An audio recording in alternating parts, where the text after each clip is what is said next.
Perhaps we need some outside universal threat to make us recognize this common bound. I occasionally think how quickly our differences worldwide would vanish if we were facing an alien threat from outside this world.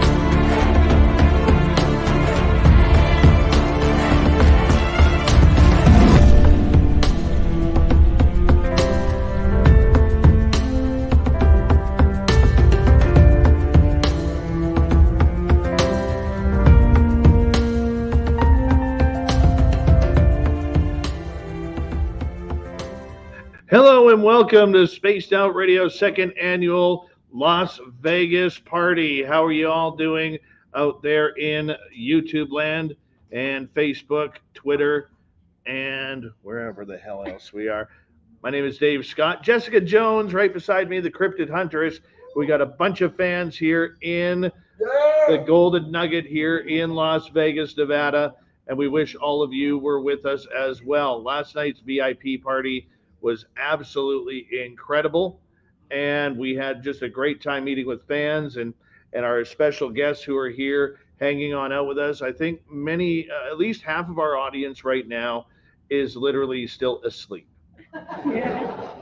Yes, and because I'm looking around the room and it's quite thin, and I know there are at least 25 people not here yet.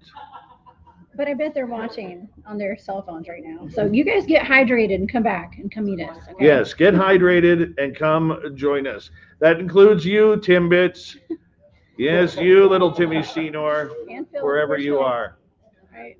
So we apologize we wanted to start this at 11 a.m., except one of the biggest issues that we had was some audio and video because Dave here decided to forget his camera.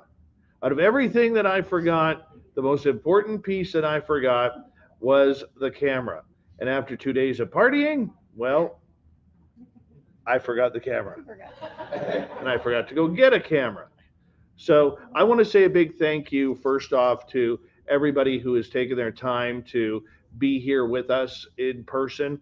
The getting to meet people and our listeners is one of the most special things that we can do here for Spaced Out Radio. And the fact that we also have some great people who have come out, like Velez, Misha Johnson, Barla Ventura, Jim Goodall, just to name a few, Science Bob, Lala Bright. Merle is here, everybody. Merle! Everybody loves a good Merling around here. Literally, we were standing outside the Troy's pub last night, and everybody started chanting Merle in the entire casino. It was amazing. It was absolutely amazing. Are you having fun, Jessica? I'm having a blast. It is so fun. Yeah. Even got to do a little blackjack last night. You were red hot at the blackjack table. I left with money last night. You did? I did. I left with money. And that was your first time playing blackjack? Oh, in Vegas, yeah. I played it a long time ago. I was bluffing. That's all right. Sure you were. That's how I roll. Mm-hmm. John Ramirez is here. How you doing, John? We're going to be bringing John up. Uncle Tom is here. Tom Whitmore. I know Nicole Sakic in the chat room is going to be happy with that. And of course, random guy's around here somewhere. He's, I don't know, beating up some aliens somewhere. I don't know where he is. But what we're going to do today for all of you is this is going to be a long show. So you guys stay tuned. We will be taking breaks, and during the breaks, if any of our special guests want to come up and hang out with you guys during our breaks at the top of the hour, it would be great. And we'll get things going. Jessica Jones is going to kick off the first little bit here, and you guys will see me throughout the show and a little bit later. And I want to say thank you to Kira for dressing me today for getting me this awesome UFO and alien shirt.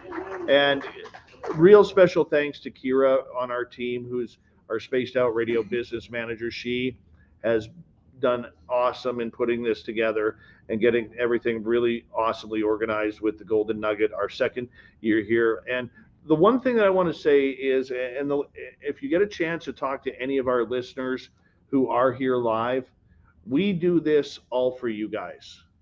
And it was so great being able to, at the VIP party last night, see our very special guests intermingling with our audience. And that's why we do it.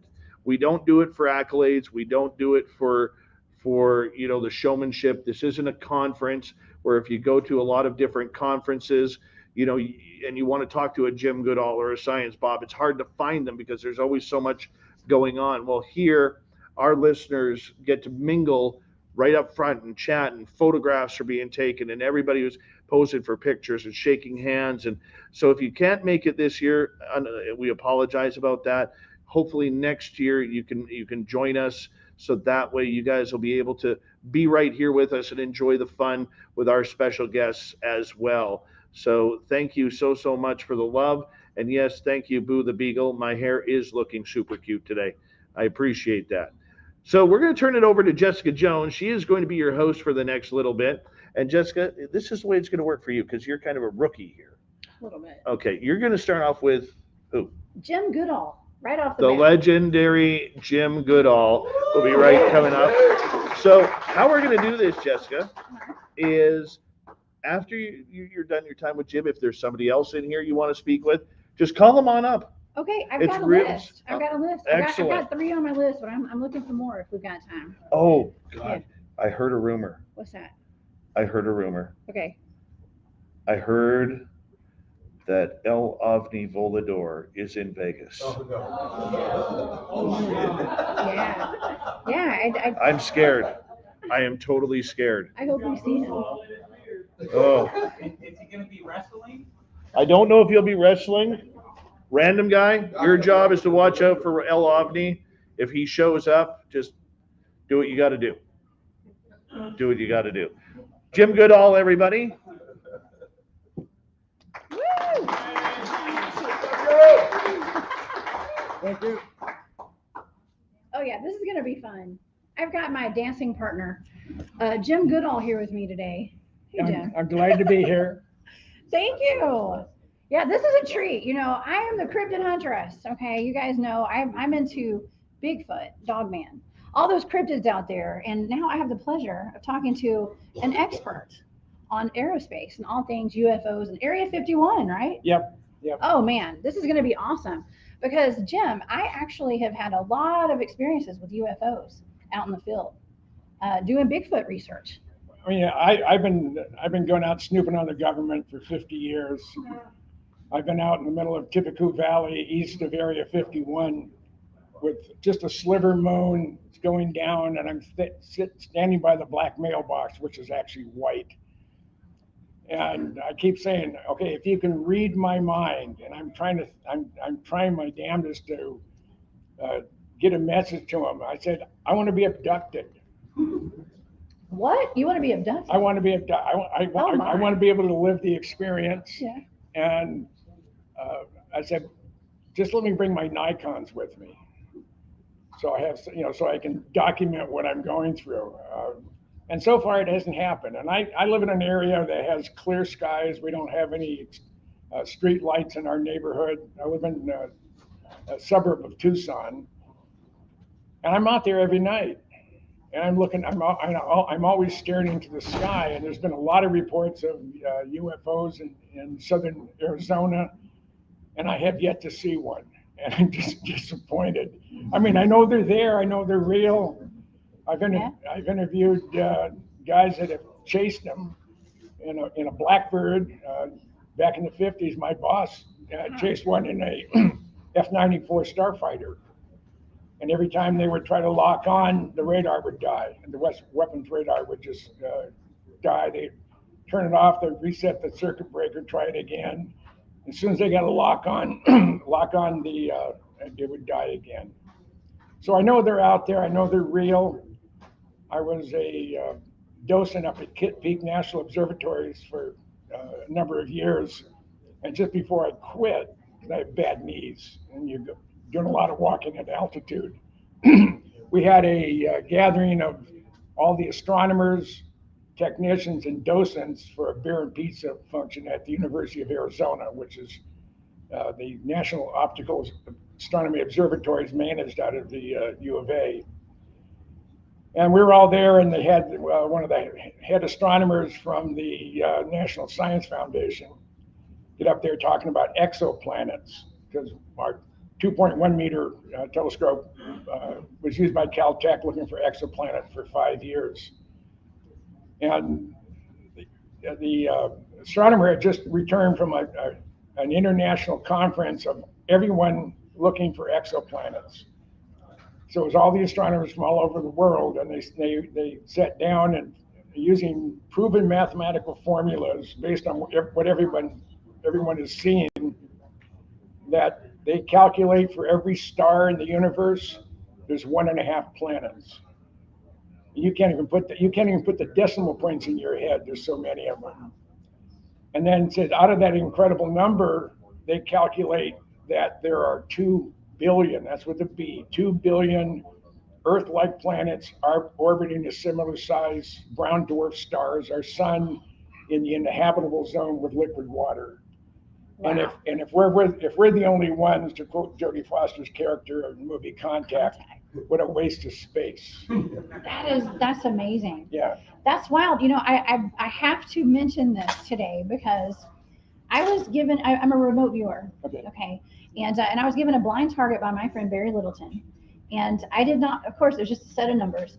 It was the TRAPPIST-1 star system, and which are brown dwarf planets. Well, and I thought I was remote viewing Earth in the future. And that's when I was done with the target, Barry asked me, he said, "What do you think this was?" And I said, "I think it's Earth in the future." Well, there's enough of them out there to have civilization. The wow. Universe is just under 14 billion years old. You know, our galaxy is about 4 billion years old. So there's been planets out there that had a 10 billion year head start on technology. And you figure where we've come since 1903 to today. It's really quite a phenomenal. But I had an SR-71 pilot friend of mine chase one in a Blackbird. My boss from the Air Guard, he was a Major General when I knew him, but when he was a Major, he chased one in an F-94C. And they're out there, and it's just a matter of time before one lands somewhere. I hope it's going to be during a conference in the Rose Garden, so they can't dispute it.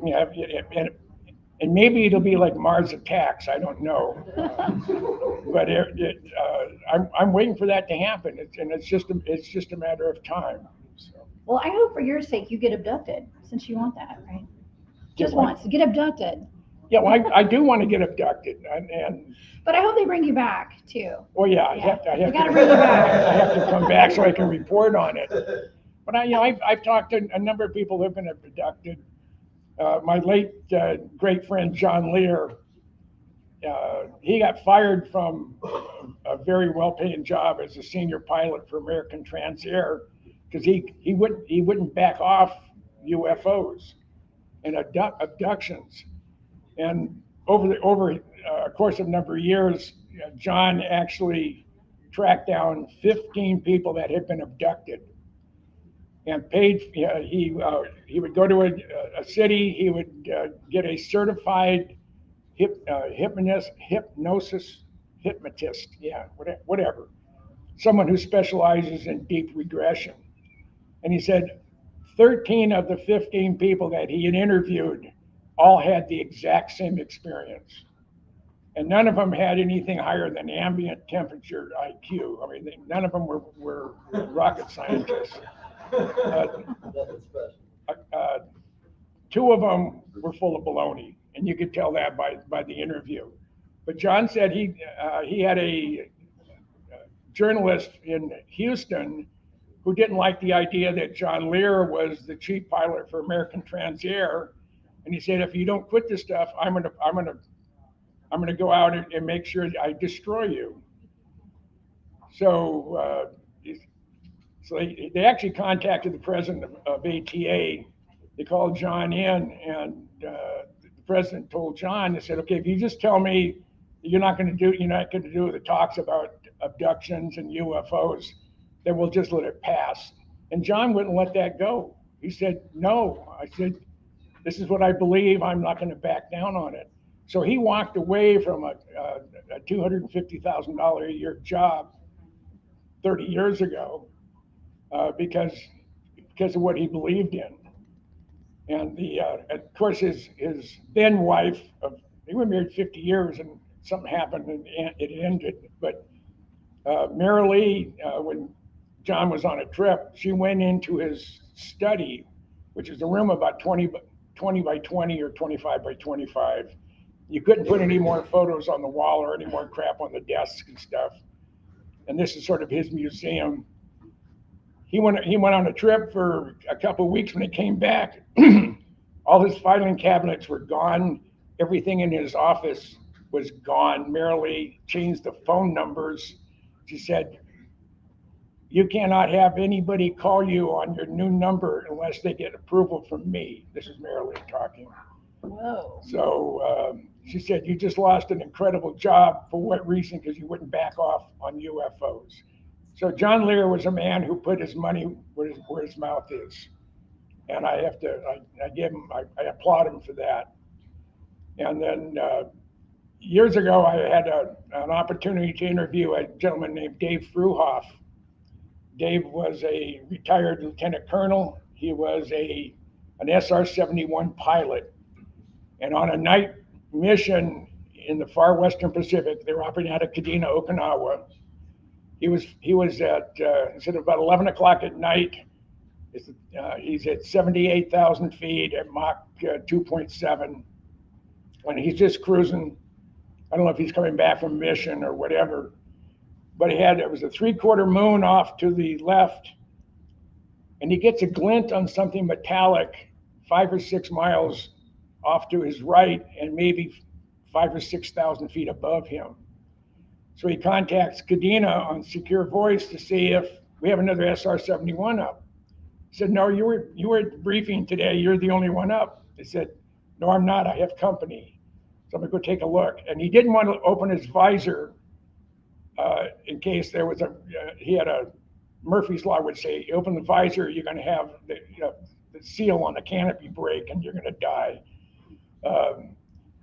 So he wouldn't lift the visor up. So the reflection from the instruments, he could not see where the stars were being blacked out by this object, whatever was following him. So he advances the throttle forward. And at Mach 2.7, you're an absolute minimum afterburner.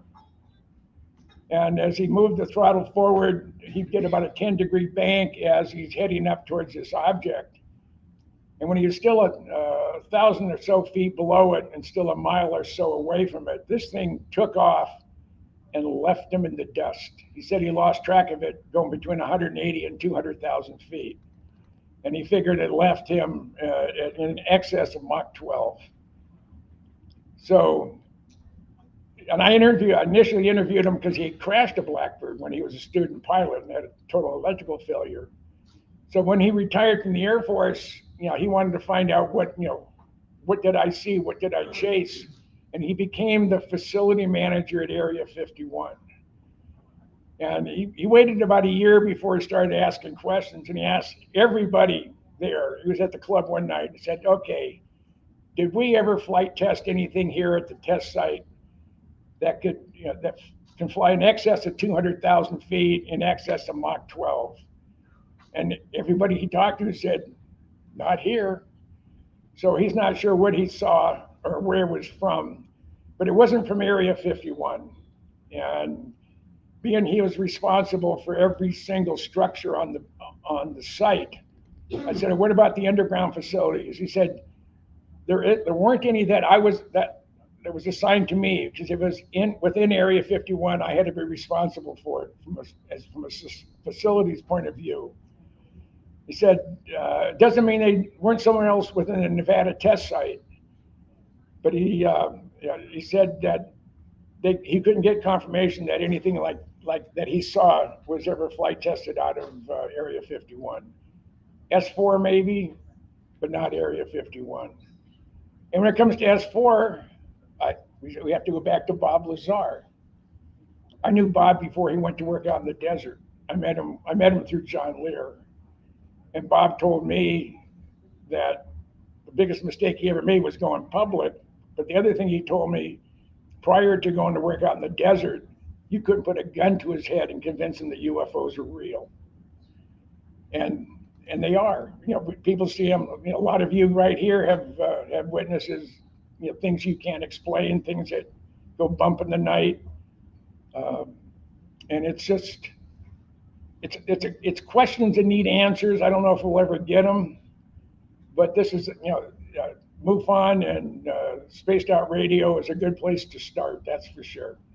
Yeah, well, we're over here asking the good questions and bringing on the experts. I know a lot of us don't think we're experts, but we know a little bit more than most people. Some of us. Isn't that a drip under high pressure? Yeah. Yeah. Well, that's interesting. My question is a lot of what we're seeing out there. I don't know if it's extraterrestrial UFOs or if it's our government or some kind of agency aircraft. If on objects that have been seen that have a green light and a red light on them, whether it's a triangle or whatever, if it has those lights on, it's man-made. Good to know. Because those are required for military aircraft or any aircraft flying in controlled airspace. You have to have formation lights so you know which direction it's coming from. So the UFOs that are seen with strobe lights and red and green lights on the wingtips or the corners of the triangle, if it's a flying triangle, those are man-made. Now, I had over the many years I've been doing this, I became friends with Ben Rich. And Ben Rich replaced Kelly Johnson at the Skunk Works. He was Kelly's right-hand man and probably the only person who could fill his shoes. And just before he died, he died of esophageal cancer from breathing the solvents used in low observable coatings for stealth. And I called him up at USC Medical Center, and we were talking about our old friend John Andrews from Chester's and a number of other people. And just before we ended our conversation, he said, Jim, we have things out in the desert, and he wasn't referring to Area 51. He said, we have things out in the desert that's 50 years beyond what you can comprehend, and I can comprehend a hell of a lot. And they said, if you've seen movies like Star Trek or Star Wars, we've been there, done that, or decided it wasn't worth the effort. I said, Ben, you want to expand upon that? He said, no. And then he had the nerve to die on me about 10 days later. But earlier in 90, I think it was in 93, he was a keynote speaker at the UCLA School of Aeronautics. It was their graduate program. And one of the things that was part of his prepared text, he said, today, this is 1993, so was it 30 years ago? That's a long time ago. He said, we have the ability to take ET home. Now think of that statement. This is 30 years ago. We have the ability to take ET home. He said, but our government won't allow us to release that information. So what are we seeing? Are we seeing man-made? Are we seeing alien-built, alien-flown? Are we seeing holographs? Are we seeing time travelers? We have portals open up. We have things coming through. Maybe it's us 100 years from now or 500 years from now, and they want to see just how screwed up we've made this country or this world in general. But I think it's a matter of time, and hopefully it'll happen before I start pushing up weeds. And I figure I have another 25 years to go. I'm gonna hit 105 or 110. I honestly feel that. I feel that too. I saw you dancing last night. We know you're in great shape. Yeah, My feet are sore from dancing with you last night. Actually, Yeah. I bet yours aren't. yeah, I'm 70. I'm a young 78. So Wow. when I just got back, I was with a couple of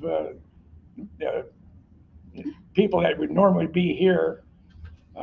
We were just out in Belize for 2 weeks looking for Mayan treasures. With Tyler, I'm going to be speaking at his conference Yeah. next week. Yeah, I'll see with him Tyler, tomorrow. Katie, and Yeah. a whole bunch of other people. And That's right. it was 10 of us. We're there for 2 weeks. We went there initially. There's a gentleman who has 7,000 acres, and he knows there are structures in his property. That's almost 11 square miles, and it's very, very dense jungle. So Jared Murphy and I and Michael Rosser and the rest of the group, we all went to Belize for 2 weeks from the 16th of April to the 30th, and had just a hell of a time. But we're actually able to prove using satellite imagery from commercial satellites, using various filters and such, we could identify, even through the 3 layers of jungle canopy structures, anomalies of some sort. And over the course of the 2 weeks, we were able to prove it on, I think, 9 of the 11 locations that we found. We were able to prove, yes, those are either a shell mound or debris from building something. There was other ones we couldn't get to because the razor grass was about 10 feet tall. And the Thursday that we all did the Bataan Death March into the jungle, it was 97 degrees. The dew point was in the mid 90s, and the heat index was about 120. The foreman of the property, he's from Belize, born and raised. He's a Mayan. As they were cutting through the trail, he said, "This is hot." And then he said, "No, this is really, really hot." And they finally stopped underneath a tree to get a little bit of shade. He said, "The only thing that's hotter is fire." And that was the day. I only made it halfway, and I stopped and I said, "Hey, if I can make the whole 6 miles, but if I do, you guys have to carry me back." Even though I've lost a lot of weight in the last couple dozen years, there's no way I was going to risk them trying to carry me back. But it was really something. And it's the first time in a long time I actually suffered from heat exhaustion. And thank goodness Tyler filled me up with electrolytes and such, so I survived the trek through the jungle. Shout out to Tyler, by the way. Tyler and Aaron, Journey to Truth. I'm Yeah. going to be speaking at their conference this next week. Yeah. Yeah. So I'm glad you had fun out there. So you had fun, I had a ball. and you survived. So The second day, first full day we're there, we went to a couple different excavated sites on Mayan pyramids. And the first site we went around, it was about 1.25 miles walk, and I'm 10 feet from the end of it. And it had rained a whole lot a little bit earlier on our trek. And I stepped in something, I slipped, and I fell into a pile of rubble from pyramids. And I gave him my blood and my DNA and 11 stitches. Oh. So, and as it turns out, the property we were looking at, they were having problems with a boat to get people into this one area, and I couldn't go.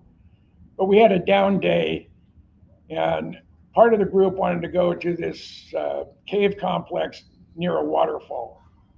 And it was about 45 minutes out from Punta Gorda, where we're staying.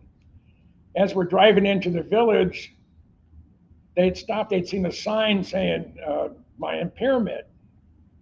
So they went up in there, we went up in there and looking around, and it's a big, huge mountain, nothing's been done to it. It turns out that this pyramid complex, which is one of the largest ones in Belize, is the only one that is controlled entirely by the village next to it, the village of Santa Cruz. The site had been, I think they did a radar and LiDAR scan of the whole country to identify where all the Mayan structures are. And the largest complex of all of them is next to the village of Santa Cruz. But the village of Santa Cruz was cut off from the real world until 2012. They cut in a 6-mile road into the village. So this is the first time that the villagers had access to the outside world, other than traipsing through the jungle for 6 miles, to buy whatever they're going to buy or barter whatever they're going to barter. So we ended up meeting with the equivalent of the mayor of the village, and over the course of the following 10 days, we met all the senior people from the village of Santa Cruz, and they're going to give us the opportunity to have exclusive access to this 3-pyramid site that has not been excavated, and it's going to be an incredible event. And we're going to go back to Belize probably in about 6 weeks with Tom Elmore he has a LiDAR system, and we're going to LiDAR both just the first 2 pyramids. The third one right now has guests that we don't want to interfere with, and they're called Africanized killer bees. Oh, yeah. So that particular pyramid is off limits, and I think during the middle or near the end of the monsoon season or the rainy season, which has already started, they leave for drier pastures. So we're going to go back again in about 6 weeks, do a LiDAR scan, try to figure out where we're going to start removing the overburden, and use that to raise money to hire the villagers to go in and pay them to start excavating the site. Wow. And unlike when the universities have been in charge, they find something, they take it. Now this stuff is going to stay with the village, and we're going to be doing a documentary, and it may be one 90-minute one, or it may be a series, much like the guys at Oak Island. Mm-hmm. They've been doing this for 10 years and they haven't found squat. We're sitting on 3 2,000-year-old pyramids that haven't been excavated. And according to some of the other sites, it's the largest complex in Belize. So there's actually a village attached to this pyramid complex. I don't know if we have the time or the money to excavate it all, but we're going to do our best to get that done, and that's what's on my plate today. You stay busy. Very active. Well, if you don't use it, you'll lose it. And I'll be damned. I already told him, I said, I want to have my 80th birthday, which is not not that far away, on top of the highest point of they call Area B, which is the tallest pyramid. And that's where we're going to have my birthday party here in not too many years, about a year and a half. Wow. So it's going to be fun. Wow, that's amazing. Jim, we have Mayan ruins in Georgia, where I live. That's wild. Yeah. I mean, and I'm amazed at all the Mayan ruins that are in Belize. Belize is not a very big country. And it's just a narrow strip of land. It was it was controlled by the Brits. They raped and pillaged the landscape. They took out all the mahogany and the expensive woods. But the official language in Belize is English, so everybody speaks it. And when I live in Hawaii, they called me a haole because I wasn't a native Hawaiian. There, when the haoles aren't around, they speak Mayan. And they have 2 dialects they speak of. And just a fascinating country and beautiful. And those of us who live in the first world have no idea. Some of you have been in combat and been in some godforsaken places in the Middle East or even in Vietnam back in the day. These people are they're true pioneers. They don't have electricity. They do have running water, and they run the pumps with solar power. But none of the houses have windows or doors, and it's a village of about 700 people, and it's going to be fun. It's going to be a fun adventure, and we can find some artifacts that you can't put a price tag on it, because every single major site that they've excavated, they've found like the crystal skull they found in Belize, and it was in the middle of the parade grounds. It was just on the ground as they were clearing the overburden off, and they found it. Another site, they had a jade medallion. They figure it's worth anywhere between $250,000 to $500,000. So that stuff it was just laying on the ground when they were doing the cleaning, doing the excavation.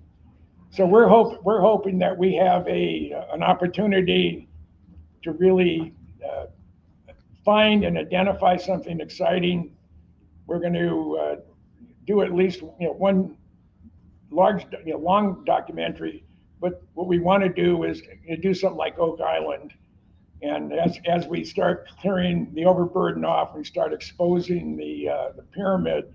What are we going to find? And we're going to do that, and we can beat the pants off the guys at Oak Island, because we already have treasures. We've already found stuff. So. Wow. Well, I think you should write a book on this. What do you think? Have you thought about that? I thought about it, but I have 3 books in the back. But the 75 Years of Lockheed Skunk Works is my 29th book. I hated term papers in school, both high school and college. If I had to sit down and write something, I'd much rather pound my thumb with a hammer than do something like that. And I got conned into doing my first book, and it was on the F-117, and it's just gone on from there. So. What's your favorite book that you've written? What's your favorite book? My favorite book is my Blackbird book. Mm-hmm. It's on the back. The Vice President General Manager of the Skunk Works, Jeff Babion, when I did my 75 years of the Lockheed Skunk Works, I actually did a book signing at the Skunk Works. And he said his 2 favorite books that no one's allowed to touch are my 75 years of the Skunk Works and my Blackbird book. He said those are his 2 prizes. So I have a number of both of them here, and I also have some in my car if I run out. So if you'd like to buy one, I'll autograph it, and we'll just take it from there. Yeah, well, people can find your books on Amazon, right? Yeah, you go in books by James C. Goodall. Mm-hmm. Yes, Science Bob, you have a question. Everyone should know that Jim writes the one and only best books ever written on the nuclear submarine force of the United States of America. They are more important than his aerospace books because no one else does. And one of the reasons I chose submarines, I did. These are hardbound. My volume 1 was on the Los Angeles class, the 688s and the 688Is, the I boats. And also I have a section, Know Your Adversary. So I covered building and designing and christening and operating both the 688s and the I boats. I have complete interior shots of both types. And then I have I cover the Russians, the Chinese, the North Koreans, the Iranians.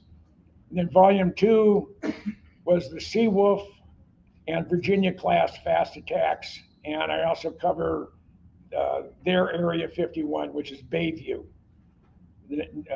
Bayview, Idaho is the Navy's Area 51. That's where they test hull shapes for noise, for for turbulence and whatever. But no, when someone sees a submarine, all they see is the sail and maybe the top 4 feet of the hull, and it's painted black. And people say, well, how can you go after the Blackbird or the B-2 or the F-117? What's so interesting about why are you drawn to submarines? I said, because they're stealth, they're black, and they're deadly. So it meets all my qualifications. Now my volume 3, which I'm just waiting to get access into a arsenal boat. I've already covered a C4 Ohio class boat, and I've covered a D5 boat. So I'm just waiting now for the SSGN. And there's only 4 of them. And right now there's one in the Mediterranean because of crazy stuff that's going on in a place called Ukraine. Yeah, that place. And then they have I believe the Michigan is in Guam. It's been there for over 800 days because the short Nork from North Korea is pounding his chest trying to be a bad guy again. So we just want to let them know that we have the ability to drop 154 Tomahawk cruise missiles that can hit within about a meter and a half of where they want to hit. And they can't detect where that submarine's at, and they launch them from underwater. So it's a deterrent for aggression against the North Koreans. Wow. You have very interesting hobbies, by the way. Well, I've had little red dots on my chest out here in the desert too, so that's kind of. Well, when it comes to Area 51 too, you give presentations on how to evade being shot by people, right? Yeah. By our government. Right. Tell me a little bit about that. My presentation I did at MUFON 3 years ago is how to snoop in your government. Everything you want to know about Area 51, but didn't know who to ask and didn't want to get shot. So I go through the whole thing about when you're going out in the desert. I've been to the fence line at Area 51 and Tonopah Test Range over 80 separate times in the last 40 years, 45 years. And I've been harassed. I've had, people say, you can't be here and, have guns drawn. I still go out there. So what you don't do, you don't knowingly break the law. You don't cross that invisible red line or go over the fence. I have, and I sweated about 10 pounds of sweat out of my body, and it was 30 degrees out. And I was so nervous I could hardly stand it. And I went about 3 or 4 miles in and turned around and came back out. Wow. And this is from the north end. You kept going over these little rises, and it was one after another. And I figured, I'm not going to walk 15 miles to the edge of the runway and wait. And every time I'd hear a noise, I don't hear very well, and I don't have directional hearing because I only hear out of one ear. I get really, really nervous. And the one thing you don't want to do, you do not want to get caught in Area 51 when you weren't officially invited. They can make it really, really rough on you. So the fraud that I was married to was also a good seamstress, and I had 2 of your survival blankets, the type that's day glow on one side and luminized on the other. And we sewed 2 of them together, and she sewed a quilt pattern using infrared suppressive desert camouflage material and made a poncho out of it. So I was going out in there, and if I heard an airplane or something, I would crouch down into a ball, and I became stealth. I became a low observable. So when you go out in the desert, that's what you want to be. You don't want to announce your presence. And I probably cost the federal government millions of dollars in canceled flight tests because they knew that I was at the fence line. They knew I was out there somewhere. I mean, I was given a tour with it was Bill Sweetman. He ended up going to work for Aviation Week. He's now with Northrop Grumman. There was Stu Brown, who was the senior editor for Popular Science. He did the article on Area 51, and it was March of '94. Sold 6 million copies, the most ever for Popular Science. And we were out getting an official tour of the Nevada test site, and we're out by the Sedan crater. and the radio goes off, and he said, "This is security." He said, "You have some guy named Jim Goodall with you?" He said, "Yes." He said, "Get your crew and Mr. Goodall into a building for the next 90 minutes." So they knew I was out there, and they knew they didn't want me to see whatever was going to fly. So I've become fairly well known. And a good example of that is in June of '96. I'm with John Lear. They had moved everything out of Tonopah Test Range, but they had also gone back, put a third perimeter around the flight line, and installed the most high-tech fiber optic communication system in the Air Force there. And you don't do that on a base that's going into caretaker status. So it's 11 o'clock at night. We're out there in our lawn chairs. You go out there with lawn chairs. You don't want to sit on the ground or stand up for hours on end. And then you tape up your cuff of your pants so the scorpions can't go up your legs if you're sitting there. And we had Generation 1 night vision goggles on, and we saw 3 armored personnel carriers coming towards us. Now we're on the public land side of the fence. And one's coming from the south, one's from the east, one from the west. And their lights off, and I stand up and yell real loud, "Hey, we're good guys, we're taxpayers." And all of a sudden we had floodlights on us. John Lear had 3 little red dots on his chest. I had 3 little red dots on my chest. It may have just been a pointer, but it had the necessary effect. And about the same time, a vehicle's coming down the public land side, stopped behind John Lear's truck. The guy comes around the pickup truck. He has his hand on his Beretta. He's in his desert utilities. He said, "You're in a restricted area and I'm ordering you to leave." And I said, "Sir, I don't know who you are, but this is public lands and I don't need your permission to be here."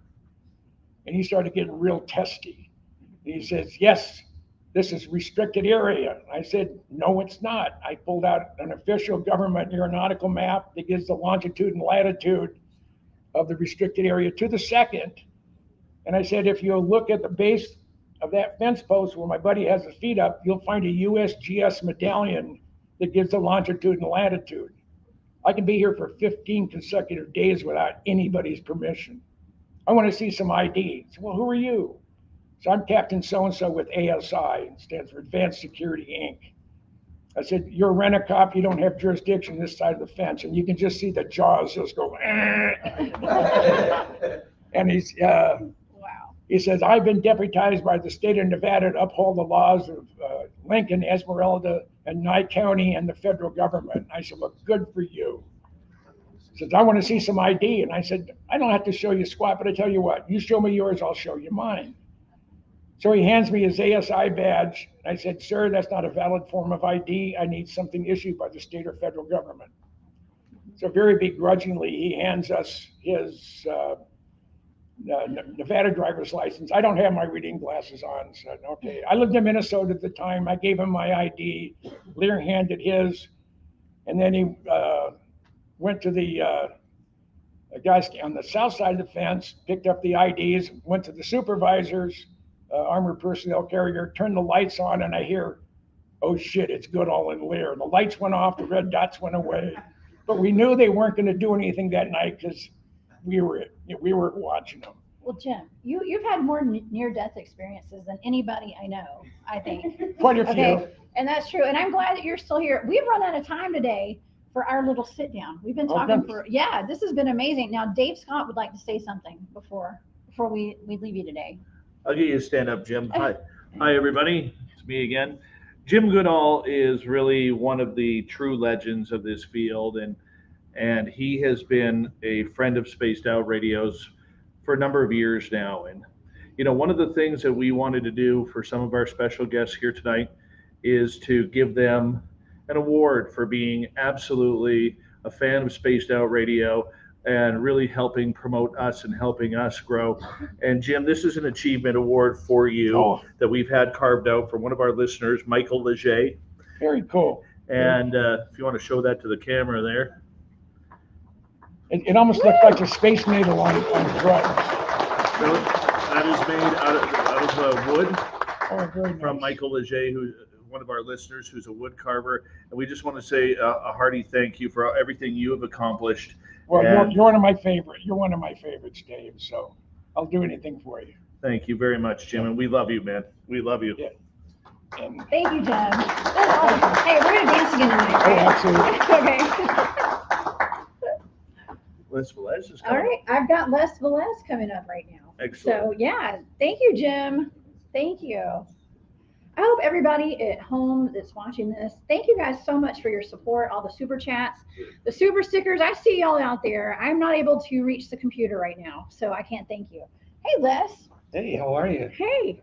So, and I'm also, my contacts are a little fuzzy today, but yeah, we have quite a few. Oh my gosh, I can feel the love today, y'all.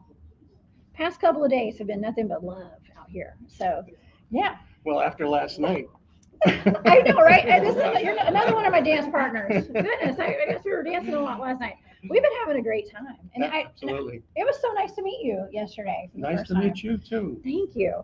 Now, Les, you're with. Are you still with MUFON? Yes, I am. Actually, I'm a member of the ERT, their experiencer resource team, as a consultant Okay. for them. But first of all, it's going to be tough to follow Jim. He's got more stories than you can shake a stick at. I mean, it's amazing. He does. He's an interesting man, but you're an interesting man as well, with that extraordinary background. Tell our audience today a little bit about yourself. Sure. And what you do. So my story starts when I was 11 years old, and I saw this object, and it scared the hell out of me, and tried to get my father to come out of the house to confirm what I was seeing. By the time he came out, it was gone. And he said, oh, it's probably just a beacon of light reflecting off a cloud.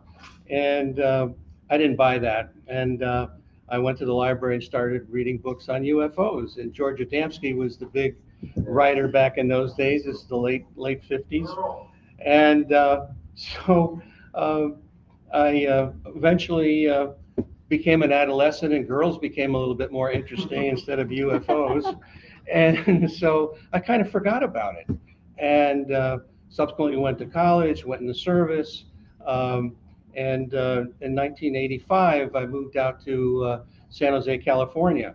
And I picked up the San Jose Mercury News, as it was called then. Now it's just the Mercury News. And Stanton Friedman was going to go to San Jose City College to talk about UFOs and a government cover-up. Well, it's like somebody threw a switch. And I said, oh my goodness, I've got to go see this guy. And so I went, and I expected to see a handful of people, but the auditorium was packed. There must have been like 300 people there. And on my way out, MUFON had a table, the Mutual UFO Network, which was founded in 1969. And so I decided to get their journal that they published on a monthly basis. And so after a while, that wasn't enough for me. And they had a field investigator training course. And so I decided to take that, and subsequently became a field investigator. And the cases that I got involved with were not only sightings, but people were telling me that they had contact with non-human intelligences. And so that, I was kind of a nuts and bolts kind of a guy in the beginning. And as these cases came about, my window of believability got stretched further and further. And so one day this person asked me, did I know of other people having experiences like they were having? And I said, yes, I do. And the next thing I know, I'm facilitating a support group in my office, and which was kind of interesting because I was in business, and we were selling passive electromechanical products like power supplies, LCDs, and switches to people like Apple and Cisco in the Silicon Valley. But the people in my organization knew what I was into, and they didn't have a problem with it, which was great. So anyway, this reporter from the Monterey Coast Weekly paper decided that he wanted to interview somebody and called MUFON headquarters, and they gave him my name. And so he came out, we did an interview, and subsequently a woman that saw the article contacted me and said, I'd like to understand what's going on with my brain when I'm in contact with these non-human intelligences. And I said to myself, well, I have no idea how I could possibly help this person. And Then she said she was working with a emergency room doctor in Carmel. And I had a doctor friend that was interested in meeting other doctors. And so I called him up. His name was Eugene Lipson, who's actually turned out to be the co-founder with me of OPUS, the Organization for Paranormal Understanding and Support. And so we went down there, and as we walked into her home, there was a picture on the wall, and she's standing on the back of this rather large vessel, and it looks like it was in the Caribbean. And so I said, "Is this in the Caribbean?" She said, "Yes." And I said, "What were you doing on the back of this boat?" She says, "Well, I was helping these treasure hunters." And I said, "Well, how were you helping these treasure hunters?" She says, "I was in contact with the captain of the galleon that had gone down." And so that kind of blew our minds. And we found out later that she had a near-death experience and became very psychic afterwards. And she started to tell us things about ourselves that there was no possible way that she could know. And so we came away from that afternoon saying, how can we possibly help people that are having contact with non-human intelligences? And that's when we founded OPUS in 1994. We're officially a nonprofit 501c3 organization set up to help people that are having paranormal experiences. And how we do this is that we have an online support group. It's a confidential online support group, which we have almost 400 people now from around the world that are talking 24/7 with one another, telling their stories, asking their questions. We even have somebody from Iran, if you can believe that has contacted us and is in the group. So the second thing that we do is we have a referral network of medical people, mental health practitioners, and hypnotherapists and psychotherapists that we have vetted. And the last thing that we've set up is what we call our EST group, which is the Experiencer Support Team.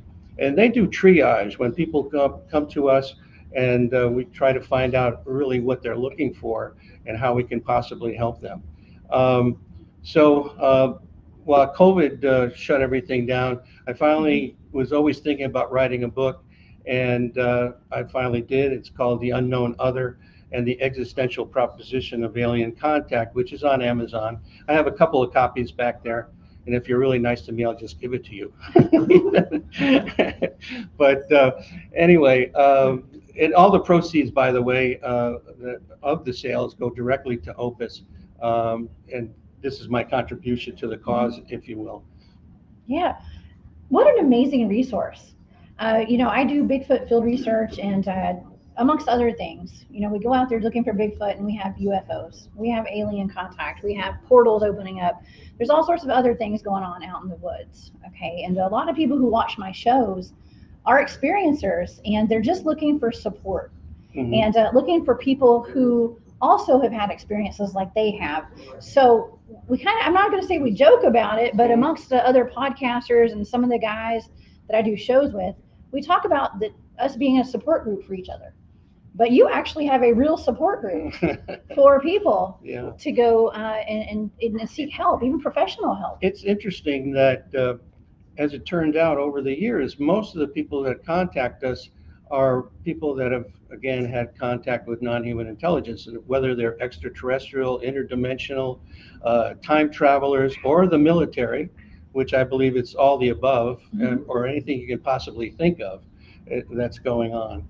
And but we also have associations with other groups like ghost hunters and people of that ilk, and very like Kundalini awakening and spiritual emergence and awakening that we can guide people to.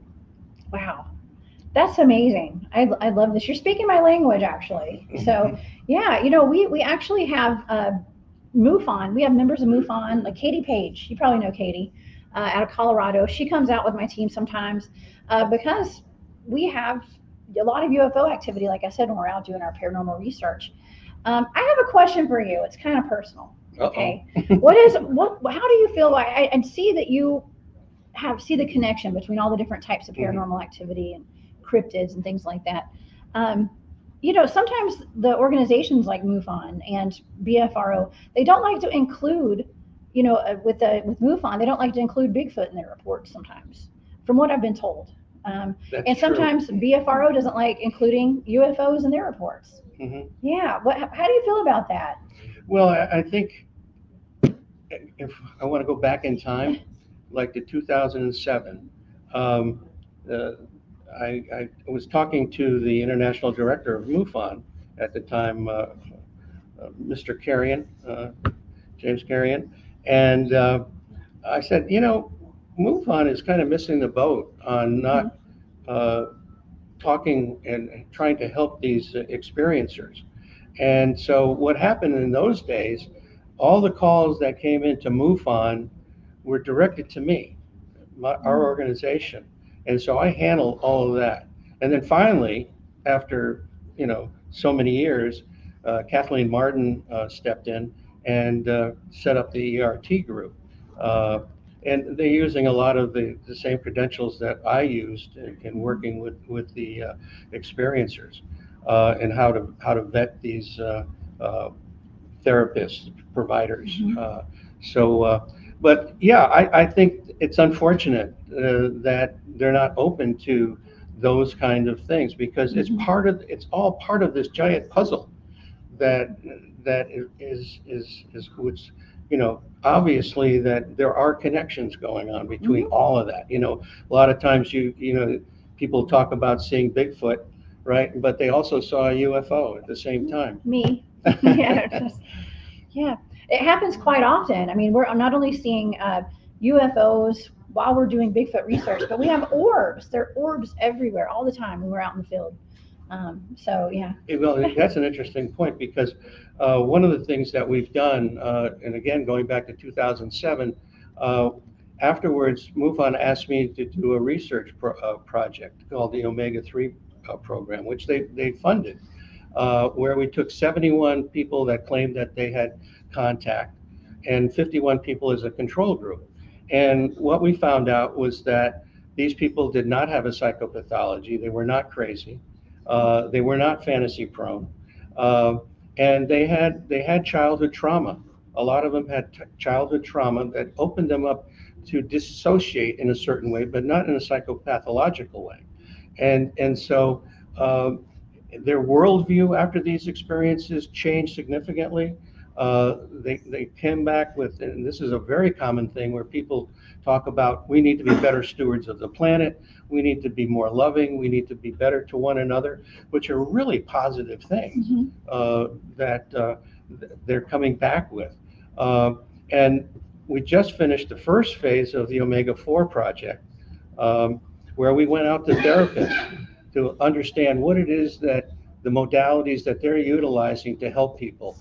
And a lot of that comes down to either EMDR type hypnosis or QHHT type hypnosis. But they also talked about the fact that the number one thing that these people are seeing are the grays. That seems to be like all these other entities, whether they're reptilians or they're mantid or Nordics, they all seem to use grays. It's like there's a store in the universe that they all go to, and they, like an iPhone store or something out in the universe, and they pick up these grays to do the dirty work, so to speak. It's really interesting how. So the grays were number one, but the second thing that they talked about are orbs. Orbs seem to be a really common thing, and I know Lala back there is famous for her orb pictures. Yes, she is. Lots of orbs. Absolutely. Yeah. And then the interdimensionals were the third thing, and then ghosts. Ghosts were like the number 4 thing that people talked about, also in conjunction with these entities. Wow. That doesn't surprise me. None of that does. I remember when I was a kid, I used to see ghosts. You know, I'd wake up and there'd be people standing around my bed, and maybe it was more of a young adult years, and they would talk to me telepathically. And when I was, let's fast forward a few years, I'm doing Bigfoot field research, and I'm learning about alien abductions, and I know you have alien or abduction support groups. And when I started studying alien abductions, because I had some incidences in the field where I could have possibly been abducted, but we didn't know for sure. Mhm. And I was reading about it, and I started having ET experiences firsthand after that. Now, I would wake up and there'd be ETs in my room, and they'd be talking to me. This is in my home, too.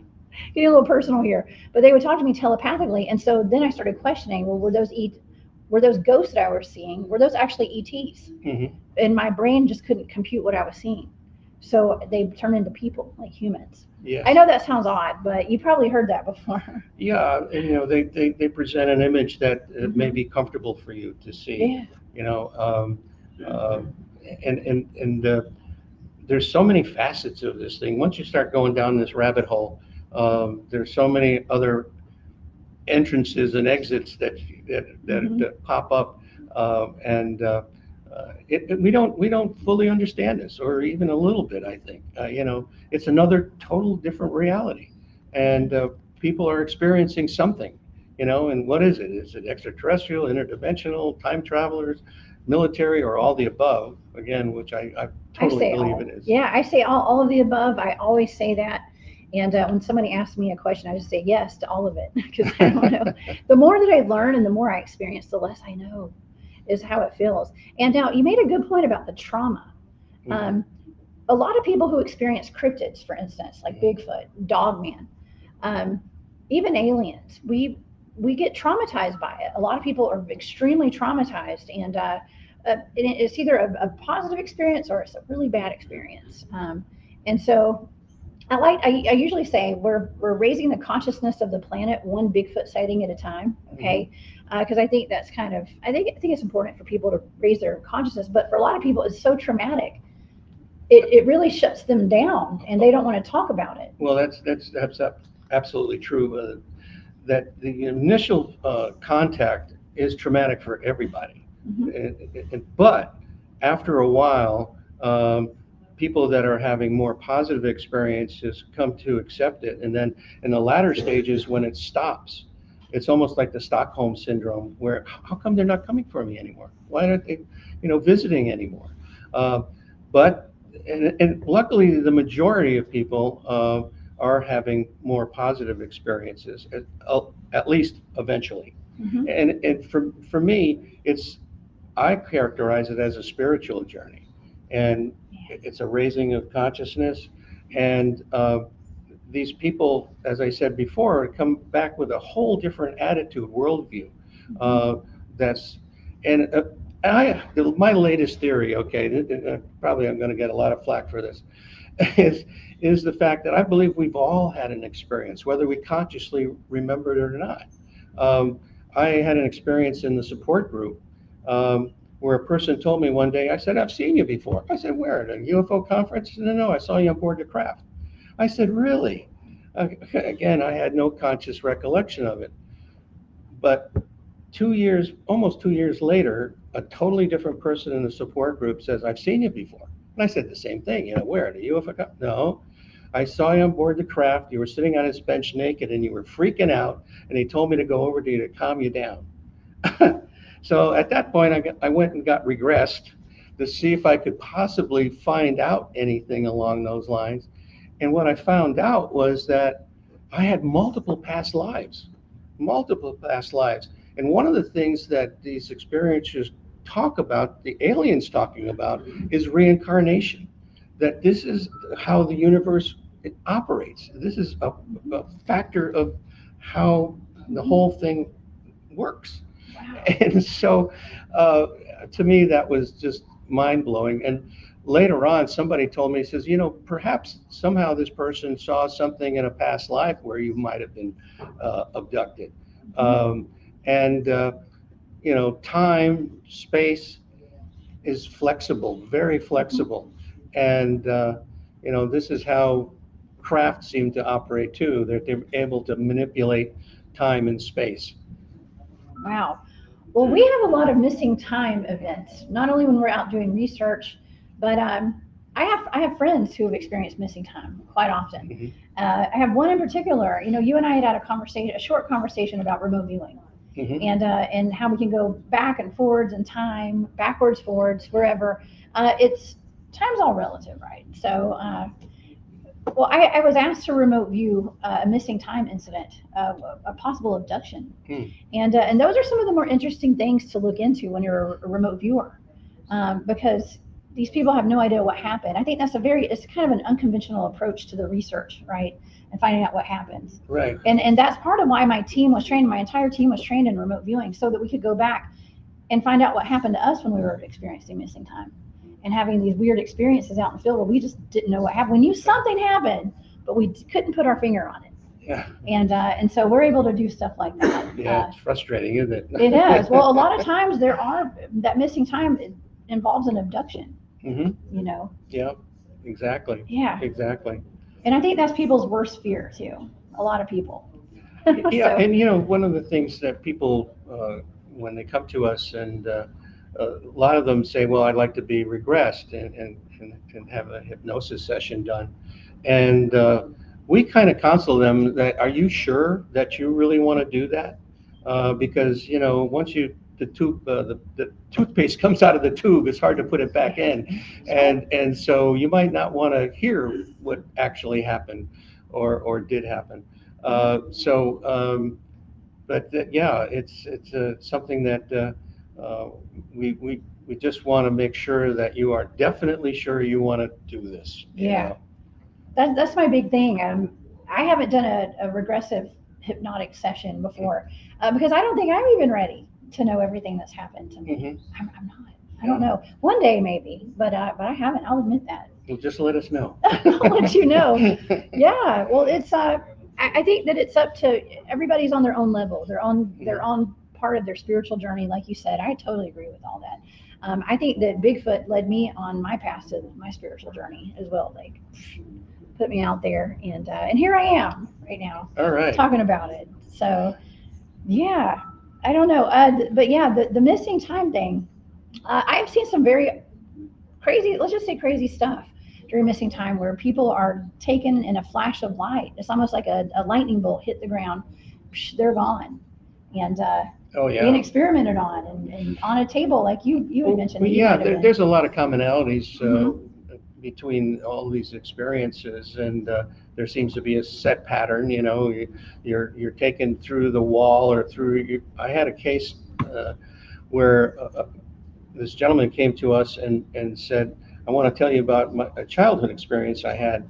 And he talked about the fact that he was taken through the window and his blanket got stuck in the window, and the military came later and took out the whole window in their home.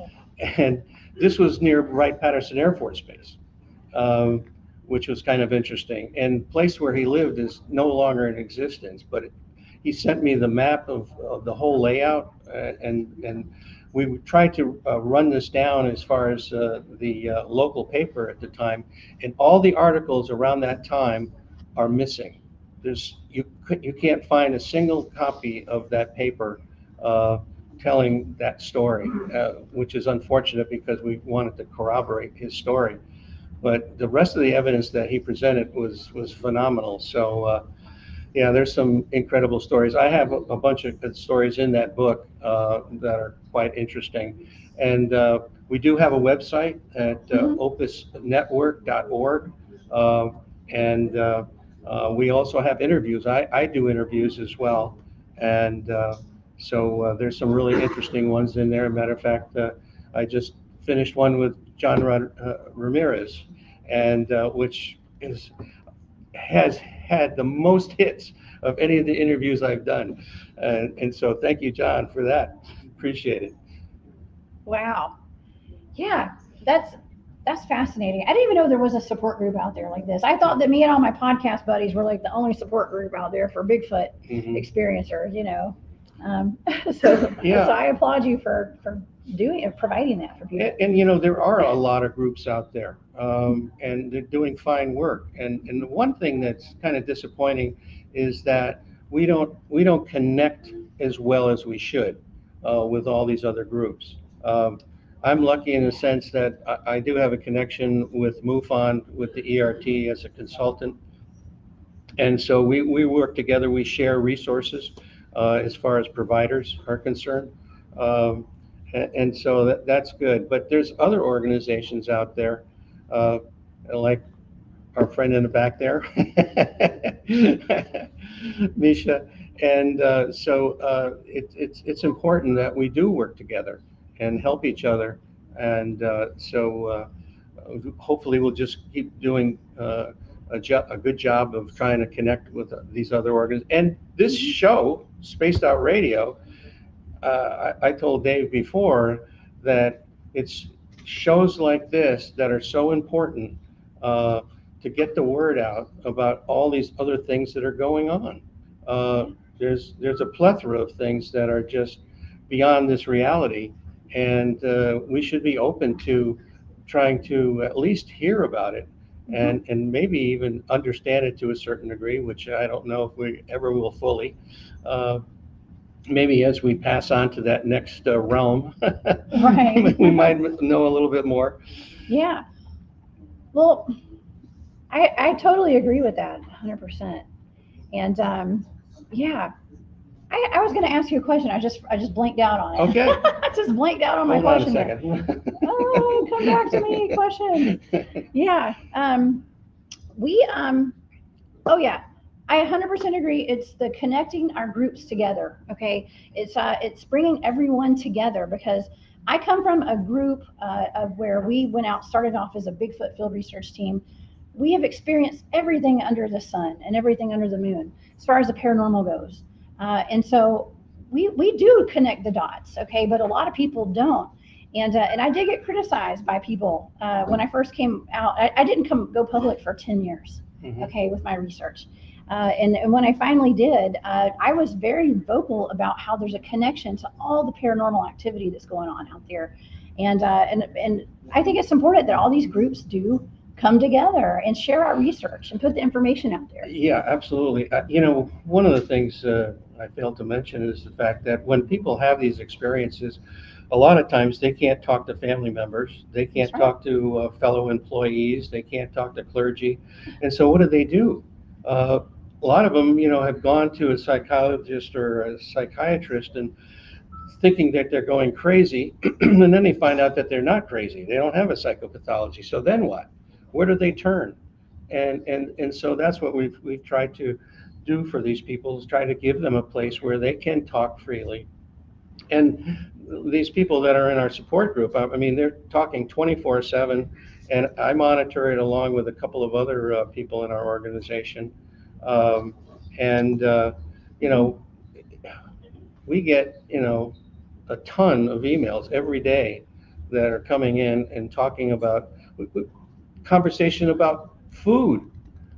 Experiencers actually being fed on board the craft, which I've never heard before. This just literally came up the last couple of days. And so I think it's something that I'm going to have to keep watching and seeing what the next step is in this process. But they talk about so many different things, but it's a place where they can safely talk about this and not worry about ridicule. It's a totally neutral place. If anybody gets out of hand, I've only had to kick out 3 people since '94 out of the group that they got out of hand, so to speak.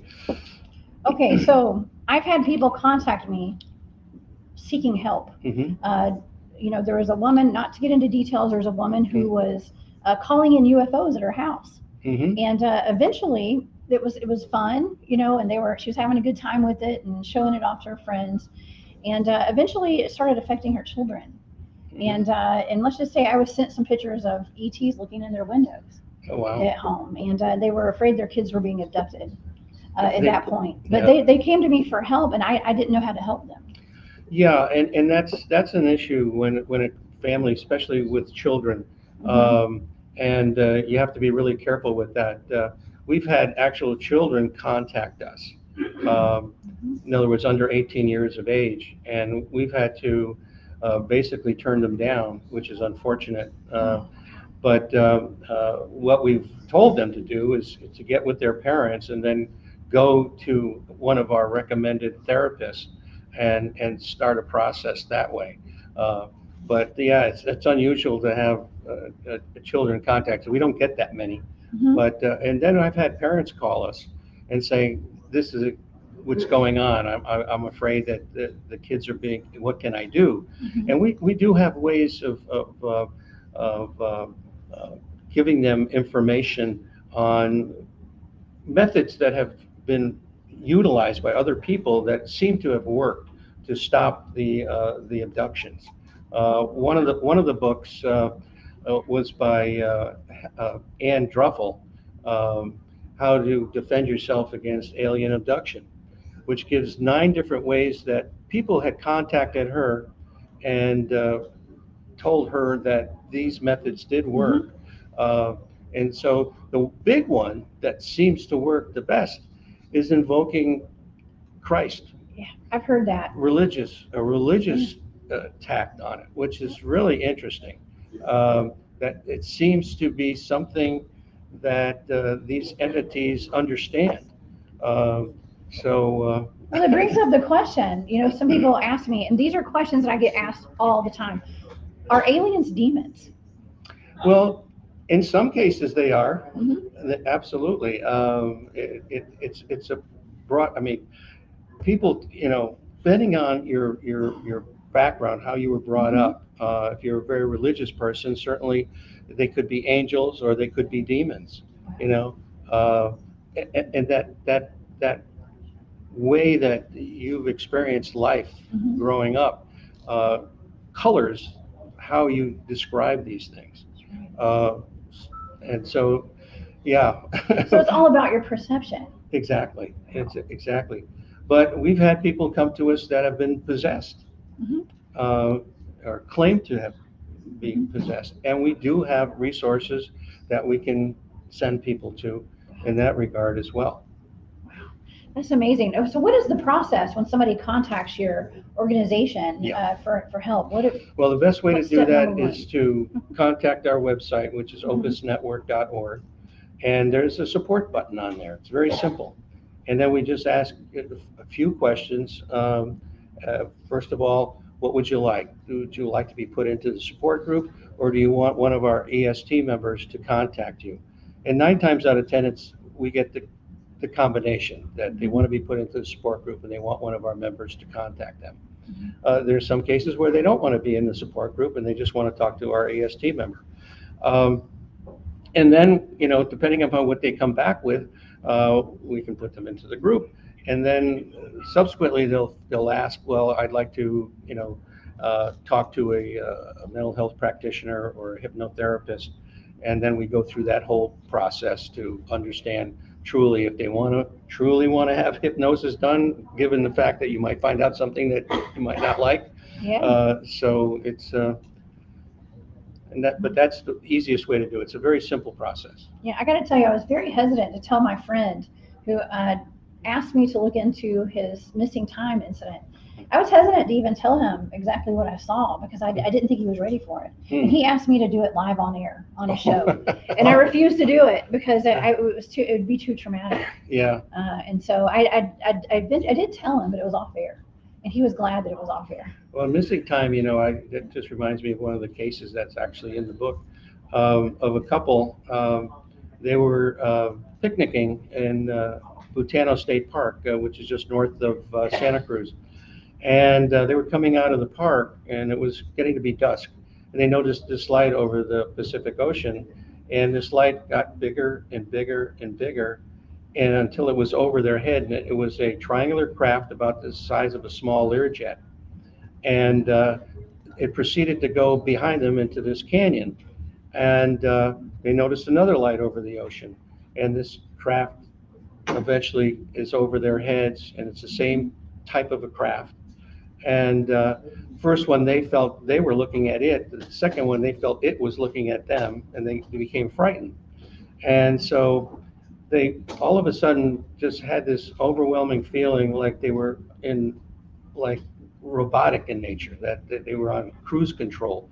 And getting out of that park, and I went up there with them. This is one of the first cases I actually got involved with MUFON. And it's a difficult path to get out of there where they were, and even during the day. And this is already now getting to be dark, and they just seemed like they floated down out of that area down to where their car was, and that's the last thing they remember until 3 hours later, that they were at this restaurant, which is only like 5 to 10 minutes away from where they were, and had no recollection of what had happened.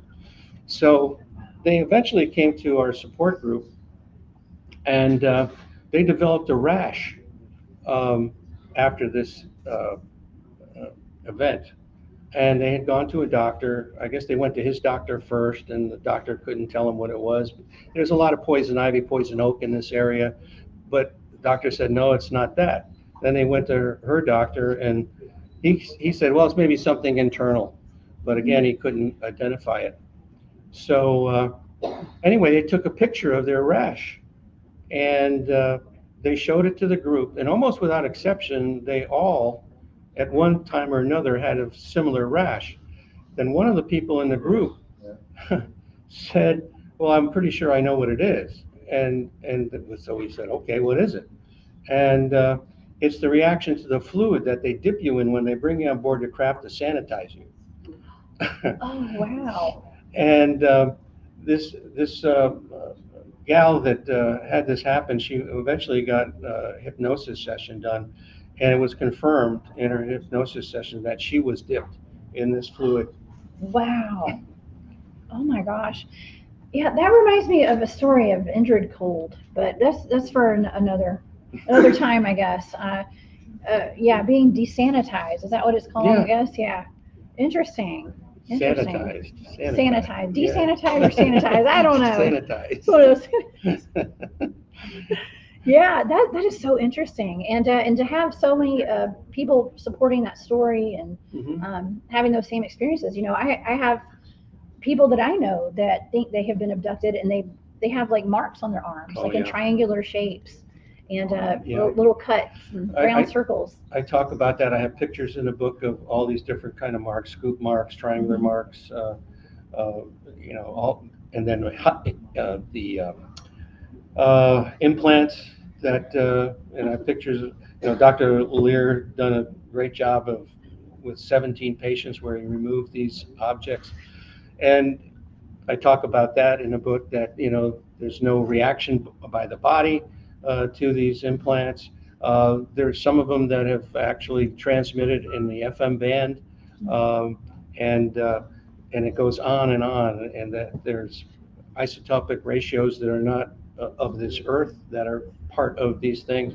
They're very difficult to cut. It just goes on and on, that these things are, what are they? Are they tracking devices? I heard the latest thing on that is the fact that they're monitoring pollution levels in our bodies. Oh, wow. Who is monitoring that? Yeah, who is they? Who are they? Yeah, who are they? Who are they? Who are they? I don't know. Well, they're making an impact. How many people do you think have been abducted in modern times? Well, What do you okay. think? Back Is in there a number? 92, okay, the Roper organization that Bud Hopkins and David Jacobs did, along with Mr. Bigelow, who funded it. There was like 6 million people at that time, just the United States. Okay, now fast forward in time, how many more people? And then it's worldwide phenomena. This is not just a factor of the United States.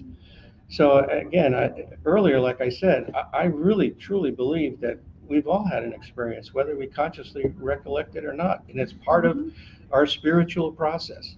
Yeah, I would agree with that. And contact could be ghosts as well, right? I mean, Yeah. people have seen ghosts, orbs. I want to talk about orbs one more time with you, because I have seen so many different types of orbs. I've even seen a video of orbs that were metallic looking, and they shot down past the camera. They landed on the ground, and they turned into aliens. And then they turned back into orbs. They shot past the camera again. This is on a CCTV camera in somebody's backyard. I was in Sedona, and I met with Tom Dongo, and he says, you've got to meet this lady. She takes pictures of orbs that are incredible. Yeah. So I went over to her house, and the plan was to sit on her back porch And she would get a feeling about the fact that an orb was there, okay? And a lot of times you could not see it with the naked eye. And what she would do is this was back in the digital days, with cameras, where she would just start snapping pictures. And I was sitting there, and she felt something, and she started taking pictures of me. And when we developed, we went into the computer and brought the pictures up, I had this large red orb, and I've never seen one like this, that had like a yellow cap, had like a little yellow cap on it. And every time she took the picture, that little yellow cap would move in a different way. So it was actually moving. And she then showed me some pictures that she had taken previously, and which she blew up. And in that picture, it was dramatic. You could see grays. One was really close. Another one was in the background looking this way. Another one looking that way. It was like a portal. And that's what I feel that these things are in a lot of cases, is some kind of a portal. Oh yeah. Do you think the orb is actually a portal? Yeah. Oh, very interesting. That's interesting. I mean, I've been studying portals myself. And yeah, I've never thought of the orb as being a portal before. Yeah. That's new. I like that. All right.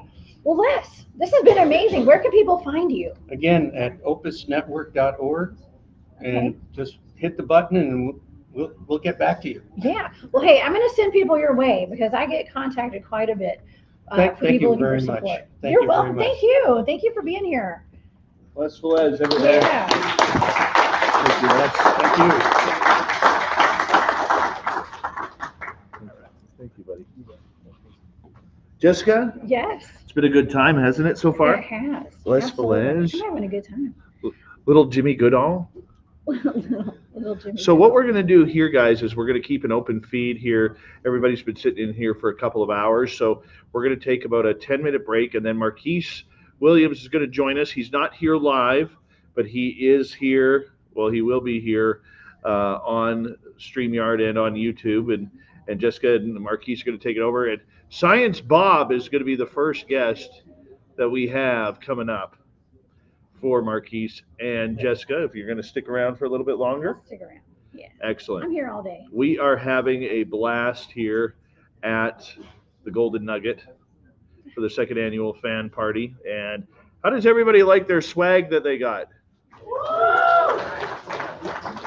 Excellent. So everybody here, just so you know, you got specialized t-shirts and keychains and beard oil and posters and stickers and magnets and lots of other cool stuff. So we thank everybody and all our sponsors for helping us out with this, and very much appreciate it. Oh, look who's here.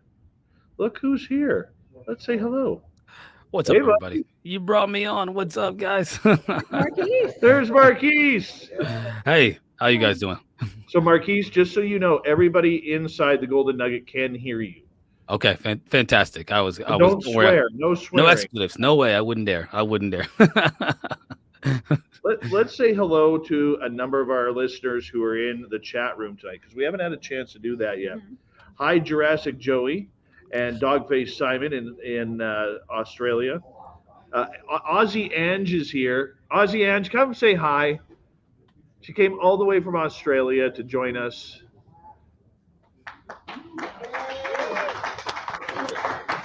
Yes. Hello. Here, come sneak in here.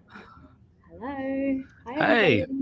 There's Aussie Ange. Hi. So glad you're here. Thank you. How was your flight? It was great, actually. Aussie Ange, I'm jealous. You're going to be here for like 5 to 7 weeks. Yeah. Wow. Well, I didn't know that somebody loved Vegas more than I did. I do love Vegas. I'm sorry. I enjoy it. Are you having fun?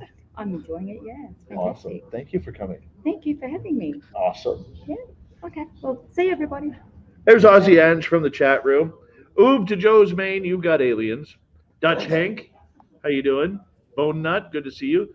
Izzy Stradlin, good to see you. Peter and Ann Perry, thank you for coming on in from the UK. Severin Shot, Ryusha Malone, how you doing? Space Cow.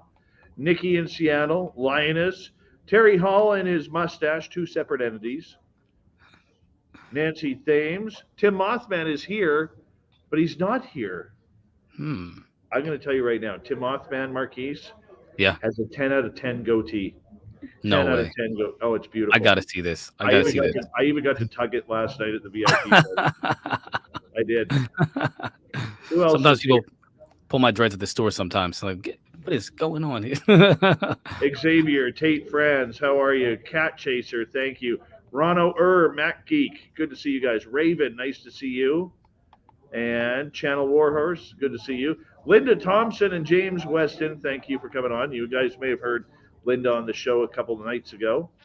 Lori Oliphant, thank you for joining us from Pennsylvania. And who else do we have here?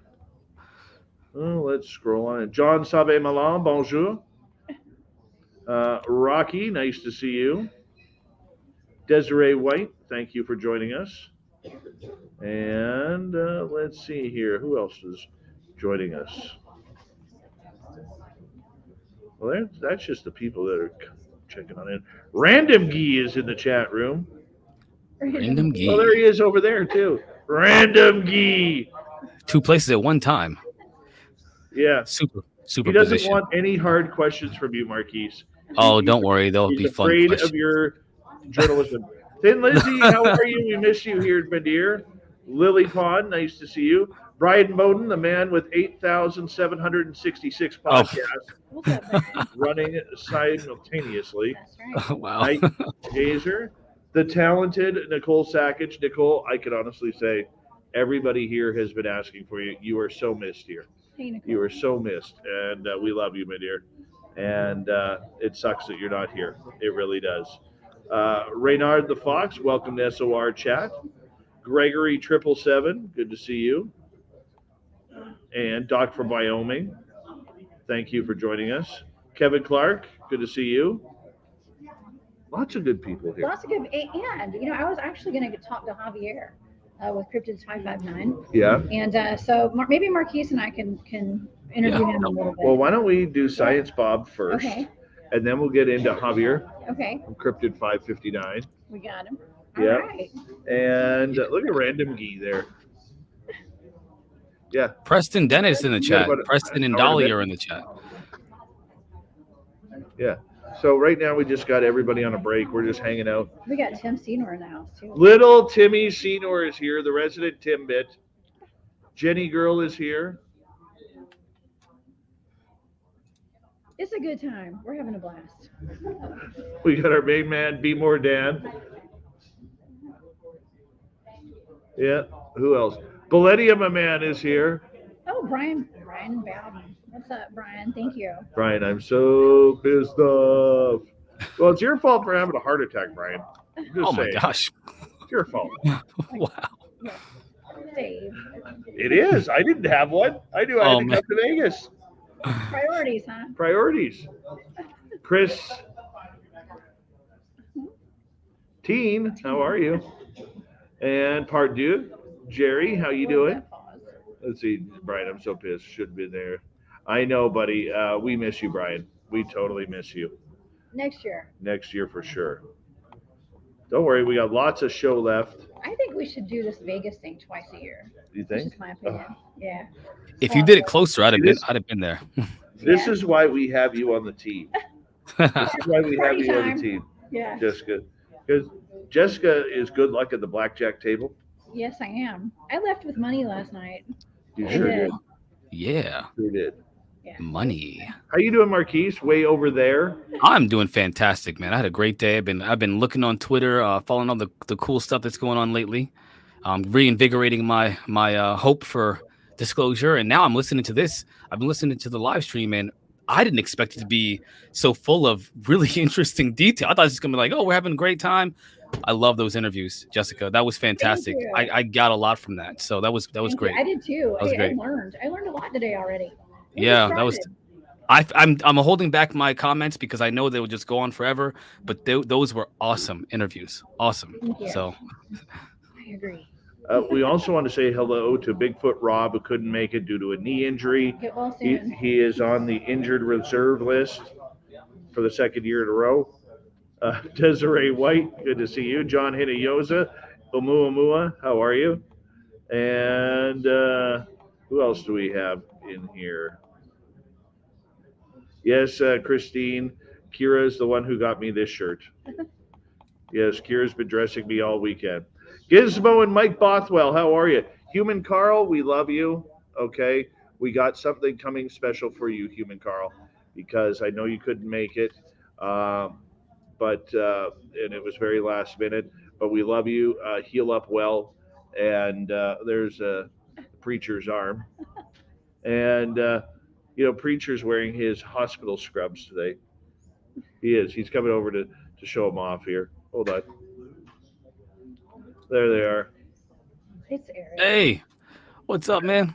Marquise, good to see you. Good to brother. see. It's good to see you, brother. I'm happy. I wish I could be there. I'm so jealous. I've been looking at the pictures in the chat, and I know you guys have been having fun since the day you got there. As a matter of fact, on your way there, you were chatting in the lounge, and then when you all arrived, there was some funny stuff happening. People were had to wait for their luggage, and all kinds of. And Dirty Fylth was saying he didn't get arrested yet. It was great. So We're trying. We're working. They're just real lax here. It's awesome. It's pretty cool the impact that our show has, Marquise. I know. I mean, Aussie Ange flew in from Australia, and a gentleman named Jeff, who's never in our chat room, shows up. He sees Jessica inside the casino. He's like, Jessica Jones. And she's like, do I know you? He's from England. You know what's crazy?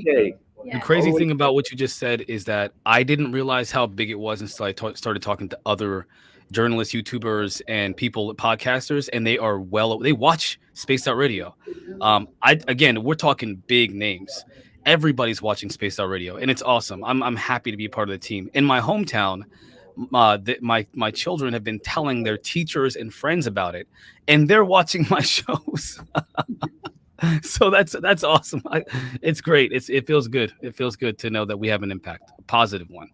Well, this couldn't be done possible without a lot of help, especially from Kira. She's a superstar. Kira is a rock star. Yeah, she truly is a rock star in making sure that everything was organized here at the Golden Nugget. I couldn't do half of what she did, and Eric Markham has been an incredible help as well. The preacher, right? And it takes a lot of people to make this go behind the scenes, and our audience really may not know that there's a lot of people behind the scenes who really try and make this go. And Jess, I think you were a little shocked by seeing how much actually goes on. And I know Marquise, you and I have talked recently, where it takes a lot. It's but a lot. We've been able to pull it off, and it's been great. I just want to finish up. I kind of went on a tangent there, but Human Carl, not to be misconstrued with Alien Carl, we love you. We really do miss you here. We know that this is where you want to be, and like I said, we are going to send you something on behalf of all of us that make sure that you get happy and healthy once again, and that way you can join us for next year when we do this event. I mean, we definitely want you here, Human Carl, and we know you want to be here as well. Joey Zed, how are you? And it's the lovely and talented Deborah Cobble. There she is in the chat room. Hi, Deb. And who else do we have here? The Ferret and Tim Mothman. I'm having lunch, Dave. That's why we have to have a break, because everybody was like getting hungry. I can imagine. Eat? You guys can eat after the night you had last night? I didn't know that was Food. What's food? We're in Vegas. There's food here. I have a Chick-fil-A right down at the bottom where the elevator is. So I tell you, Chick-fil-A every day. I had Chick-fil-A for breakfast this morning, and the only thing that saved it was the hot sauce. Dave, I had a friend, a retired Air Force guy, and he was going to drive from Florida to Vegas to see us, but I couldn't make it this year. Next year, I will be there. I'll be there with you guys, eating all the same food, having all the same drinks. Maybe not as much. I'm a lightweight, but definitely having the same kind of fun for sure. Yeah, For sure. try hanging out with this thing right here. Shots. I couldn't drink that. No, I had to No, oh, you're lightweight too? Yeah, Oh. let's. You give me a glass of wine, and I'm done. I'm not gonna lie, there has been tequila played this Yeah. weekend so far. There has been tequila played You- this if- weekend. Tequila. Vodka. Hi, National vodka. Memorial. Good to see you. Let's get caught up in the chat room here quickly. Sure. And who else is joining us here? We have There's Terry. Val SWPA. Paul Rizzo, good to see you. I would love to travel to Australia. Gemini Moon, good to see you. And who else do we have here? David's your birthday? On Wednesday. What? And guess what? Friday is my birthday. Wow. I'm I'm gonna 5 put that- years and 2 days older than Jessica Don't Jones, tell everybody that, Dave. and I'm turning 30. Sorry to say, man, she looks way younger than you, dude. I'm gonna be honest with you. She looks way younger. Oh yeah. E Talkin, how are you? Good to see you. Hi Eugene Braxton, we miss you here, buddy. I know you wanted to make it. Let's see, who else do we have? AC, good to see you. Can you shout out my dad? He is there. Everclean. There's not many people in here right now. We're just taking a break for lunch so people could grab a bite to eat. But yeah, Everett C, loving the swag bangs. Yes, thank you, buddy. Glad you're here too and enjoying it on YouTube as well. What is on the shirt? It's satellites, it's UFOs, it's Saturn, Saturn, it's the aliens, planets, constellations. aliens. Kira found this for me because apparently I don't know how to dress myself. So every time I go to a store, I have to have her on FaceTime camera in order to, get my clothes on. You want to talk about dressing yourself, Dave? I wear 2 colors, black and gray. That's it. That's all I wear. Period. Keep it simple. I like that. We're gonna send you some stuff too. I don't know if I have triple extra small though. I shop in the kids section sometimes, just so you know. I fit good. I fit clothes with the 12-year-old kids in my house. I'll tell you that right now. Something cool that Jessica just pointed out, what we're going to be doing here is somebody here is going to win a pair of spaced out Ooh. radio shoes. No way. There is only so far one pair of these, I need those. and I've got all of our stars who are here so far to autograph them. So they are going to be off today, like Barla Ventura, right on the toe there. So I'm so we're jealous. waiting Those are for- so We're nice. still waiting for a couple of our celebrity people to show up, and when that happens, we'll get them to sign it and go from there. And who else is joining us? Corruption Czar Network. How are you? Little Timmy Senor, the resident Timbit, is in the chat room. And who else do we have? Shade Viking. Good to see you. Digger Dog. Thanks for coming on in, even though you're here. Body Tech. Good to see you again. Good morning or good evening to you over in the UK.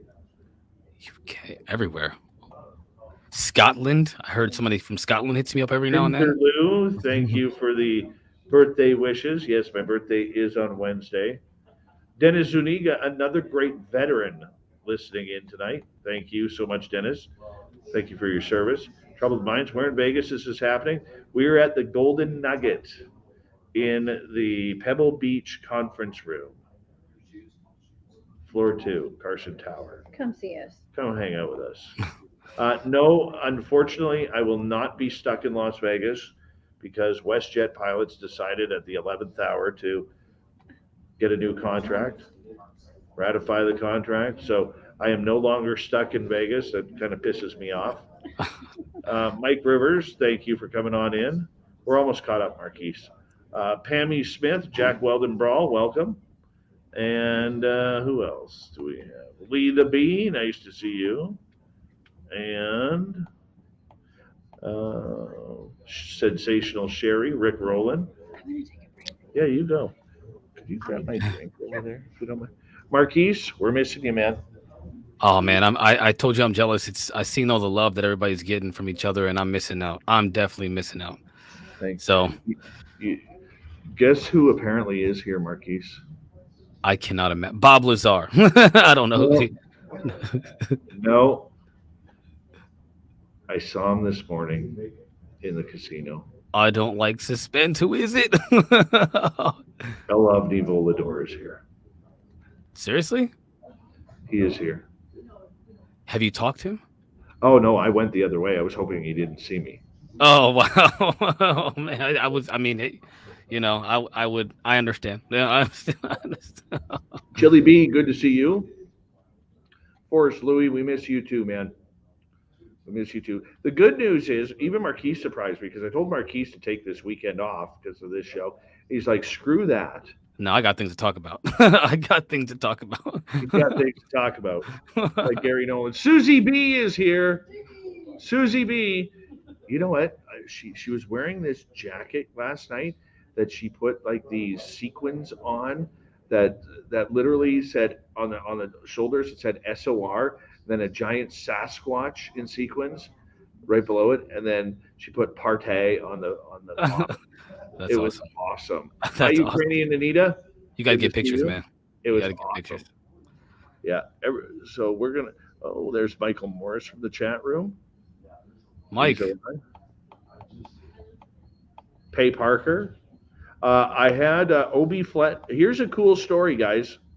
Here's a cool story. So everybody knows Obi Flett from the chat room.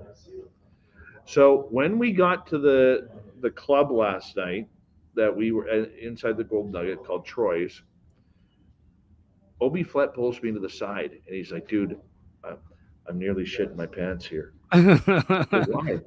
He goes, because I'm going to ask my girlfriend to marry me right here. Yeah, I saw that. And we got it on tape. I have to send it to them first, but I want to make sure that we can play it for our fans. But Obi Flett from the chat room proposed, and she said yes. Beautiful. So we're pretty happy Beautiful. about that. It would have been a Everybody in the little chat, if you awkward if the answer was different. You know, I'm not gonna lie, it would have been real different. But That'd have been interesting. that was a completely awesome highlight of last night's fan party. Was Obi Flett wearing his SOR T-shirt, Wow. getting down on one knee, and proposing to his lovely future bride. Did you And imagine? that's- I mean, did you think it was going to be that epic? Like this time seems like it's. I mean, you got a wedding, a marriage proposal. You've got all Yeah, these that was great the guests first. come. It's great, man. It's awesome. Yeah, so it was pretty cool. Pretty cool. The chat is blowing up tonight. Awesome. Yeah, what do we got in here right now? What's up, everybody in the chat? I just want to say I saw all of your comments. I can't respond to every single one, obviously, but I see all of your comments. I'm reading them as they're flying by. So hello, everyone. It's a pleasure to at least be here in spirit or digitally. Or is this really me, or am I an AI? Who knows? I don't know. Let's say thank you to all of our super chatters tonight. We got Everett, Science Bob, Boo the Beagle, La Bright, Wow. Dutch Hank, Shade Viking, Cat Chaser ×2 ×3 Wow. ×4. Times 4. Brian Bowden, Rocky from the UK, thank you, and Major Lee from the UK, thank you so much, guys. Very much appreciate it. We're gonna get back here going. Literally, there's only about 10 people in here right now because everybody is quickly trying to grab a bite to eat and everything. Hi, Alex Sanchez, how are you? There's Susie B. There she is. Oh my gosh. She's like, shh. No, she brought me some blue marbles. Yes, Blue marbles. blue marbles. I Real got dwarfs in the chat. He'll know what these are. I A lot of people do. got blue marbles Thank from her you. yesterday too. Thank you. Sir. Well, I mean, Did you grab your shirts and stuff? No. Over to the table. These are for gifting Bigfoot. I don't have that size. Marquise. really? Yeah. I Really? think there's You three. think stop it from eating you? That'd be great. Yeah. Picking you up Joe, when you're on nice the to see you. forest. Jenny Hello, Whitebeard. Jenny. Yeah. Thank you for the super chats. Hello to you too. That is Marquise. Susie B's like, what's up, Marquise? Hey, Susie B, what's up?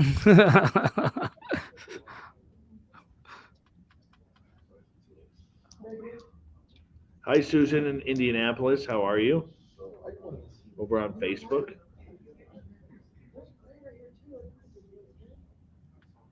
Let's see. Hi, Jessica Jones. Hey, so who's next? Science Bob will be next. Then you're gonna bring up. Then you're gonna bring up the cryptid dude, the 559er. Mr. Javier himself. I've seen him on your. Yeah, I've seen him a couple His name times. is like he's like, dude, call me Javier effing Javier. He goes, that's my name, Javier effing Javier. I like it's got a ring to it. I like that. He's like Beyonce, Madonna. He only has a first name. Wow. Yeah, apparently we head down to Bakersfield. There's a big billboard of him with just Javier. That's the French version. Javier, sorry. He doesn't like the French version. I just about took a right cuff there. Well, you're Canadian. I'm Canadian. He'll forgive me. He'll forgive me. There's a straw right there. That's my straw. Yeah, let me move that. So Jessica Jones tripped me in front of everybody last night. Wow. Wow. I wish I had. I should have. I'll do it tonight. Yeah. Our fearless leader. How could you do that? This is my traveling buddy. This is my Ogopogo name. Why does that look so trippy? Why does that look trippy? Well, because he's green and the camera's trying to pick up a green screen. Okay, I was freaking me. I was like, what is going on right now? I haven't had shrooms today. Why is it? Because the green is like a green screen for it. Oh my god. Ladies and gentlemen, the shrooms did not kick in. That is actually a cat. It's just a green screen. Don't worry. That's weird. That's trippy. That's trippy. You got enough stuff there? You didn't get the rest of your stuff. You didn't get the rest of your stuff there, Susie B. These are handmade.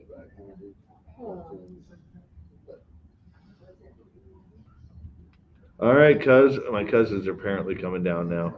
Oh yeah, we met your cousin last night. Yeah, cousin Bob Vila. Yeah, Bob Vila, that's right. He does look like Bob Vila, doesn't he? Mm-hmm. I'd say he's a cross between Bert Kreischer and Bob Vila. Super cool dude though. Yeah. It's like you guys share the same DNA. Hard to believe. Right? How one could be so attractive and one like him could be so unattractive. Oh man. Wow. He loves your hair. He loves your hair. Yeah, Dave does have some really nice hair. My gosh, man. I got to see it in person. Look. Dude, it's like not even real. I forgot my locks to give away. I did. I forgot my locks. I forgot my camera. Yeah, take that. It's good for your hair too. It smells great. Susie doesn't have a beard. Take 2 bottles. There's enough. Chat wants to see Susie B on camera. What's that? Chat wants to see Susie B on camera. Susie, do you want to come around? Susie B, they want your fans want you. My hands are full. Her hands are full. She's playing. Oh. Susie B, I'm going to tell you, well was right now. nothing but trouble last night. Nothing but trouble. She's like a jackpot at the slot machine. She's progressive trouble. Wow. Hi, Derek Galloway. How you doing? What's up, man? I see you. It's the downtime.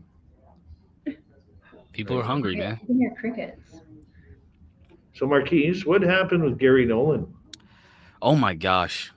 So I'm honestly still like just astonished by the fact that he explicitly said, and this is of course a paraphrase, that with 100% certainty there is non-human intelligence is engaging with humanity. 100%. They're not human. They're aliens. They're here. There is the wow signal is the fact that they're here. And he even went further and said said something that I thought was really kind of a edgy, where he said it's a sign of intelligence whether or not we can notice that that's them. So essentially, if you don't notice that what you're seeing in the skies, what you've been seeing for however long is something else, yeah, you're not too bright. That's kind of one of my favorite things that he did at that conference was pretty much call out the debunkers and the naysayers and let them know that if you were just a little bit more intelligent, like our guests or like our audience, for example, and everybody else in the UFO field who's been watching this, you'd know that we've been visited for a long time. They're in our skies. It's not us. So big deal, 100% certainty. We got confirmation from a professor of immunology, one of the leading professors of immunology in the world, Nobel Prize nominee. I mean, we can go on all night about Gary Nolan's credibility, but that was a big deal. That was a big deal. We're talking disclosure, explicit, no equivocation. This is disclosure. So. Oh. You know, just walked in, the man, the myth, and the legend all wrapped into one. Joe Mersha is here. How are you? Good. Joe Mersha. Now, Joe, did you get permission from Eric Davis to be here? I'm just curious. I can't talk about that. Yeah, Nicole, that was at the SALT conference. That was at the SALT conference, Nicole. And the thing is, we're talking about where there's going to be there's a a back-to-back interview process of some really important figures in society talking about different areas of the future of civilization, so innovations and so forth. So this is a big deal. He's speaking to the world, but specifically the scientific community, and saying, hey, listen, we are being visited. Now, I don't want to waste tonight's content because I got some stuff for tonight, but I think this is the moment that I've been waiting for since 2017. When the claims that there was a disclosure coming and at some point, this is it. This is the beginning. So I'll say that, Danielle. I'm sorry. The fact that for me, the fact that it's been said by someone like Gary Nolan, I think that's more important than hearing it from a ufologist, because when Gary Nolan is involved with the metamaterial, working on the material from the reverse engineered craft, which is, by the way, he says it's theirs, it's not ours. That's a big deal. Scientists. Not a journalist, not a ufologist, not just a believer, an objectively thinking, intelligent, prestigious person like Gary Nolan. So, Marquise, are you going to be talking about this at after hours tonight? Oh, absolutely. I'm going to go into so much more. We're actually going to go over the video. I'm going to piece by piece talk about a few segments from that video and just kind of give people, just let them know the gravity of what's happening. The gravity of what just happened. This is so much bigger than somebody said that there's aliens here. Bob Bigelow mentioned that they're among us already, right? So it's not like we haven't heard these things from some big people before. But again, Bob Bigelow, people don't see him as someone who's objective. They see him as a rich person. He's a billionaire. They don't consider him anybody that can be trusted outside of the billionaire class. We're talking about a scientist. The most prestigious scientist, one of the most prestigious scientists in the world. So it's a big, big deal. You can tell I'm pumped about this. I'm so sorry. I've been holding this down. That's why I had to do a show tonight, ladies and gentlemen. That's why I had to do it. I know. Wait, we're supposed to be off this weekend, right? Because we got Spaced Out Radio in Vegas. So we are supposed, yeah. To do our Marquise. I love you for that. This is real. This is real for me. This is like, I need to do this. It's cathartic. It's a release. It's a way for me to get my thoughts out of my head and speak to people about it. And also, I feel like it's important for us to educate people about these things. And if I were sitting at home enjoying my time on a vacation, what do I want to do? I want to see stuff like this on my vacation. I want to see people talking about the things that I love talking about, the things that I'm passionate about learning about on my vacation. And I want to know the up-to-date stuff. So I feel like I owe it to the audience to do that. Oh no, they've come back for me. They've come back for me. No. Wow. Oh no. We have a visitor. That's the one that was looking at me in my. Oh, that was. Can I touch it? Here, you're gonna give me nightmares now. You know that, right? I'm gonna have nightmares now. Oh, he's got pajamas on too. PJs. Oh man, that is just not cool. Yeah, there we go. Yeah. I'm gonna have nightmares now. That's great. That's great. We are in Vegas. They have a lot of sightings of UFOs out here. So. Well, I'm sleeping with the light on tonight. So thank you for that. I appreciate that. New Any official mysterious mascot of Spaced Out Radio. the official mascot. Oh Oh no. my gosh. Oh no. Oh wow. Yeah. I could probably fit the same clothes as him though, I'll tell you that. I think there's something on his head. Let me see. It looks like it, right? It looks like he's got a brown. Well, it's just couple of- okay. It's the just green screen. It's camera. green screen. Okay. Yeah. Yeah. Oh, this is cute. Yeah. Let him sit right there. That's cool. Hey, yeah, Oh, let's yeah. just stare at me. Just He can sit right it's there. fine. Yeah, it's fine. It's I can You handle want me it. to take him off? I can take him No, away. I'm an adult. Hey, I'm an Mr. adult. Alien. I ain't scared of nothing. Except for them. I got it. They're scary. I can't lie. You know, the funny thing is, I talk about my experience. The funny thing about my experience is that I wasn't hurt, and they told me they wouldn't hurt me. And yet to this day, I'm still terrified of them ever coming back. I wonder, and you were talking about that with Goodall Yes. earlier, the last interview. Uh-huh. And I thought that was so interesting. Him mentioning, the idea that people who if they want to try to stop the abductions, they invoke the name of Jesus, right? I've Or heard that- that many times. I've Again, heard it. And that's why people say, well, could aliens be demons? Right. And he What's the deal with suggested that? it's a reflection of your thoughts about it, your history and your consciousness, so to Be a speak. kiss between you and the alien. A kiss. Okay. That's great. Just a little weird. Just a little weird. I'm sure he liked it. He I'm liked sure. it. Kissing aliens. Kissing baby aliens over here. Spaced Out Radio fan party.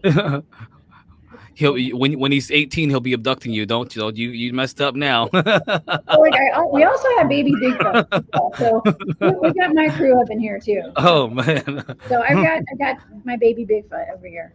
Actually, that's David's baby Bigfoot. Wow. Yeah. Yeah. Wow, you guys are having such a great time. I really am pumped for you. I'm so excited. I wish I could be there. I really wish I could be there. I know. We miss you, Marquise. We're gonna have you here next year. Next year, I'm going to be there for sure. Like I said, I told Dave, I think we should do this twice a year.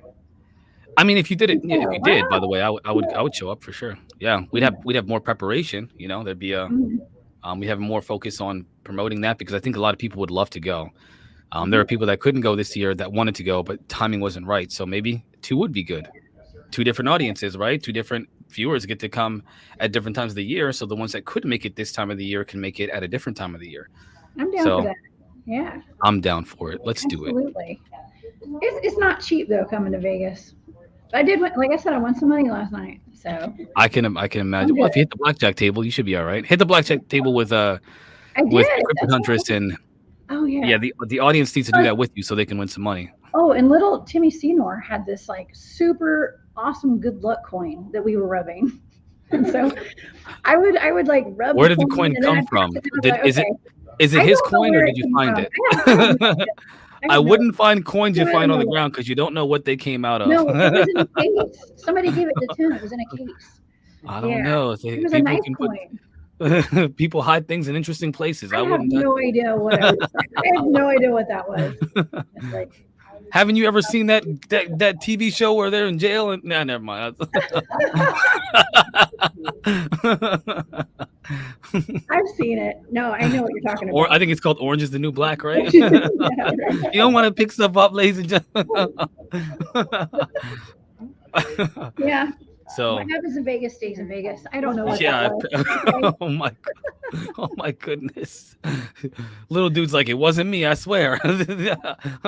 He's a look talking about your little alien buddy over there.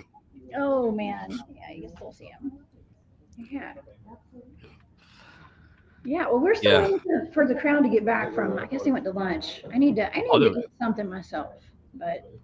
Well, you know, I'm gonna wait. that's I'm having too much fun over here. Yeah, Dave's going to round people up. We're gonna try to find Science Bob, and get him over here for this interview.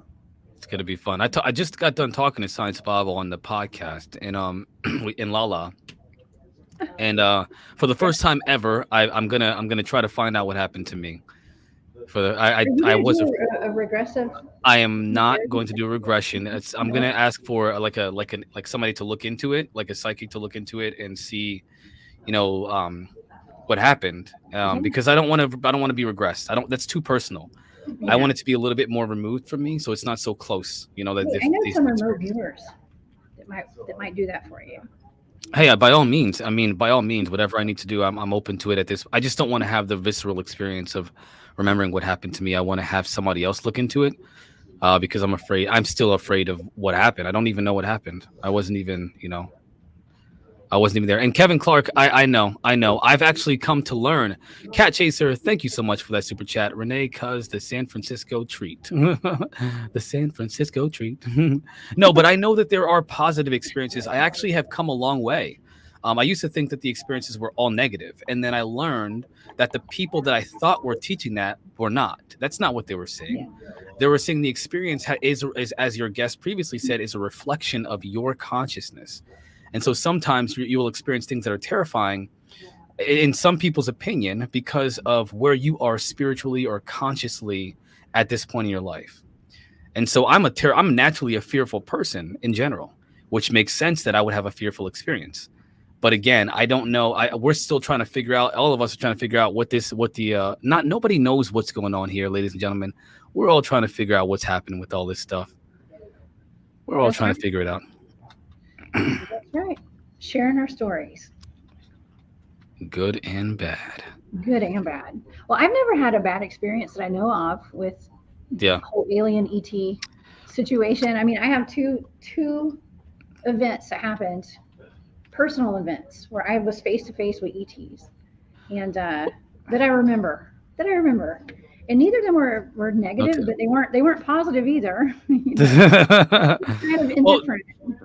Jim Goodall said, he mentioned the Stockholm syndrome situation where some people start off having bad experiences and then it changes into good ones.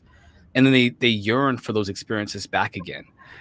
Dave Scott holding his new baby. How you doing there, little one? I made his scheduling boo-boo. It's long lost. Susie B's in the chat room. Hello, Susie B. Welcome. By the way, that's Dave Scott's love child, just so anybody knows. It's from a previous relationship. Wouldn't surprise me. We're going to make a little bit of a change here. We'll get things going here right now because there are people starting to funnel back in. But I made a mistake with Science Bob. He'll be back later on in the show. But I'm going to bring up somebody who is here tonight, which I've never interviewed him. You're going to be the first one to interview him on Spaced Out Radio. Awesome. Let's do it. Mr. John Ramirez. No You want to come on up and hang out with us? Do you want to interview him? No, you and him. All right. So? Heck yeah. Let's do this. Hey, Marquise, Steve, thank you for coming. Oh, I'm excited. You have no idea. You have no idea. You want your friend here? Yeah. Grandchild? Oh, no. Hey, there you go. Here we go. Hey, John. Yeah, this is E.T. Chucky. Oh no! Oh no! So, yes. That'd be beyond terrifying. Hi. Good to see you. Good How you doing, John? I'm doing great. It is a great pleasure. First Spaced Out Radio event ever. And I usually watch after the fact. I usually watch the shows, and I've met Dave at the UFO conference in San Francisco that was held back in March, I believe. And it was suggested maybe I should come out here. I said, great. Wow. I'd love to. And so here I am. Are you having fun? Last night, it's a little hazy. I think people are buying me drinks, and I was buying other people drinks, and I don't know what happened. That is awesome. Well, John, I have been watching you ever since my first sight of you on camera was with another YouTuber, who has been also interviewing plenty of people. And I thought, oh my gosh, this is, you laid out all this. You did a PowerPoint presentation, I believe it was PowerPoint, about the structure of the CIA and the intelligence community when in reference to the UFO phenomena, how they're investigating it, what they've been essentially doing, and your take on that. And it was comprehensive. I had to watch it like 3 or 4 times to have any idea what was going on. Yeah, it really is an alphabet soup. People make jokes that it's an alphabet soup, but you get a box of alphabet blocks like kids play with. Yeah. You throw that up in the air and let it land, and probably when it all comes out on the floor, there's probably an agency or department with those initials, because I know it's very hard to navigate, and I know people kind of focused on CIA, and then thanks to Mr. Snowden, there's an NSA, Right. But I just wanted people to know that there are a lot of players in this, not only CIA, and we were there in the beginning with the Office of Naval Intelligence and CIA in 1947. Right. That started back then, and from CIA we have the next agency that was created in 1952 thereabouts. It was NSA, and then there was like the NRO, and then there was the DIA, and then the NGA, which is the most important, National Geospatial Intelligence Agency, because they're the guys that analyze all of the pictures. Right. So they have the visual proof of what Dr. Gary Nolan said. And I believe what CIA has is the proof that they are non-human. And I mean like bodies. And that's one thing that a lot of folks don't say out loud, but they hint at. My good friend and colleague, Mr. Jim Semivan, will ask him all the time, what about the bodies?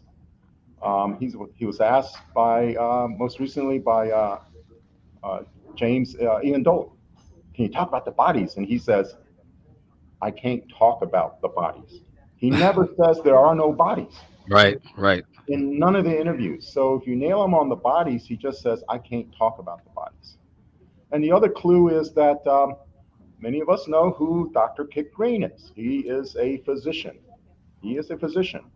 And he was in the division in CIA that had parts of the UFO account as a doctor. And that division was called Life Sciences Division. And I go, wow, he's not an aerospace engineer. He's not an aeronautical engineer. He doesn't know how these things fly.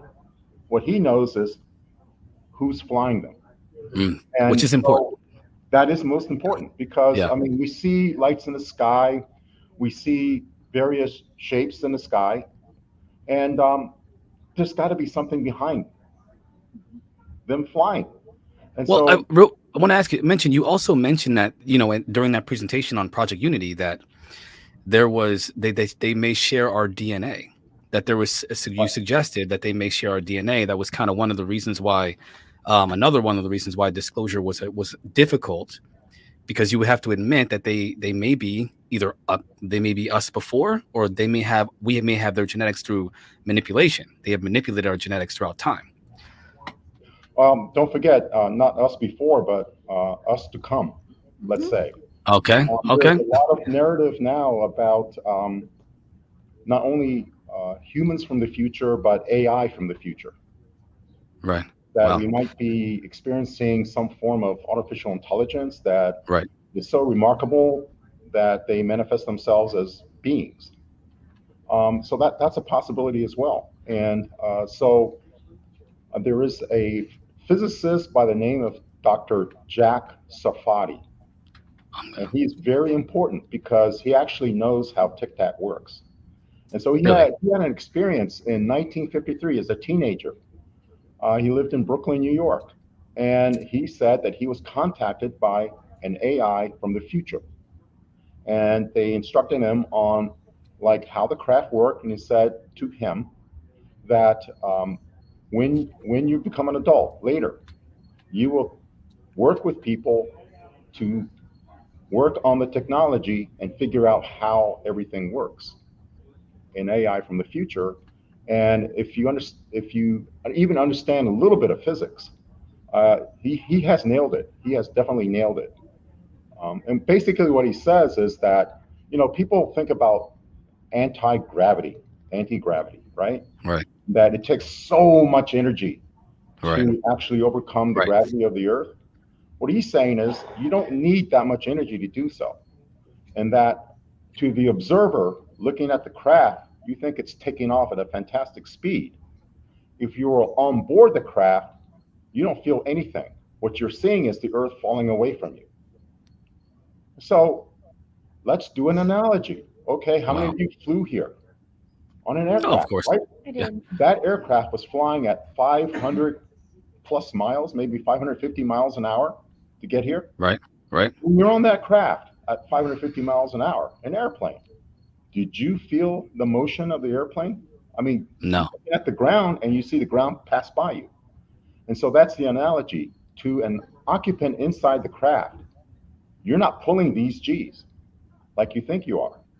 And furthermore, he uses the analogy surfing, right? So you got a surfer on his surfboard and he's riding a wave. Now, on that surfboard, he's not feeling the motion. He's riding the wave. And so what he's saying is that the wave is the manipulation of time and space. So the craft is riding a time and space wave.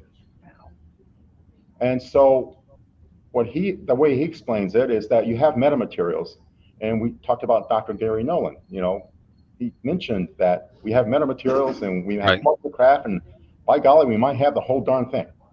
Right. Right? That's remarkable, isn't it? But let's take the metamaterials. If you talk to any of the physicists working on these materials, they'll tell you that there are three elements involved, principally three. And that is magnesium, bismuth, and zinc. Right. Those elements exist on this planet. But when they look at the metamaterials, they're constructed in such a way, and the purity of these elements are so fine that it could not have been constructed on this planet. And furthermore, in the metamaterials, there are something called waveguides. Right. Very, very small. Right. And the waveguide basically is a transmission means for electromagnetic energy, right? So we all might have copper cables, right? Copper cables delivering our cable TV, that's copper. But at certain frequencies, copper cannot carry that energy. It needs to go through a space, an opening, and these are called waveguides. So these waveguides are very, very small. The wavelength is like, one sine wave is like this. Right. We all know what a sine wave is, right? Yeah. Yeah. So what I'm doing here is probably like a foot long. The sine waves that are in the waveguides are literally billions of a meter.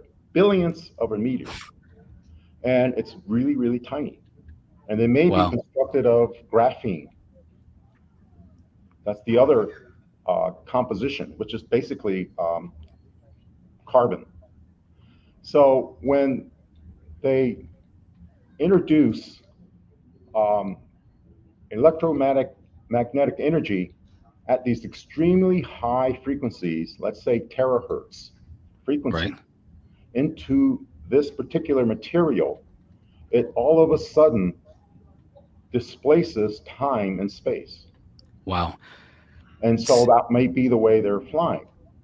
Now, Dr. Gary Nolan might know this. Definitely, I know Dr. Putoff and Dr. Davis know this. And so we had Dr. Gary Nolan doing the opening shots. And I would say later on this year, I think the time will be right in order to have other scientists who are working with the government to do so as well. And to be clear, Dr. Gary Nolan, he started working for the government when he was approached by are scientists at CIA, Right. right? The Havana syndrome, right? And so Dr. Nolan functions as a consultant to the intelligence community. That's why he's been looking at all aspects of this phenomenon, including anomalous health incidents as well.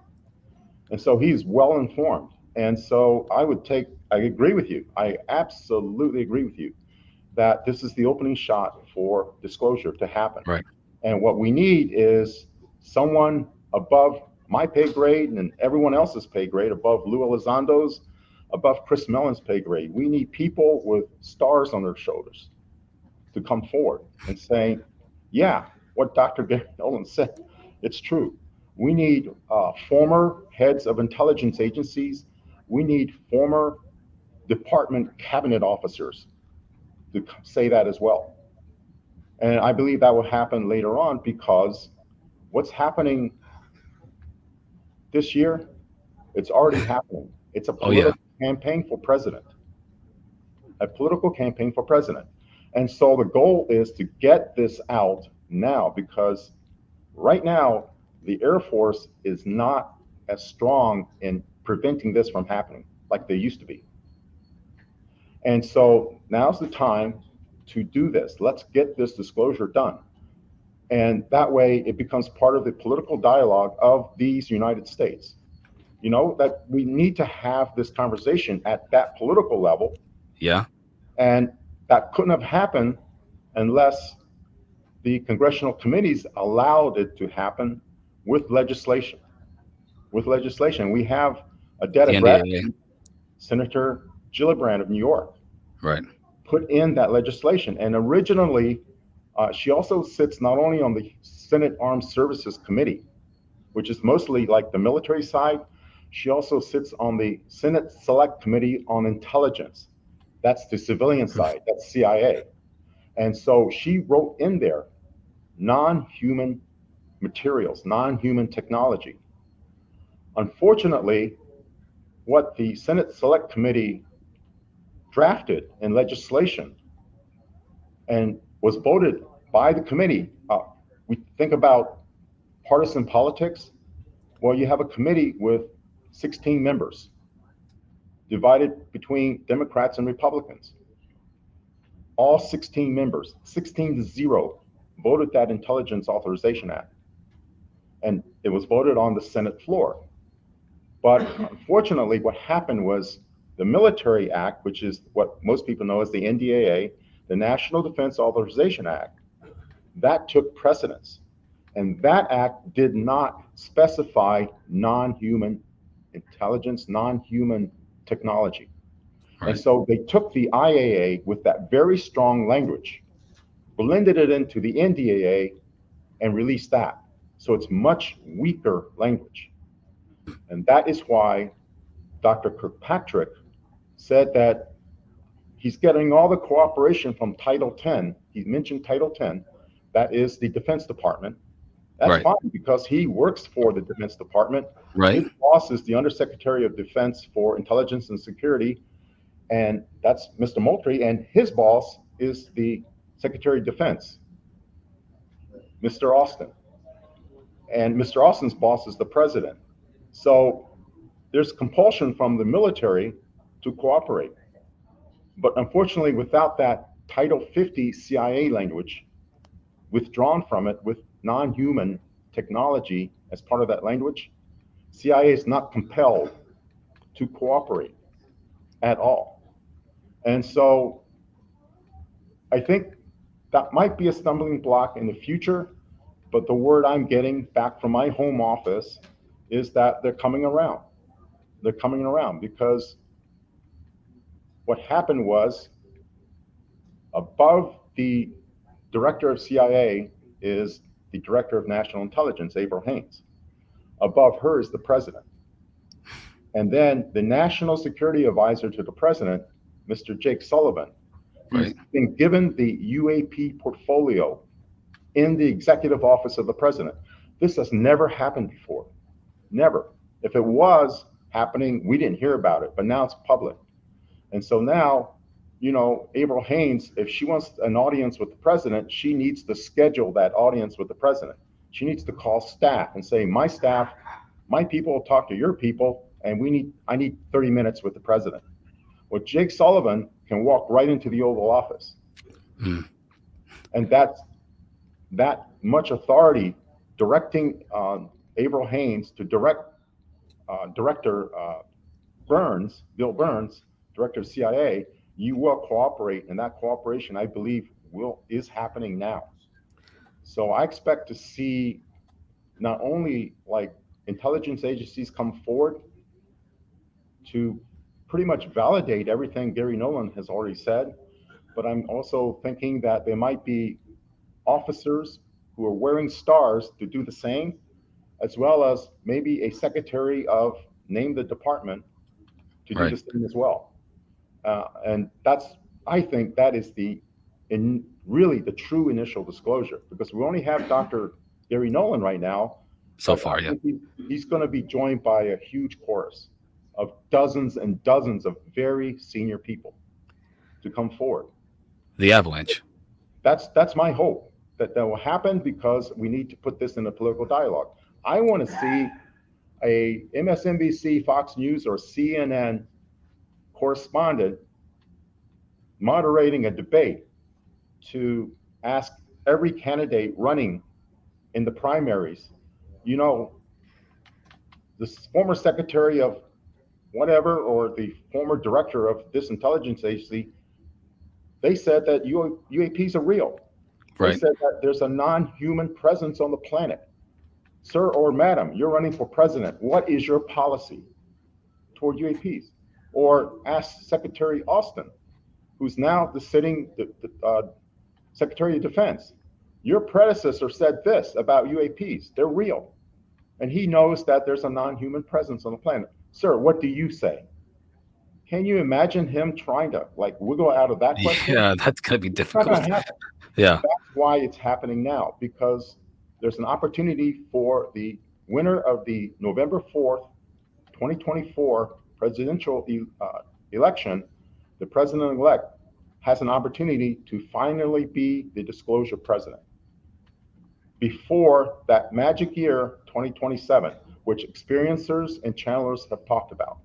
We always hear about 26 or 27, those years. Right, 2027. And I would say this, the only time that I heard from CIA that they were concerned about something I said was with, I think it was an interview where I mentioned something about the government knows about 2027. I think it was Project Unity. There was another interview you did with him, Jay from Project Unity. No, this was more recent. This happened this year. Oh my gosh!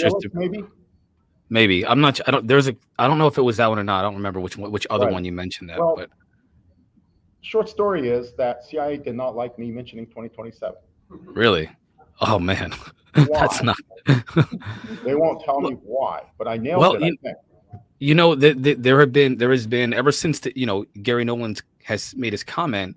I spoke to a few people behind the scenes, and the concern that I've heard, and again, this is all nobody really knows yet, is that there could be a problem, some kind of a problem for humanity, essentially, that we will not be able to avoid around that time. And so before, I don't know how to describe it, but that's what I was told could be the concern.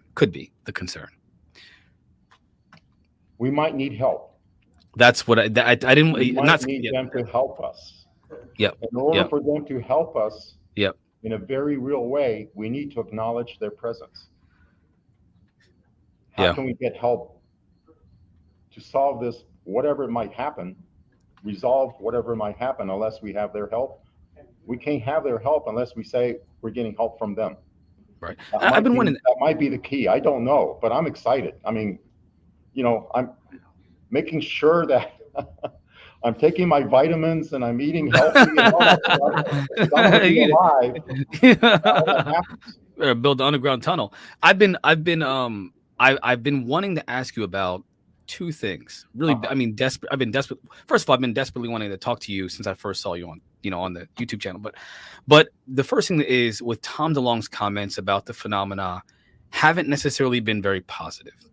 And given his claims about being as close to some generals who know exactly what's going on, he says that there is a threat involved with the phenomenon, not a kinetic conflict, but something a little bit more akin to a spiritual conflict. He doesn't explicitly say spiritual, but he does heavily suggest it. And the other thing was with, oh my gosh, there was another comment that was made about the idea that Luis Elizondo mentioned, he gave a scenario that was a concern for those in the Pentagon and the DoD, that if by telling the enemy that you're aware of them and their technological, abilities and so forth, you will give them a leg up on knowing that there could be a coming conflict, and it ruins their element of surprise. And so the reason why the government hasn't said anything, he says, has been said behind the scenes, is because they're afraid that they would, instead of it happening at a later date, this invasion or a coming or whatever, an engagement or whatever, not kinetic, but of some kind, they wanted to prevent that from happening tomorrow. They don't say anything at all. They deny it. They pretend like they don't know because they're listening. They, as in the others, the non-human intelligence is listening. And if they find out that we know about them officially, not just the people, they won't act in 10 years, 5 years. They'll act now.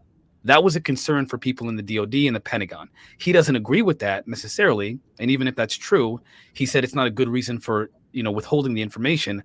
But what do you think about those two ideas about the phenomena? Well, let's go back to something known as the Collins elite. Right. A lot of folks have heard about the Collins elite. I don't know if they really call the Collins elite. I tell people don't use labels, because if you tie a label to something, the DoD will literally tell you the truth and say there's no such thing, because it's actually called something else. Right. So smart. Right. That's what they do. So I know for a fact that there were high-ranking officers and high-ranking officials in the Department of Defense who actually believe, because of their personal belief systems, that there are elements of this phenomenon that are demonic. Right. They're afraid. That's whatever. Because that is their personal belief. They literally translate the New Testament word for word. And I'm not saying that it's wrong to do that. People have their own beliefs. Personal opinion. Right. I have to respect that. But they're taking that belief system and making national policy out of it. Right. And that's what I don't like. It's problem. Fine to worship the way you want, but when you think the way you worship should be the law of the land, we're going to get into some problems. So I don't like that. But there was a high-ranking official in the Department of Defense. When he saw that OSAP was running, he pulled the funding from it. Right. And so the folks in OSAP, a core group of them, went underground and called it something else. And that's what ATIP was. Right. And it didn't have a formal budget. They ran it out of what's known as the GDIP. It's the DIA funding line in the intelligence community. It's called the General Defense Intelligence Program, GDIP. And anyone who's been in the intelligence community and the DoD side knows exactly what GDIP is. So basically, you can run a program without having specific money dedicated to the program, as long as you don't need to hire a contractor and bring facilities on board. So OSAP had funding. They hired a contractor, Bob Bigelow's company, and they had a facility, right? That takes money, official money. But when you do it in-house, you don't need to do that. You can run programs in-house if you use what we call blue badgers, that is staff employees of the federal government. We're paid a salary, and basically when we're told to do something, we do it because we're already paid a salary. Right. And so the pen and paper and the laptops and all that infrastructure, the electricity is all paid for. But you can still run a program, and that's what Luis Elizondo did, and kept it running until Congress formally adopted the UAP task force. Right. And at that point, ATIP didn't need to exist. So, UAP task force is now Arrow, and it's going forward, and Arrow actually has money. So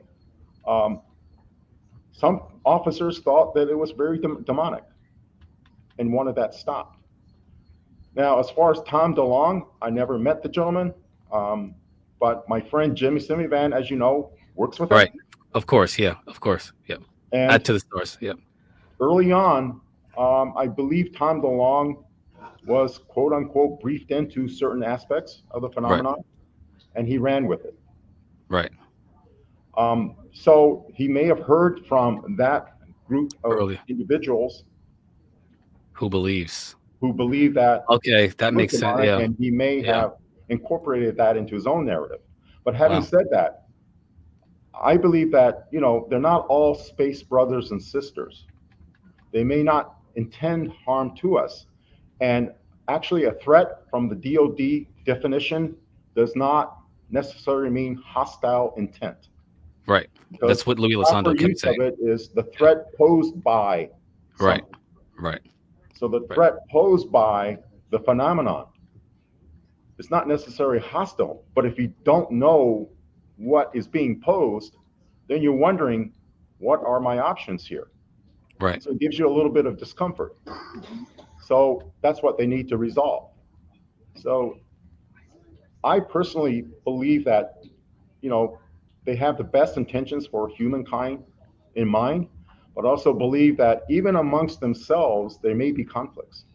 Uh-huh. There may be conflicts, and they're playing those conflicts out. You go back into human history, and we have nations back in ancient times with their gods fighting other nations With their the other yeah. gods. Yeah. Right? Yeah. That's And even we hear in the myths and legends, which I believe is just history that we forgot, but you hear about the gods warring against each other. right. You go into the Hindu texts and you hear about gods warring against each other in these fantastic vehicles. Vimanas and Yes, yes. So is that a continuation of that we're experiencing now? We're more sophisticated than that because we have the science, but some ways I think the ancients were smarter about what's going on because they were closer to it. They right. didn't have science, and they saw something and they took it for the truth. They didn't try to debunk it. They see it, oh, it's true. Now we have scientists who debunk everything. Yeah. Who Yeah. don't believe, but we also have champions like Dr. Gary Nolan, Right. who actually had access to the materials, had access to parts of the craft or the entire craft, had access to perhaps other artifacts, who's saying this from, like you said, here is a scientist from Stanford Research, from Stanford University, with access to all of the equipment at Stanford Research Institute, and he's saying this. So that's huge. Yeah, I've always been told, the thing is when you hear about someone who says that, for example, I was at a facility and I read some classified documents that I wasn't supposed to see, that's a little bit too far removed from the truth about something. You could have been, fooled by those documents. It could have been planted there. Who knows? But when you're involved with the material itself, the Right. material science, there is no denying the credibility of the statements made by that person. And that's why I feel like it's so important. And before Dr. Gary Nolan, who said the same thing? And he was told not to say this anymore? I mean, a lot of people, but I'm wondering who you're talking about. Who was it? Dr. Ed Davis. Okay, yeah. Wait a minute. He I thought said the same thing. He said, yes, we have metamaterials. right. Yes, we have parts of craft. He said that. And then he was told, don't say that anymore, Dr. Davis. Now he can't say it anymore. Yeah, he's pretty afraid. I think he will be saying that and more. Oh man. It's gonna be an awesome year. I'm hoping there will be not just Dr. Nolan, but a cast of many dozens of witnesses. So what distinguishes a witness from another witness? So I do respect Dr. Stephen Greer. He's having a disclosure event coming up in June. Right. And he's relying on people in the military know what DD-214s are. It's Right. your Yeah. discharge paper, right? Yeah. Right. And all it says in the DD-214 is that, yes, I served in the U.S. Marine Corps from this date to this date, and I have This is an my honorable MOS. discharge Yeah. on this date. And oh, by the way, when I was in the service, here are my awards. Right. I got these medals. Right. Right? That's what it says. It doesn't say anything in there that I once held a top secret SCI clearance and I worked at Area 51 Right. and I worked on this program. That's not in there. That information is in another database, not accessible to civilians. And for the defense side, that's called the Defense Information Security System, DISS or DIS. In there, you look up a person's full name, date of birth, place of birth, and social security number. And in that database, you'll see a list of every single darn compartment that person has ever been read into, including compartments that aren't supposed to exist. It's all in there. Now, on my side, which is the CIA side, and also civilian intelligence officers, we're in something else called scattered castles. Same thing, provide that type of biographic information, and you will find me inside that database, scattered castles, that I was at CIA, I came in on this date, I was retired on that date, and here are the compartments I held. And so when I left CIA, I signed out of all those compartments. And the security officer said, my God, you have like over 24 compartments. Yeah, I know. And I saw like cryptic letters, you know, like XYZ as an example. And I didn't know what XYZ was anymore. And since I signed out, I couldn't ask. So yeah, I heard you talk about that. I was read into this. What was that? I don't remember.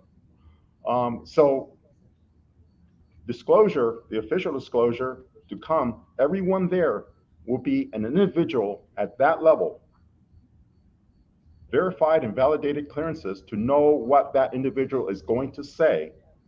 Secondly, what they say can go right back and tap into a program that existed, or tapped into intelligence information that is in the archives. So if someone says, oh my gosh, you know, I was in the Air Force and I worked at Area 51 and we were flying this craft. It was derived from something that we were able to retrieve, and we tried to rebuild it and we got it working somehow, Well, anybody can say that. Right. How do you verify that? Well, the official disclosure, they took that person's information, right? And they cross-referenced it to that program and said, yep, you are the official disclosure witness. Are you willing to say that in public? And by the way, the United States government will give you full backing and support. You will not be prosecuted. Well, my understanding is that a lot of individuals raise their hand. Count me in. And so that's what I think will happen between Labor Day and the end of this calendar year. I'm excited for that. And you know, speaking of Stephen Greer, he had another conference at the National Press Club twice. The first time was the citizens one, and the second time he had it in front of ex-members of Congress. Yeah. And he did, you know, they brought their DD-214s, and I think to your point, mentioning about how verifying where they were exactly, what kind of classified programs they might be working on. I don't know if it was cross-referenced at the time, but at least the most important thing to me was that it was being spoken to. They were speaking to these ex-members of Congress. They took it very seriously, and it never went anywhere. It just stayed. It right. Kind of just, you know, stayed there. So you have an ex-member of Congress. What committees did they serve on? Oh, I don't even. It's been like a decade. I don't remember who. Right. Unless they're in the House or Senate Armed Services Committees, unless they're in the House or Senate Intelligence Committees, they don't know. They were not read in. Members of those committees were read in. Also, the Gang of Eight. You know, right? The top leadership of both parties, as well as the committee chairs and vice chairs of the Armed Services and Intelligence Committees. They comprise the Gang of Eight, and they get read into everything. And don't let anyone tell you that the Department of Defense can hide programs from them. They cannot. What the Department of Defense can do is to hide programs that were thrown over to the defense contractor side As long as not one penny of taxpayer money was used in that program, they can keep it hidden because it's proprietary technology. That's what's going on. And Yeah. the other way to hide a program legally is to give it to CIA. Because in 1947, and through the various national security acts, CIA was given the legal authority to practically lie to the American people, to hide programs. That's what covert means. Covert means you hide a program. You have a program ostensibly to do this, and it looks like it's doing that, but underneath, deep down inside, it's doing something else completely. And you know, we all hear about Air America. There's also Southern Air Transport. These were like companies, aviation companies, and you know, they were actually doing legitimate business. But their purpose was to transport goods and services needed by CIA to conduct clandestine operations, and that was legal. So that's how you hide it. Lou Elizondo gave it all away because he was asked in an interview, how would I hide a program? Oh, I would just give it to Title 50. Oh, that's the CIA. He said that in an interview. Yeah, I remember that. I remember Yep. that. And that's what he meant. You give it to CIA and we'll bury it. It'll never see the light of day. So, you know, I worked on these covert and clandestine programs. And clandestine and covert, they're two words. They're not the same. Covert is you have something that's visible in public, in plain sight, but underneath, you're doing something completely different. So you can set up a legitimate business to do something overseas, but that business purpose is to conduct operations for CIA. That's covert. Clandestine is so hidden that there's absolutely nothing you can see. There's no tip of the iceberg. It's all hidden. And so we do both types of programs legally for the United States government. Who authorizes these things to happen? We need a presidential finding. We need a president of the United States to sign something saying, Right. I authorize CIA to do these covert and clandestine operations on behalf of the United States government.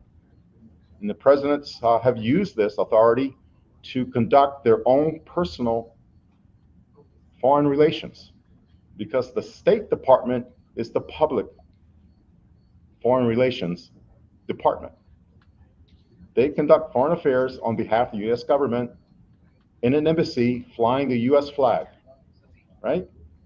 But CIA can do the same thing, hidden completely from everything. So, you know, I'll give you an example. Do you think President Trump just, you know, decided to fly over to North Korea and meet Kim Jong-un? No. How did that get arranged? President Trump instructed CIA, make the overtures to the North Koreans, tell them I'm going to go over there. And that was all set up. Nixon did that with China when he met Mao Zedong, and with Russia when he met Leonid Brezhnev. You know, everything is set up beforehand.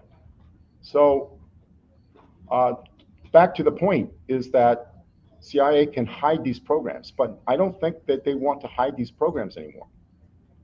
I think it's time that CIA is saying, yeah, we'll come out in the open now. Wow. Hey, any final thoughts today? We have about 2 minutes, Marquise. Okay. Yeah. The only thing that I had to say is it's been a pleasure. Yes, I have been giddy this entire conversation. John, if I could at any point get your contact information, I would love to continue this conversation at some point, another day. I don't want to ruin your fun, but I definitely want to pick your brain at some point because I've been waiting for so long to have a conversation. We got to hurry because I'm only doing 3 more interviews. I remember. And I am stopping until after disclosure. And I understand. That, I'm doing nothing because you won't need to hear from me anymore. You're going to hear from other people. Well, before that happens, Jessica, you give him my cell phone number, and when you get a chance, you know, shoot me a text. I will jump on that immediately. I am ready to rock and roll, sir. Well, it's a pleasure to speak to the audience here on Space That Radio. Thank you. They love you, man. Thank you for They being love here. you. Thank you, sir. John Ramirez.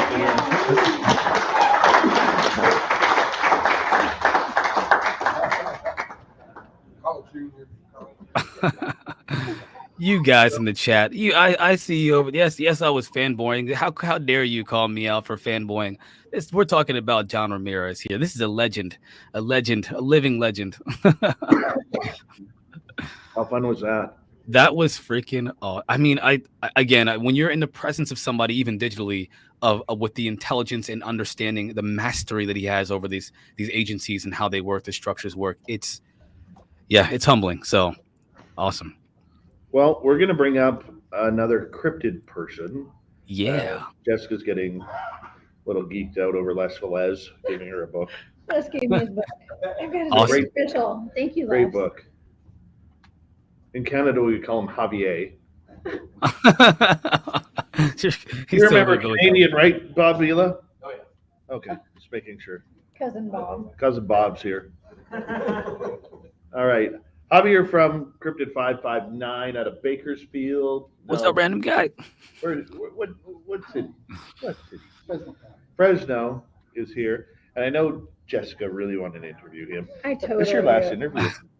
This is my last interview? It's your last one. Well, I need to go eat too, Yeah. so I'm a little You done hungry. great. Thank you. I'm having fun. Yeah. I'm having fun. Marquise, you ready? Yes, sir. I am ready. I'm ready. Let's do this. Dogman and Sasquatch. Are you ready? Do you even know? I am more. You know what a Dogman is, Marquise. You know, I want to tell you, I've been asked. So real quick about the Dogman. How you doing? Hey, it's a pleasure to see you. I hope you're having a great time. I have been asked about my experience when I saw that tall. I called it a demon when I was a kid. My reference was a demon, but when I see the depictions of Dogman, I'm wondering if that's what I saw, because you know, when you're a kid, you don't know what you're seeing. It's just scary. I saw the tall creature, the legs bent backwards. It had hair all over it, and it had that big grin with the spiky teeth and the tiny little beady eyes. That's what, and it was fast. It was fast. So, and then I told you before, when I got older, one of my daughters found a YouTube video describing the exact creature, and it was a. So I wonder if I don't know if it was or not at this point. Well, I do have to say this. We're going to pass the microphone over to Javier there. Go ahead, guys. Thanks, Dave. Hello, everybody. Hello, everybody in the chat room. Welcome to spacedoutradio. We can see your face. Yeah. And we see you in the chat. Yes, I'm in this chat sometimes. Yeah, sometimes. Well, you have your own YouTube channel. Yes, we do. We have it's called Cryptid 559 on YouTube. And it's not a podcast. It's actually, we're more out in the field investigating areas where cryptid encounters have happened, and talking to the witnesses and trying to find evidence out there in those areas. All right, so you're Cryptid 559, not just Sasquatch or Dogman. What all do you guys look into? UFO, Bigfoot, Dogman, any strange creature type that people are seeing. There's a lot of stuff happening in our area. I've said on one of our videos and on interviews that our area is similar to Skinwalker Ranch in Utah. We got a lot of stuff happening out there. People are seeing UFOs, Bigfoot, Dogman, the Fresno night crawlers out there. It's just a little bit of everything. Pterodactyls. Oh, modern dinosaurs. Yeah. Those are reported all over the country right now. Yep. And we in 2020 we had our pterodactyl encounter out in this particular area, where actually I had my Dogman encounter, the same area. So so it's just a hot spot. We were hearing about pterodactyls, and then for us to actually see one, it was crazy. I couldn't believe it. Me and Jesus, we were just in shock. It was right there. It's like 50 yards away. It was right there. We actually saw it. It was on the ground. It was on the ground? It was on the ground. It was How in the big was river. it? No way. On the ground, it was standing up, it was about 4 to 5 feet tall. When I actually saw it, because I had turned around because we were out there trying to get a visual Dogman again, Mm-hmm. and we didn't expect to see a pterodactyl, but I heard this loud screech, and there's cranes out there in this area, and I thought it was a crane when it was coming out of this big shrub out of the river, this little island, and you could see it coming out, and I told Jesus, check it out. I had the spotlight on it. It's just, check out this bird. I just said that, this bird is coming out, and I turned around because I had my head on a swivel because I know talked about the dogman right now, but last one when I had encountered it, it was behind us. So my head's on the swivel. I'm looking around. I'm make sure he's not sneaking up on us. And then when Jesus says, hey, that's a huge bird. And when he said that, I turned around, make sure I had the light on it, and sure enough, it was about 4 or 5 feet tall. Then it opened up its wings, and it had no feathers. There was no feathers at all. Kind of like bat wings. Yes, exactly. Leathery type skin. It was like a brownish, bluish color.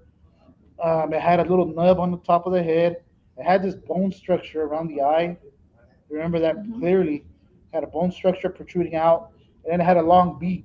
The beak was at least, I want to say, about 1 foot or 2 feet long, and you can see scratches on the beak. And then it opened up its wings, like I said, and then it really slow. It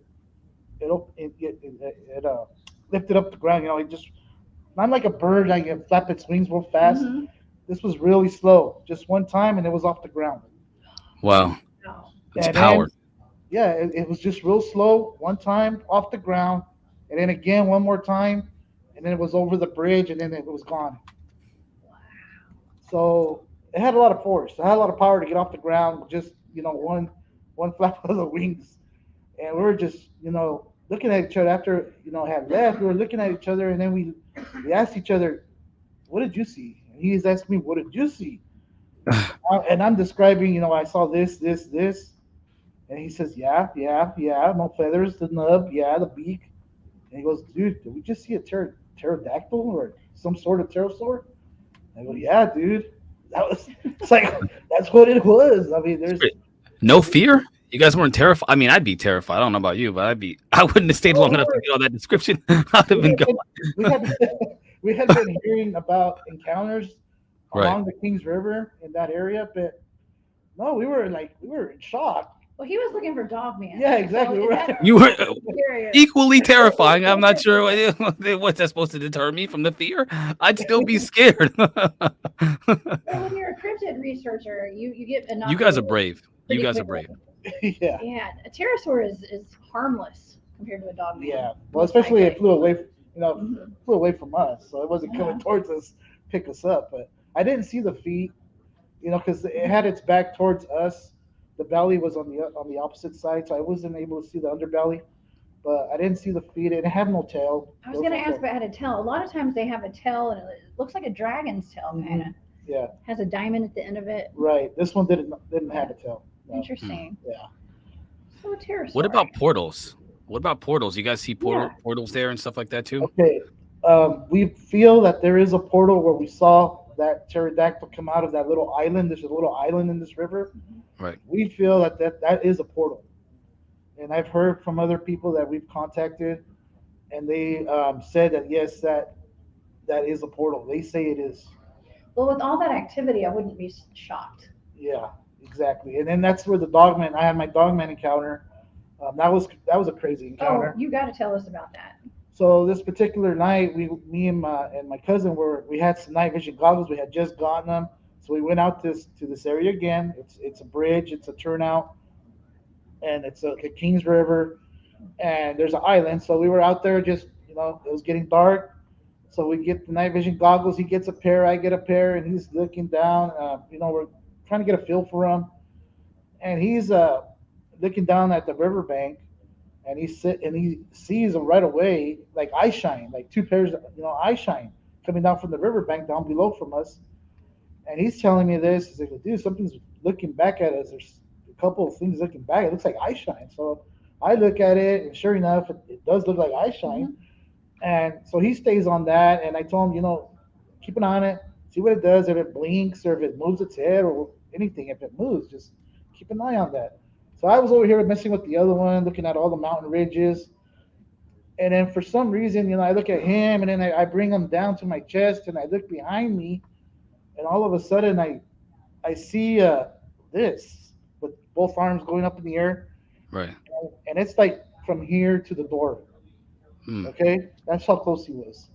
And it was huge, and you can see all the muscle, the arms was like a bodybuilder on steroids. You can see all the muscle. You can see the hands. I couldn't see the head. human-looking hands, right? Yes. Or like a raccoon, I hear. Human-looking hands, the arms, human-looking arms, all muscle. You can see the chest like a human. The whole body's like a human. It was just a big giant, big guy.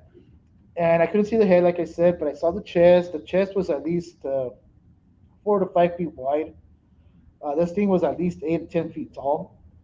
You can see the thighs. You can see all muscle. You can see the back going down to a V shape. You know, it's all muscle. So when it was doing this, I looked at it, and then it went down on all fours, and it took off along the ridge on all fours. And this thing was jamming. It was fast for the size it was. It was jamming.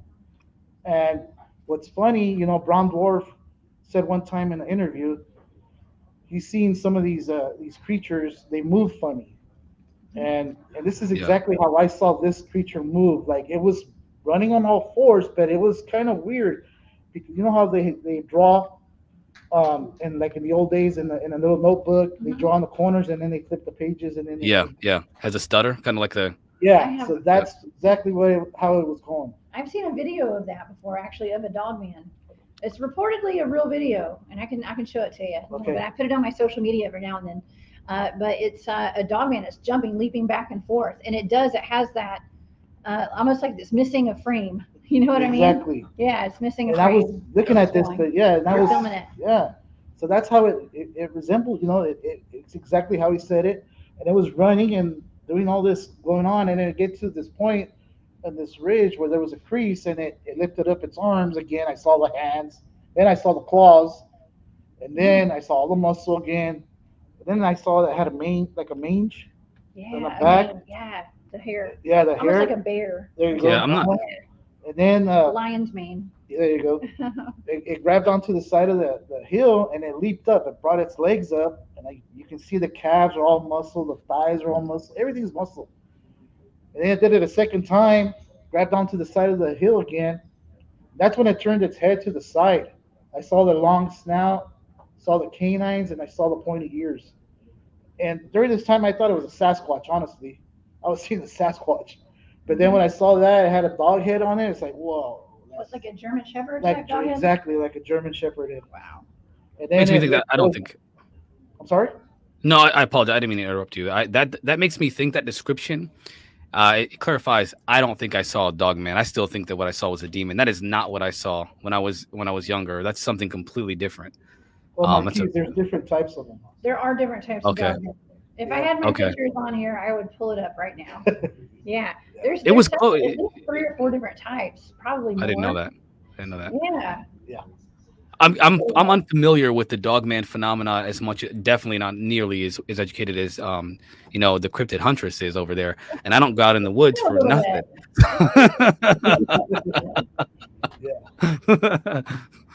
There's some dogmen that actually look. Someone has sent me a video. Some of them actually they're labeled as dogmen. They look like, I want to say like cat people or like moles or rodents or something, like human rodents is how I describe them. Yeah. So the head is smaller than the like. I just have to show you a video. And a picture. Okay. It's really odd. Some of them are German Shepherd like. Some of them look like werewolves, right out of Van Helsing. Yes. And some of them, there's also werewolves too. We got werewolves out there, so which are human. Some look like hyenas. Hyena. Oh, the hyena dog man. That's actually what I believe is at the LBL. Did I tell you about the fur that grew on my arm when I was one time? Okay, this is wild. When I was a kid, my again, this is in New Jersey. There's a lot of weird stuff happening in New Jersey. Oh my God! Yes, there was this strange patch of hair on my arm. And my dad was like, "What is that?" And I'm like, "I don't know. I just woke up with it. Maybe. I literally just woke up with it." And I'm like, "What?" Telling my dad about it. And he kept rubbing it, and it was hair, a patch of hair, just stuck there. But then over time, he was able to rub it off, and it just dissolved, into nothing. That was weird. It was weird. That is weird. Maybe I'm a werewolf. Maybe I was. So what happened to you after when you saw that and it ran off? What were your first thoughts and how did you react to it? When I saw the head and then it got to the top of the ridge, it stayed low to the ground, and then it crawled like a spider. Well, that's what Sasquatch does. See, so yeah, I've heard of that, but this had a dog head. It's like, dude, it's a German Shepherd. It has a dog head on it, and I was. After that, I'm in shock. I'm excited. I'm scared because during all this time, this thing was stealth. It didn't make any sound at all. Wow. Even as it was running, you would have heard something, especially if this close. You would have heard something, and especially going up the mountain. You can hear. You should be able to hear the rocks coming down, stuff coming down. And my cousin was right there. He never turned around, and I didn't tell him because I didn't want to break visual. I want to remember every detail on this thing. And also, I didn't mention it, but when I saw the legs, the calves, right, this thing had what resembled, in my head, it's telling me it had ripped shorts. Ripped shorts like a werewolf. Yeah. Yeah, that's weird, man. Yeah. Well, I just don't understand why you guys are not afraid. I'm still trying to figure this. I think it's scary up here, but it gets scary. It's very scary, actually. It's just when I'm out in the field, I practice mind control on myself, and I think most of us do. When you're inoculated to it, when you've seen weird stuff your whole life, it's not as scary until you get face to face with a dog man. I'm gonna stay home. I'm just gonna stay away from that. You compared your experience to that area to Skinwalker Ranch, and the first time that I was open, because I used to reject this idea until I listened to George Knapp talk about the exact thing that you're talking about. These weird pterodactyls and portals and things that I was like, no way. And then when you hear it from a scientist or from a journalist as reputable as George Knapp, you're like, you got to listen to that. You got to pay attention. And then he mentioned this example of seeing two dogs in a trench coat smoking a cigarette. Now, I'm not going to curse on stream, but help me out here. Actually, I interviewed Jody Cook with the North American Dogman Project. That's one of my favorite interviews, actually, and I do a lot of interviews on dogmen and stuff. Jody talked about, and I've also heard from Tony Rodriguez, that was part of the Secret Space program, about extraterrestrial dogmen. Okay. Wow. And Jody tells a story about being people spotting some dogmen dressed like soldiers, I believe, in the Middle East, and they were actually executing humans. Oh my gosh. So and Tony told me a story. Tony Rodriguez was telling me a story about transporting extraterrestrial dogmen in the Secret Space program in a vehicle. Yeah, like a spacecraft. So I don't know. The stories are out there. Yeah. There's a lot of stories out there, isn't it? Yeah. Yeah. I mean, and I've also heard stories of people. I think Jody told this story as well, of a couple that got kind of off course as they were driving down a forest road one night or somewhere out in the woods, and they went down the wrong road, and I guess there was like military personnel out there, but they were dog people dressed in military uniforms. Oh my gosh. Yeah. Oh my gosh, man. It happens. Yeah. It doesn't shock me. Yeah. Not no more. Not me. No more. Not me neither. I'm still shocked. I'm still shocked by it. Every time I think about that example, it just shatters your when you think you have a little bit of a handle on these phenomena, and you hear something like that, you're like, I don't even know what to do now. Now I have to refigure my entire belief about what this stuff is. It's so much bigger than just one thing or the other. It's everything. It's the folklore that we've heard. I mean, you heard John Ramirez say that that's actually could be lost history. Instead of folklore, it could be lost history. And that's kind of where I go with this phenomenon, that there's so much more that we've missed out on by ignoring the folklore and the Greek gods and the urban legends that could be Egyptian gods, right? All the whatever. There's so much going on. Oh my gosh. I feel like I'd never know anything. I never know, like I've never figured out. Yeah, every time we think we know what's going on, and then something else happens, Something totally different. It's like, man, there's a lot of stuff going on. So after I had that encounter, we went back the next day during the day, and I ended up finding a print, a big footprint, and I took pictures of that, with my foot next to it, and there was only one, and it was on the turnout. And remember, the turnout is all compacted dirt, right next to the road, so this thing had a weight to make this print, and there was only one, and it was going down to the river. Ever since then, we've been going back every so often. We've been experiencing stuff. We've had other encounters. I don't know if it's Dogman or Sasquatch, because Sasquatch has been seen out there also, a family of Sasquatch. I don't know if it's them, but What did the print look like? Was it canine? it's canine. Yeah, if you go to our YouTube channel, just look the video up, my Dogman encounter, the picture's in there on that video.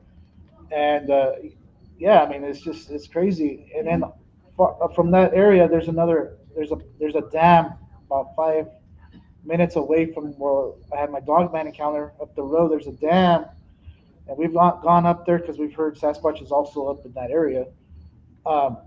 And we've investigated this park, and this is our very first going out field exploring this park area. And so it's me, my Jesus, and my cousin. So we're out there in this park. First, we come to this teepee type structure, and it's not homeless. There's no trash. I don't believe it's homeless. It's to me, it was a structure because I was researching Bigfoot structures and this and that, and it totally looked like a structure to me. So we took a picture of it.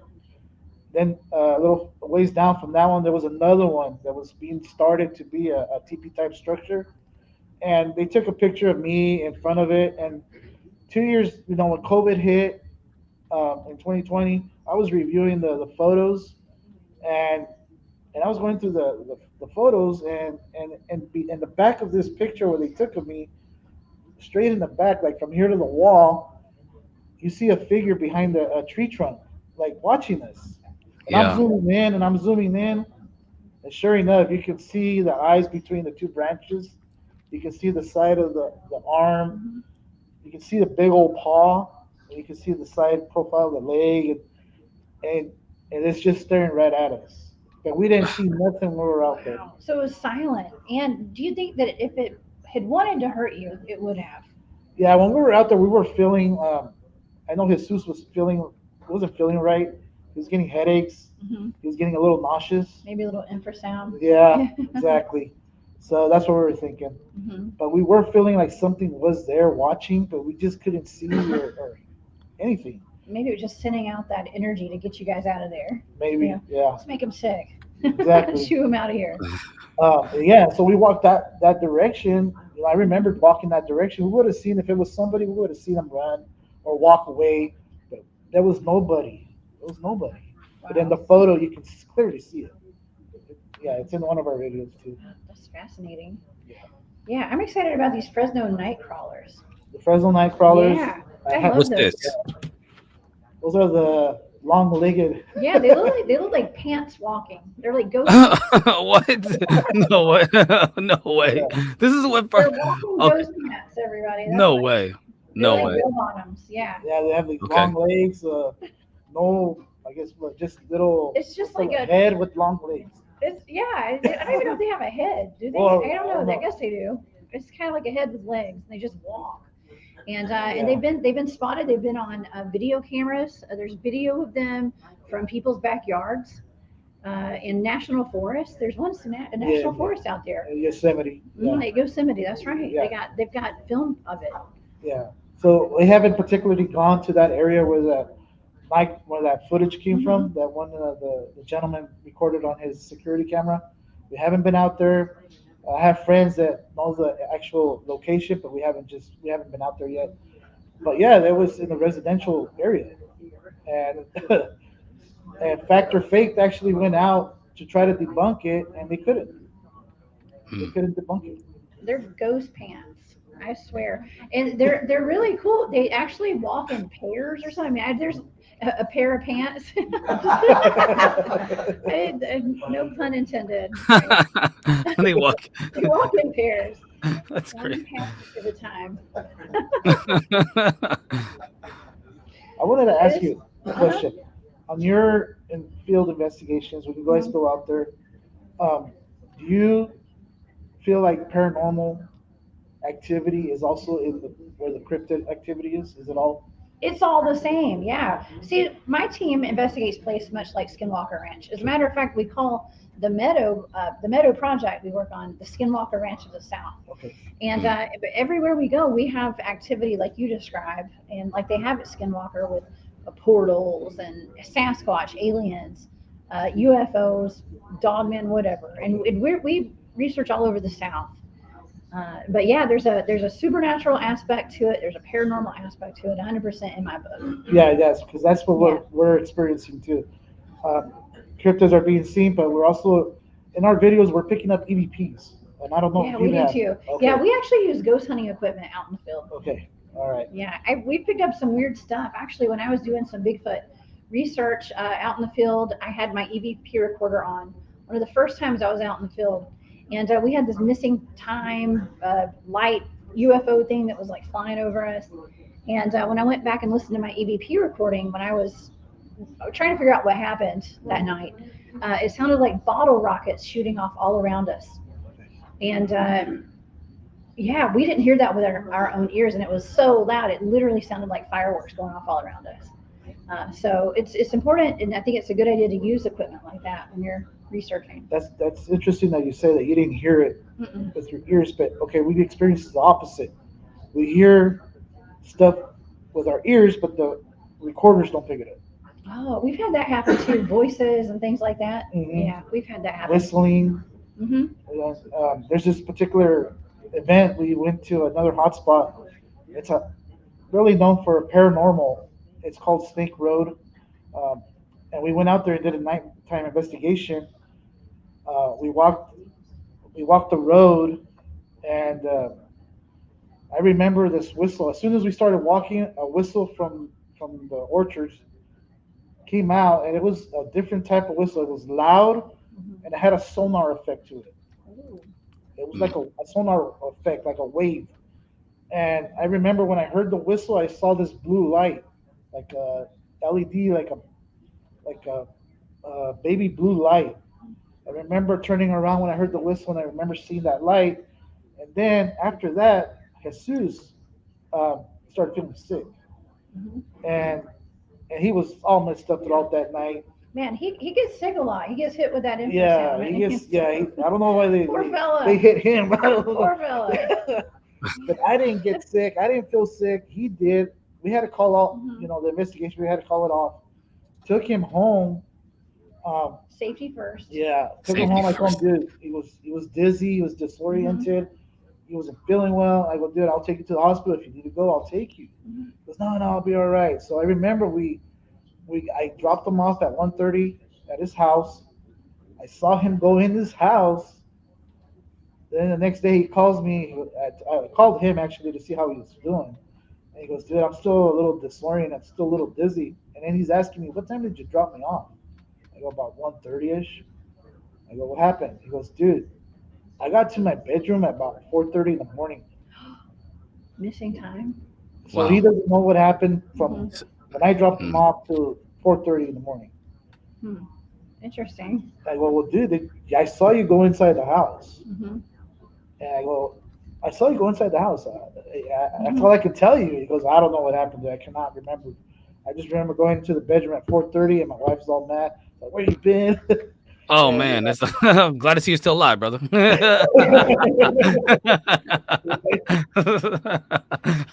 Yeah, so that sound, that whistle sound, the recorders didn't pick it up. And I went back to review it a couple of days later. I wanted to hear that whistle sound again. We had the video camera going, and we had a voice recorder.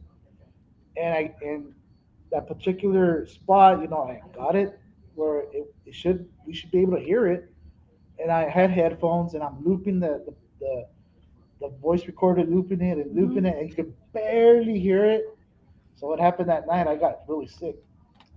Oh man, I got really sick. I got this nauseated. The next morning, I was dizzy. Everything was spinning. I got nauseous. Was this after you heard the recording? That night. You got sick. It made me sick. Wow. I'm thinking it made me sick. Yeah. Because I kept looping. I'm trying to hear it. Maybe it was there. I just couldn't pick it up. It was a different frequency. A frequency. I was about to say frequency. It might have been.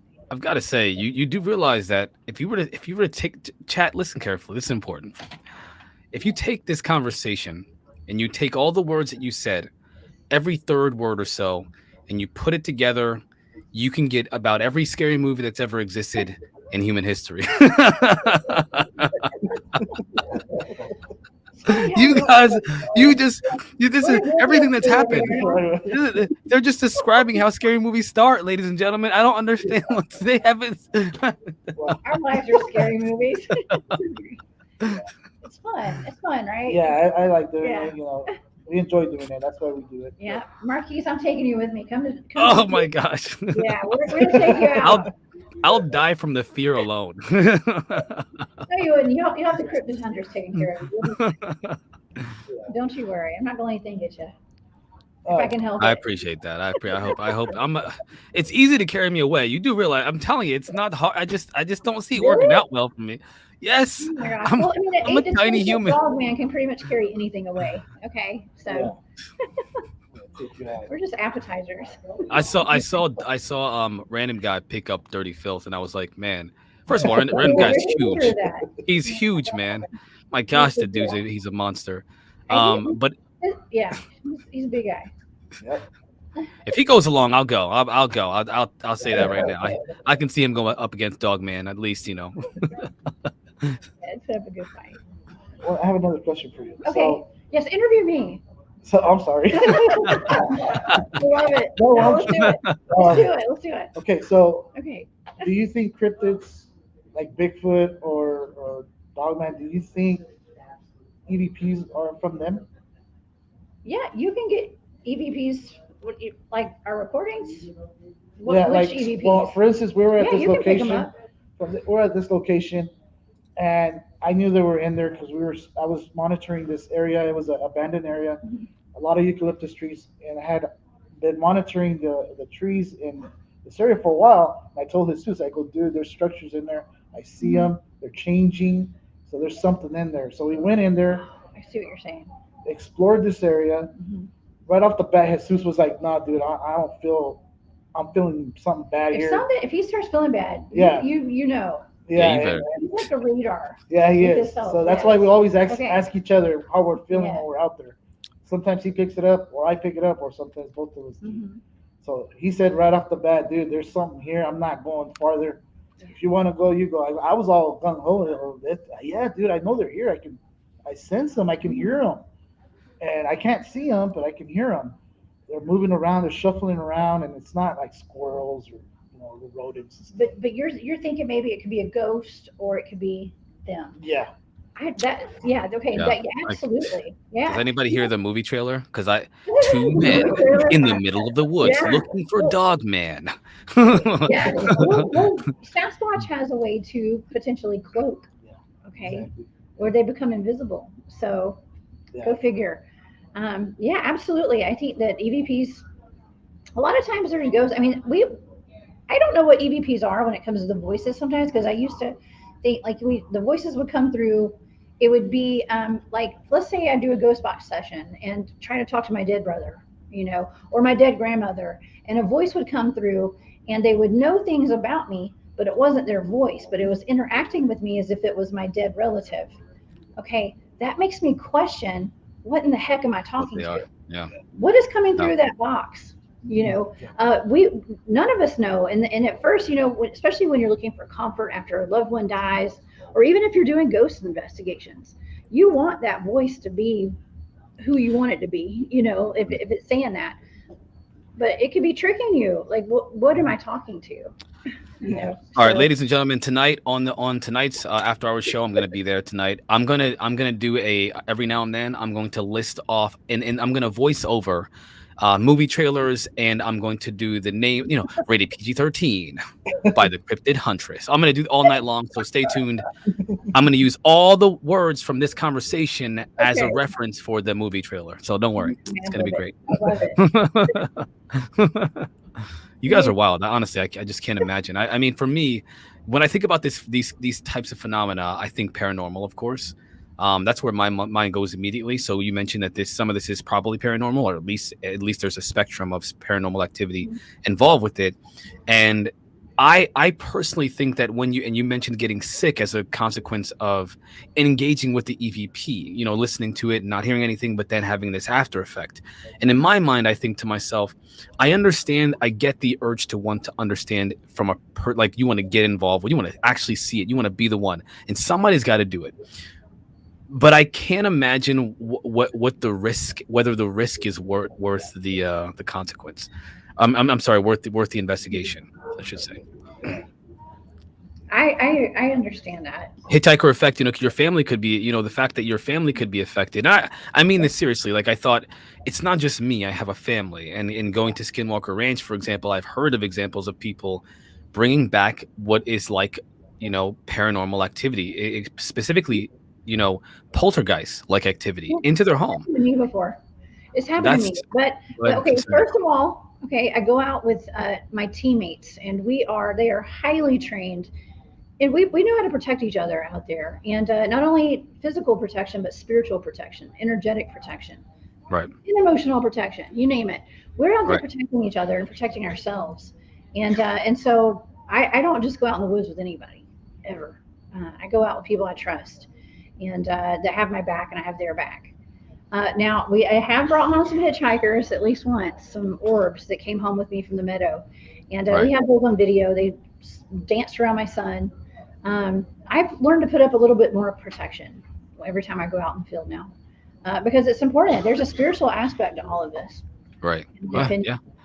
But when we go out to our areas, I say a prayer for protection for all of us, and also, nothing come home with us, no hitchhikers. Smart. Yeah. It's important to do that, because a lot of people, especially if you're psychically switched on and you're shining your light, you are like a beacon of light out there in that field, and so things are going to be attracted to you. When you stare into the darkness, it looks back sometimes, right? Is that part of the movie trailer? When you stare into the darkness, sometimes the darkness stares back. Rated PG-13.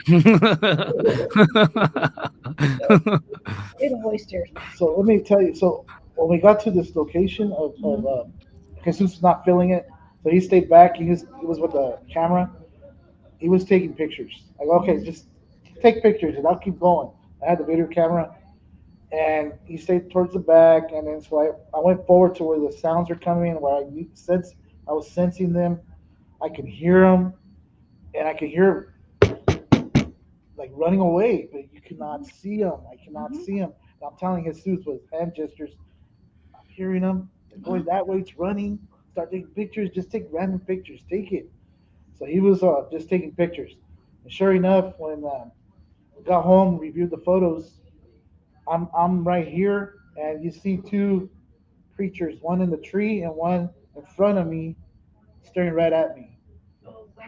There's one that looks like, the one in the tree looks like a dog-headed, like a dog man. The one in front of me, I don't know what it is.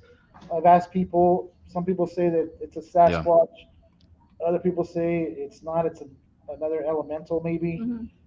But it looks very familiar to the Star Wars Sand People. That's what it looks like. Yeah. So creepy. Well, they say that you look up into the trees. A lot of times, Dogman, Sasquatch, they're going to be, I think they call it arboreal. Is that how you pronounce that? Yeah. They live in the trees. Yeah. They hang out in the trees. Yeah, and then on the EVP. So at that particular time in the video, I'm telling you, I'm sensing it, I'm hearing it. And there's actual EVP, and it says it sees us, or he sees us. Oh, wow. What? Yeah, that it leads us to the question you asked. Yeah. Are they Sasquatch? Can they be through the EVPs? Yeah, or are they ghosts? Are they spirits? What are they? Is it somebody playing a trick on us? I don't know. From like a sound. That's a pretty elaborate trick. I don't know. Yeah. I don't know. I watched the movie EVP. I don't know if you guys have. Clearly you haven't, because you wouldn't be doing this, but it was terrifying. No, you don't know. No, I mean, again, I always think about a lot of people say things that are like very experienced psychics and mediums will say, you don't want to get involved with this if you're not trained, to your point, Jessica. And if you don't have the mental, the mental toughness, so to speak, or the spiritual toughness or whatever, if you're prone to being afraid of things, you'll inspire the fear to kind of come at you. And so if you don't have that strength, that tough skin, do not get involved. If you have mental illness, don't get involved. It's There's not too for much. There's everybody. That's right. Well, it's time to wrap this up, this interview up. Javier, thank you so much. Thank you. yeah. For Thank being here you. with us. Yeah, you have to come on off the trail sometime. Okay. All right. Well, Marquise, I'm gonna go get me some lunch. Okay. By all means. Yes, it's dinner time over where you guys are right now. Dave Scott. I'm gonna turn this over to Dave Scott. Yeah, it's 7:02 where I'm at right now. This is Dave. Everybody, this is Dave Scott, in case you didn't know. How are you? Our fearless leader, Dave Scott. Nice crowd we have online. Yeah, man. Like that all Strong day. crowd. Strong crowd. Like that all day. Marquise, you're Yes, on. sir. I'm kicking you I off. am. Okay, let's do this, You're man. fired. You're fired until your show tonight. All right, it's been a pleasure, guys. I'll see you later. No, I am so Dave. You cannot let John Ramirez leave without my phone number. I have his phone number. Don't worry. What are you panicking about? You think I'm not going to have his phone number? Oh, of course, but Oh man, that was exciting for me. I've been getting into the cryptid side of things and learning about the fact that there's this other phenomena. And I know Skinwalker Ranch is kind of like my portal into that phenomena, to being able to accept it from my perspective. And I think it's just as terrifying as the UFO phenomena to me. It can be. You're right. Only there's no positive aspect to it. I've never heard someone say, I hung out with Dogman and we ate lunch. Or, like nothing like that. Or Bigfoot was my buddy and helped me build a cabin in the woods. But with the UFO phenomena, there's a lot of positive spiritual experiences. And I'm always trying to make sense of is there a grand picture? And it's almost like it's just a mess. Everything, there's just so many different things happening all at once, all around us. It's a mess. It's a Marquise, mess. I want to say a big thank you for coming in the last 2 hours with Jessica, hanging on out, doing some great interviews for your first time on the fan party. And next year when we do this, we're gonna put a guarantee out there that Marquise will be with us. I'll be there. I will be there. Yeah. I will be there for sure. For Yeah. sure. I've already got it planned. I've already planned on everything. It's gonna happen. Yeah, it's gonna happen.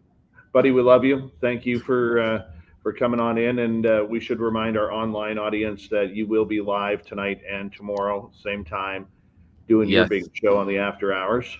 Yes, I will. Same time, same place. Absolutely. Spaced Out Radio. Marquise, thank you, my friend. My pleasure, man. It was a pleasure. Love you guys. Take care, All man. right. Have fun. Thanks, buddy. That's Marquise right there. Thank you so much for joining us. So something embarrassing happened in Vegas yesterday. Something embarrassing. My cousin, Bob Vila, who tends to forget that he's Canadian. He's become a Vegas Golden Knights fan. And there was a little bit of a rivalry going on between my Edmonton Oilers and these stinking no good ought to be tossed out of the NHL Vegas Golden Knights. And Vegas won in 6 games. So this is for you, cuz. This is for you. Oh no, there's no photography allowed in here. That's in the rule book. There.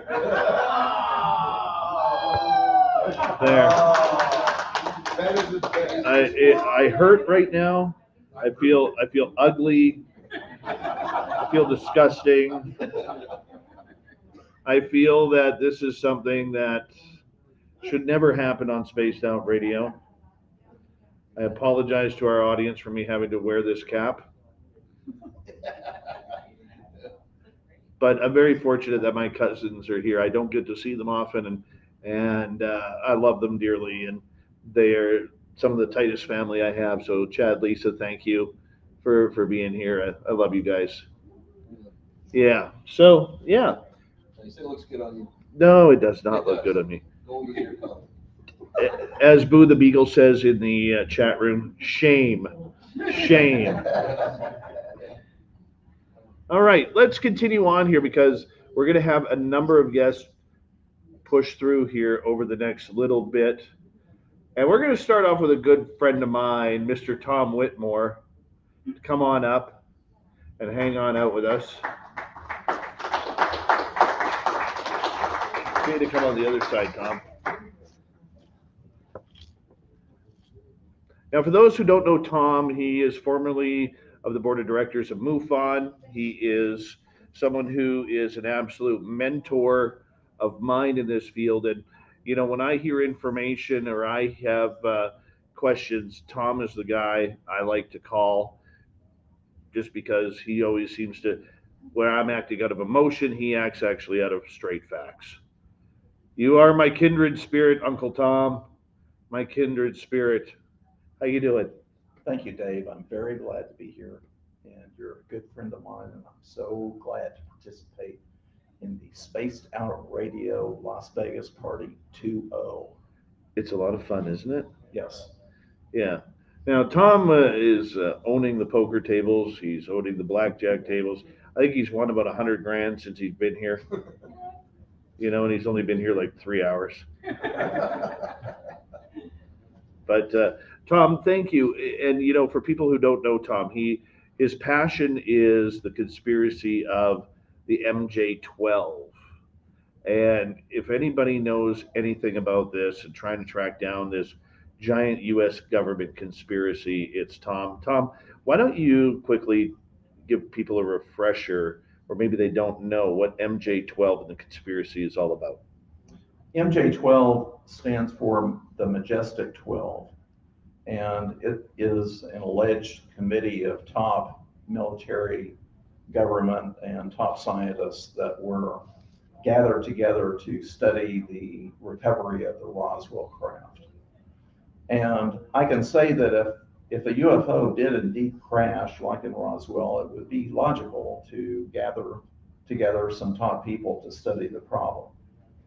But the problem is the idea of MJ-12 came about from a set of documents that were surreptitiously provided to the UFO researcher William Moore in 1984. And they came in a roll of film, 35 millimeter film.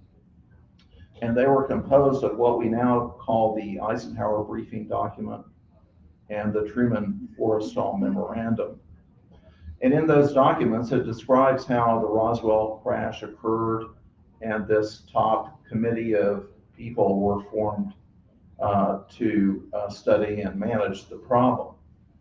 Now, the document itself is not authentic, okay, because there are problems with it, and people that have studied the documents have demonstrated conclusively that the document can't be authentic.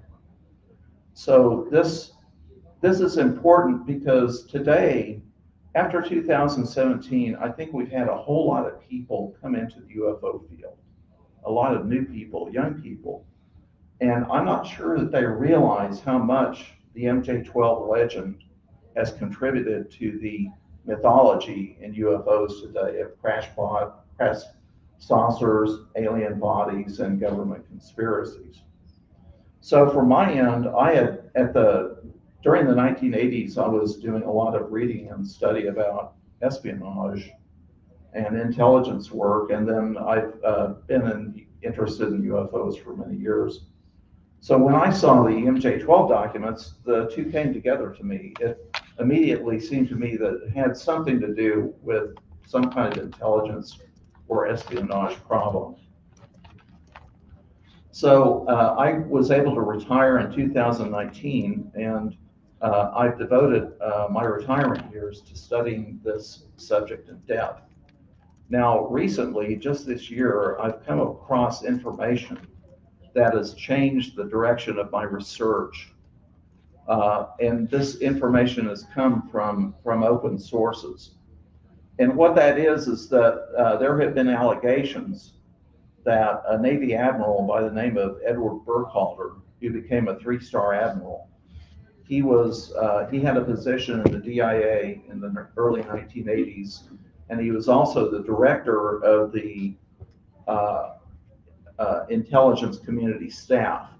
And what that meant was that he worked closely with the director of the CIA, who at that time was William Casey.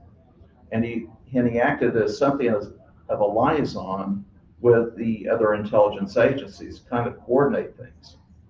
Well, the allegations that have been made is that Burkhalter and his group decided to run a disinformation operation.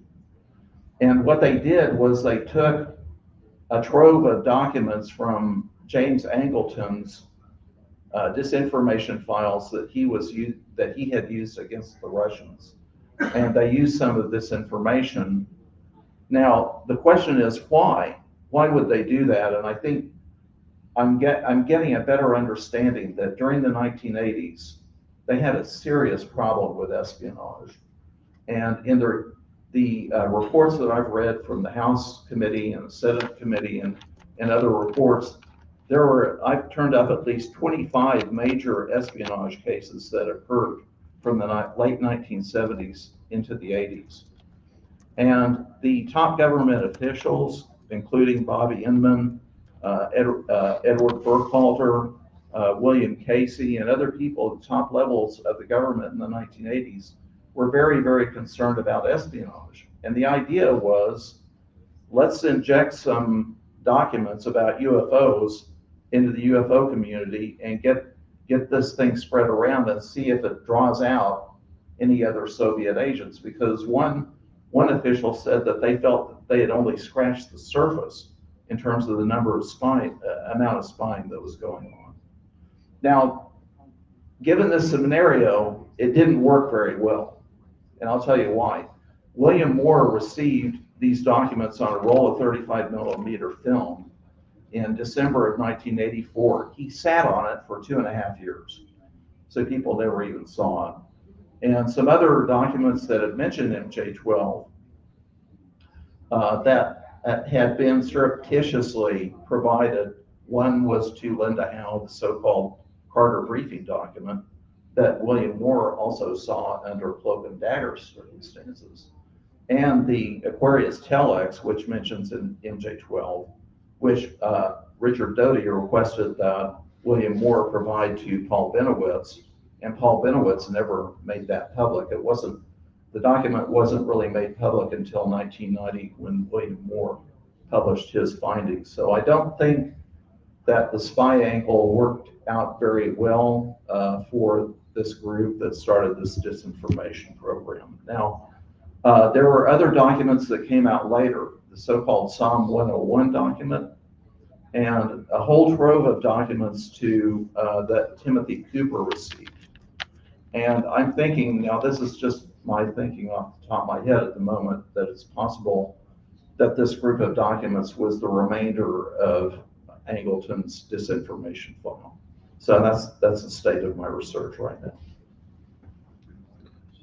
Why is this such a passion for you? What's the importance to the UFO field about bringing out MJ12?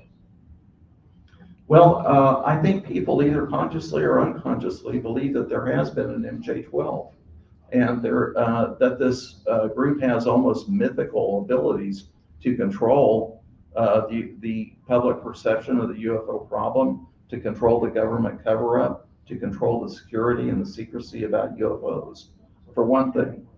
But why is it a passion for me? To me, it was a mystery because I had two questions.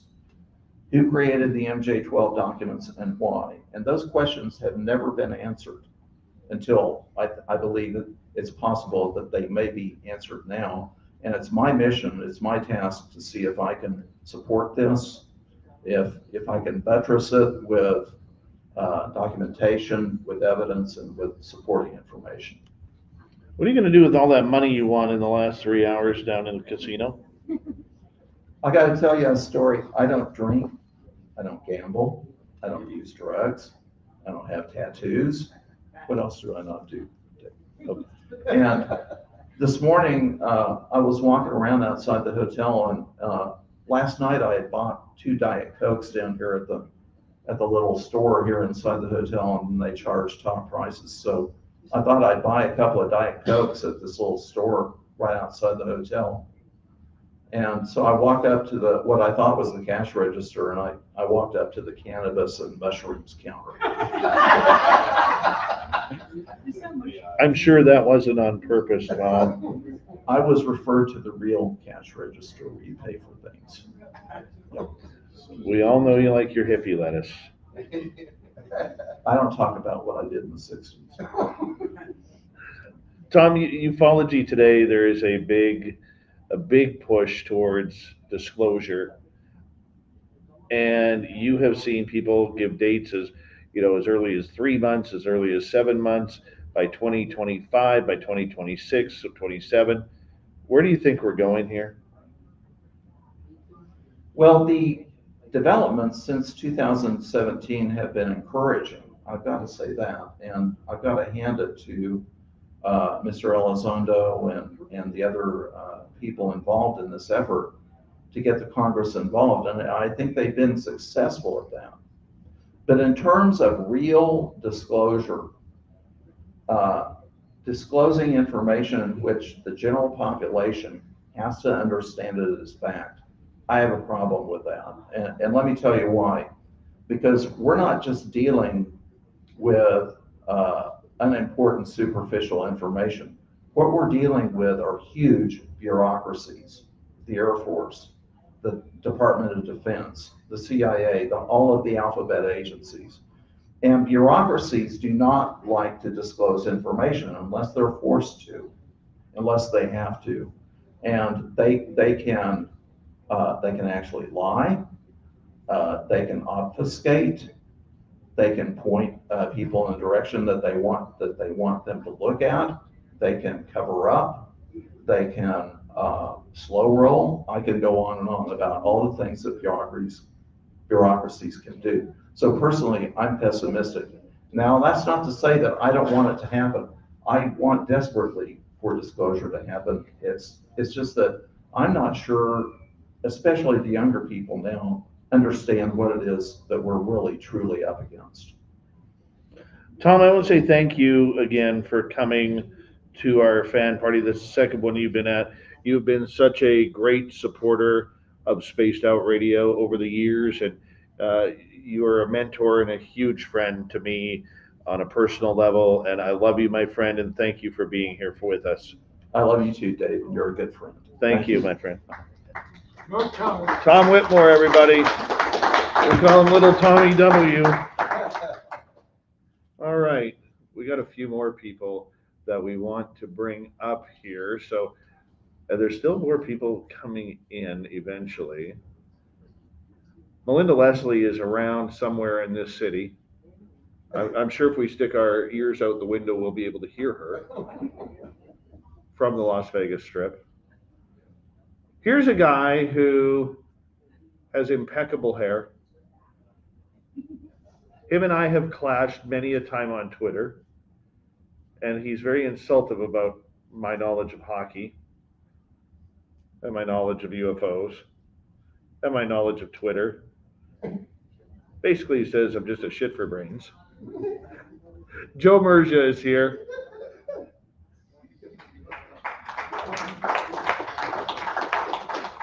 Great intro. Yes. We got to keep our distance. Yes.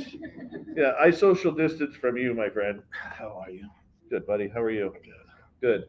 Now, after all the battles over the last 5 years, because he loves Tom DeLonge, has pictures like spread all over his bedroom of Tom and the TTSA, and I wasn't that guy. But Joe, it's finally good to finally meet you. I mean, you and I have had some battles. We've had a lot of really great conversations on the phone, and to finally meet you, my man, thank you for coming here. Yeah, thank you for having me. It's been a while. I mean, I don't know when we did our first talk, probably in 2018, maybe? Well, 17, I think. 17, 18, yeah? Yeah, probably 2007. You can bring your microphone up. 2017, 2018. And yeah, we battled, but we're still here. We're still talking.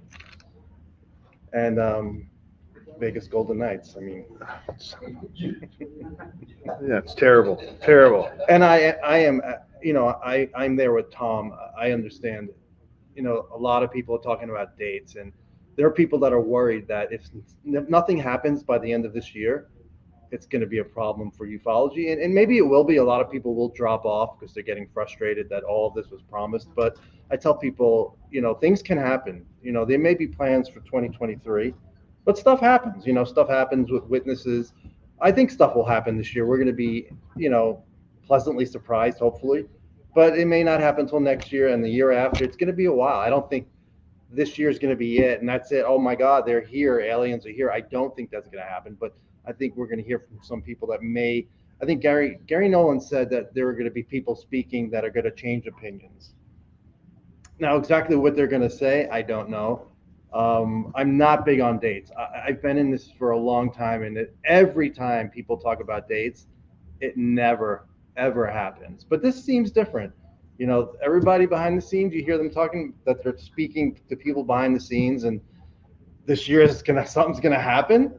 But the one good thing is we don't have to wait very long. We're in May, so. But are we in a disclosure movement or a confirmation movement? Because I tend to believe we're in a confirmation movement in regards to finding out the truth about what's going on. I think the word disclosure is very overused for what we're actually going to get. True disclosure is the opening of the vault since maybe Roswell, if not just before, on out. Disclosure. I mean, Lou Elizondo says we've already had disclosure, but I don't agree with that. I mean, maybe I agree with you for some of us, for some people maybe, but for the general public, for the general populace, no. People in my world, family and friends, do not think we've had disclosure. On some level, we've had some confirmation. Yeah, there are craft that our government has labeled unidentified, but really basic, Dave. We've been debating the same 3 videos, putting aside the 2019 videos, but the 3 main videos that came out, we've been debating them for 5.5 years. About there, yeah. That's pretty good that we can debate the same videos for 5.5 years. But it shows you, though, how hungry people are for this subject, whether they're relative people who are passionate about it like yourself or people in our audience, or just the everyday person who just loves seeing a UFO video. The videos are so important. I mean, I know it's you'll see, speaking about hungry, anytime there's any videos, you'll see that the media does actually start reporting on it. They love their videos. Even the report that was put out by Sean Kirkpatrick and Avi Loeb talking about motherships. I mean, when I saw this, I'm like, I don't think this is going to be good for the field. And then every media outlet picked up on it. So that was great. And I can always tell when we're in an upswing because my Twitter feed, my followers just soar with new people who are new to this field, which is great because it's great talking to people who are interested in this. But for me, it's better when you get somebody brand new who says, I don't know anything about this topic. Please educate me on this. But the sad part about it is there's also been a lot of armchair experts come out of the woodwork too. And that makes it hard because, it leads to a lot of online battling. It leads to a lot of, I think it's led to a lot of the mess on UFO Twitter. You use UFO Twitter a lot. That's why I kind of bring it up and you try and put all your facts that you get together. But I mean, to me, it's become a real detriment at times to what we're trying to accomplish. How about your thoughts? For me, there are a lot of people, not a lot of people, there's a small minority on UFO Twitter who, whenever there's something new that comes out, it comes out either from Gary Nolan or Lou Elizondo, they always find the negative in it. And it bothers me. I'm like, I realize there are issues. I realize there are issues with the National Defense Authorization Act. I realize that really needs to be worked on. And it's just, it's the beginning of a long road. But when we have information coming out, it's, compared to before 2017, I got into this in the 90s, and it's like, this is like Christmas. I mean, every day compared to what it was back then. I can't keep up with the updates. Gary Nolan comes out and he goes to a convention, not a convention. He goes to an event where they're trying to raise money. These are investment folks he's speaking to. So he's getting slammed for grifting. I'm like, no, Gary Nolan has made a lot of money. He does not need the money. That's not why he's in this. He's an experiencer. He's trying to get funding because we need funding. You cannot get people in this field with no money. You can't say, hey, you want to come study this, scientist? Agreed. With no money. So where's the happy medium? Where is that? Is there a happy medium? I think there is. The happy medium is stuff is happening. Don't get your expectations up where you expect full disclosure in the next 6 months. It's a long process. It may be a couple of years. I mean, I remember Lou Elizondo said, he goes, if you want to talk about bodies and craft, go find another hobby and come back in 3 years. It's 3 years is almost up, or whatever amount of years he said. We are talking about craft. They're talking about, exploitation programs in congressional language. I never thought we'd get there. I mean, when Wilson Davis leaked, I'm like, this is exciting. Wilson Davis, crash retrievals, but I didn't think it would be brought up in a congressional hearing by Gallagher. So yeah, it's exciting, but it's still, the masses are still not interested like we are. You have been a very big proponent of this new course of disclosure in the UFO movement, the UAP movement, whatever people want to call. One thing that I have learned, and this is my opinion, and I'm curious to finally get to talk to you about this, is through the whole Chinese drone thing and some of the comments that came out from Elizondo, from Kirkpatrick, from a lot of the military generals and everything, that there was a real, in my opinion, difference between what a UAP is and what a UFO is. To me, from listening to them and kind of reading between the lines, UAP seems to be more man-made type objects, like the drones, like the balloons and whatever else may be there, whereas they still seem quite baffled by what a UFO is. I'm curious your thoughts. I don't agree that UAP means man-made or balloon. Jay Stratton, who ran the UAP task force, spoke at Alien Con in Los Angeles, and he explained, he goes, the reason we changed it from UFO to UAP is whenever we would mention UFOs, people would not want to talk to us. They would make jokes about little green men. So they made the switch to UAP, and it worked. And they were getting in the doors, and they were briefing a lot of people in the government. He said he briefed up into the White House. So for me, it was never a big deal. I'll interchange them, UFO, UAP. I don't consider UAP man-made, but during the balloon, as George Knapp called it, Balloonapalooza, yeah, I mean, it seemed like they were definitely trying to connect UAP with everything man-made, including the balloons, and that was really annoying. But overall, I don't get that feeling. Where do we go from here? What do you see happening within the next 6 months, 12 months? Will the Wilson Davis documents become a little bit more prevalent in that time as well? I don't really think Wilson Davis is that important, because what we really need are the people who worked in the program. I mean, Admiral Wilson can come forward and testify, which I don't think he's going to do. Somebody told me when he was asked, if you want to speak now, you have protection, you can speak to Arrow. And allegedly, Wilson said, speak to my lawyer. He does not want to. Him coming forward and saying, yeah, I was denied access to a program when I was the J2 and the Joint Chiefs of Staff, that was not proper, and they told me this is what the program was about. That's not what we need. We need somebody who worked in the program, who said, oh yeah, I went to the program, I saw the craft every day, I put my hands on it, we saw the propulsion system, we don't know how it works. That's what we need. The next 6 months, I don't know, I don't make predictions with that kind of stuff. Just more progress, and there's always new stuff to learn on this. I'm never at a loss where if things slow down, I have nothing to read or nothing to learn about, So just more of the same. And I would love to see some of the bigger names, Lou Elizondo, Eric Davis, speak in front of Congress, and people who, more importantly, Dave, people who we've never seen before. Yeah, that's going to be huge. One final little statement here before we send you back, and thank you so much for being here, Joe. Just your thoughts on crash retrievals. Do we have them? Where do you think they are if we do have them? Because our sources say they're not hiding anything aliens out at Area 51, which is just north of us here a couple of hours. Where do you think this is going? Do we even have them?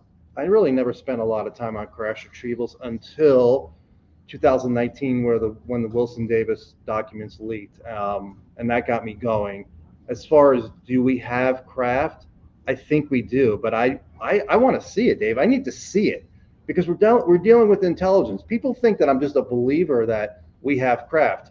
It's a difference for me to say I have an opinion. Yes, we have craft, but I want to see, at the very least, I want to see Rubio and Warner come out and say, listen, we were taken into this program today and we saw what, by all appearances, looks like a non-human craft, looked like a flying saucer. That's the first step. And then hopefully one day, and I've made this joke before, during a congressional hearing, they wheel the craft down the aisle and say, here you go. And then next to the craft, there's bodies in a container. I'm like, this is what we have. Maybe before I die, maybe we'll see that. Where are they? You hear Lockheed, you know, Senator Reid said he tried to get into Lockheed and look at something and they were denied. He was denied. Probably several programs. You hear that from various people, not one place, not one location. But like I said, and I think Tom would agree with me, Tom Whitmore, it's a stretch in whether or not we're going to see that proof in my lifetime, your lifetime, maybe our kids. I would agree with that. Joe, thank you so much, my Dave. friend, for coming on in. Appreciate finally getting to meet you. And this is why we do it. Meeting new people, getting things going, and having that conversation rather than the big debate that always seems to be online. And, you know, Joe's a good dude, man. And we really appreciate you being here, Joe. Thanks, Dave. No problem, buddy. Joe Merge, everybody. Now, for our audience that is here, somebody took a blue Bigfoot magnet. Is somebody here who took a blue Bigfoot magnet? No? Check your magnet if it's blue. Because we may have to change up a game here if it hasn't happened. No? I wonder who took the blue one. Balake, I know it wasn't you. Especially with that ugly Texas Rangers hat on. What's the T stand for? Tea time? Hey, cuz, let's go Yankees. All right, well, we're going to have to find someone who took the blue one because there was supposed to be a prize for that one. I got it. Who got it? I'm just kidding. Barla. Breaking my heart there, Barla. So Barla Ventura goes to Starbucks yesterday, and instead of putting her name Varla on there, they changed the V to a B, so now she's Barla Ventura. Way to go, Barla. Okay. Are you okay with that? No. I earned my V. All right, we're going to next bring up for you guys one of the greatest ladies in my life in this field. And no, it's not my cousin Lisa. We're going to bring Misha Johnson up here, wherever she is, just to wade through the giant crowd. Don't get lost, Misha. Misha Johnson will be doing our nighttime skywatch tonight, somewhere in the desert. She's going to drive us out to the Tikaboo Mountain, go look for Area 51 type of stuff. Pahrump Mountain. Okay. Misha Johnson, thank you for joining us here. Thank you. You live in Las Vegas, and yesterday you did a great experiencers group for about 17 of us going through the experience. And the one thing that blew me away was that right beforehand, you gave everybody a tarot card, or tarot. Oracle card. That's what I call my cards. And what blew my mind is everybody's card that they chose randomly, it all seemed to tie into exactly what they were going through at that moment. I didn't realize tarot could be that powerful. Your thoughts? Well, I'll tell you, those cards were channeled. My galactics told me, like they have instructed me for just about everything, including my books, my chart, everything. They said that people need to have the answers. So this Oracle deck it's the second one, but the first one was with a co-author. This one was by myself, and this one was channeled, and they said, it's called unimaginable because it's like some really weird kind of deck with some different weird stuff in it, everything from starseed to targeting, psychotronic warfare, and my love and secret space program and everything in between. So they know your heart. They know they can connect with you subconsciously. So they know what card to guide you to pick that's going to help you understand what the message that they have for you. And that's exactly what it is. Anybody here can go up today and get your message for today, and you'll get a message. For you, you've been doing this a long time. You're an experiencer. You are someone who has had the great contact, the bad contact, and the not so good. It chased you out of the field for a long time because of incidents you happen. How have you been able to overcome those negative experiences in order to keep doing what you're doing and helping people? Well, that was back in 2000 when they chased me out of the field. And it isn't the ETs that did it. It is the government that did it, as shadow government, the secret government. And for that entire year, they came after me hard, very hard, psychotronically and in every way, migraine headaches, I was ringing, stalking. Oh my, yes, stalking. I've even had a rapist come to my house. So, I mean, got a police report and everything. So they did everything they could to scare me. And then Melinda and I was in an automobile accident together. Because a big flash of light came down and blinded me. And while I was driving, and my choice was to go off the cliff or hit the mountain, so I did. And right after that, I had my wallet stolen, so I had identity theft. This is all within 1 year. I had another automobile accident that happened after we'd been on the Art Bell's radio show, and after we'd been abducted and taken into the underground base, and frightened very much from draconians. And so they were just very serious about it. And they'd have complete strangers walk up to me and say, "Aren't you afraid of what's going to happen to you? Keep talking this way." All this type of stuff. So then after we were abducted there and taken to, I think it was Pendleton, or the deep underground base around Pendleton, or it could have been Miramar, like Melinda thinks. But I decided I'm going to go ahead and talk to my kids and see if maybe I should be quitting this time. And then on the way home to go talk to them, oh, I forgot one important part.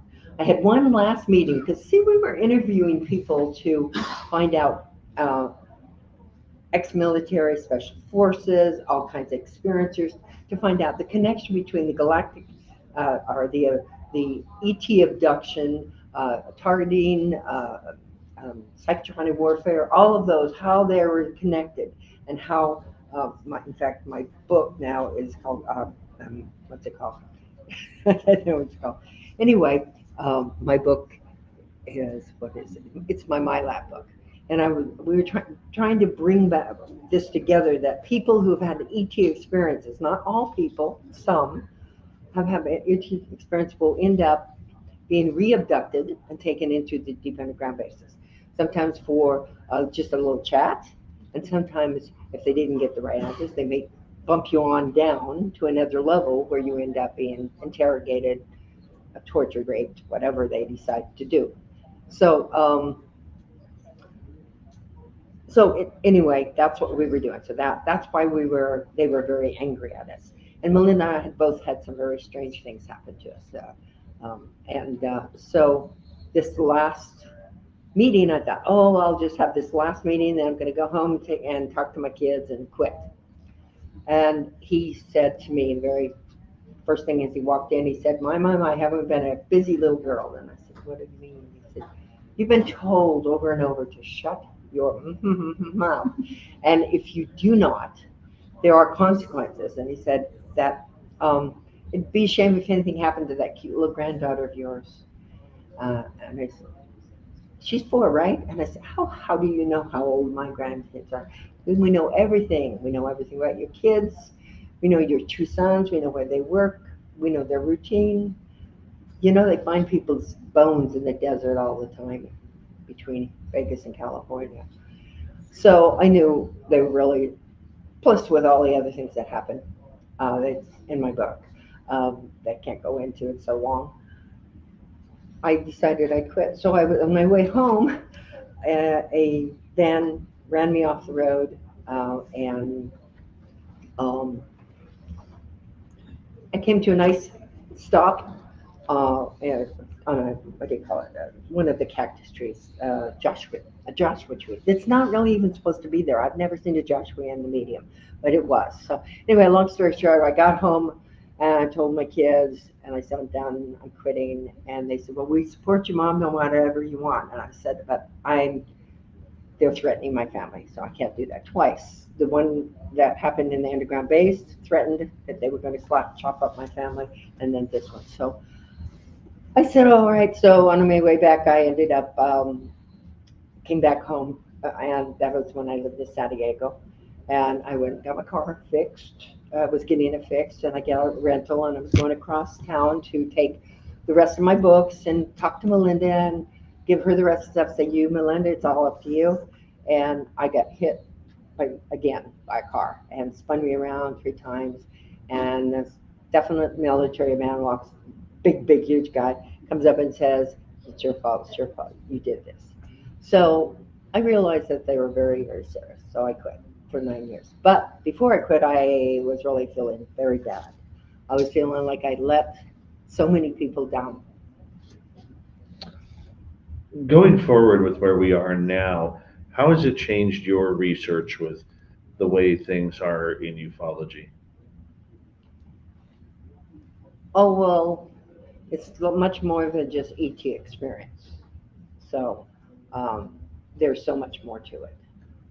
That's what I've decided. And you know, we can make a difference, especially working with our galactic in a spiritual way. That is a huge factor, and that is a protective factor, and that is why I decided to come back into it, because I had a meeting with my galactic council, and they told me, we've sent you a protector and protection, and the Arcturians were part of it, and then no better person to protect you from reptilians that are abducting you and taking you to your underground base than another reptilian. So they sent me a very kind reptilian who scared away the other ones, basically. So Where do these reptilians come from, you think?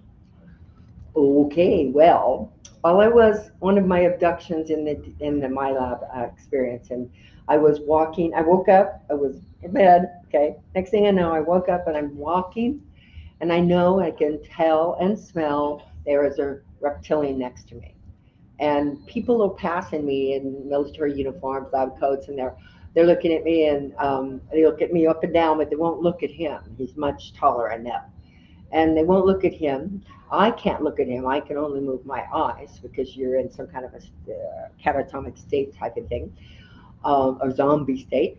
And so I asked him, because I knew that one of the reasons I was taken was I interfaced with extraterrestrials. And so I interfaced it with reptilians a couple other times. So this time I said to him, because they look at me, but they won't look at you. I want them to look at you. And he said, because they know better, they must honor us. And when they talk, they send an imagery at the same time.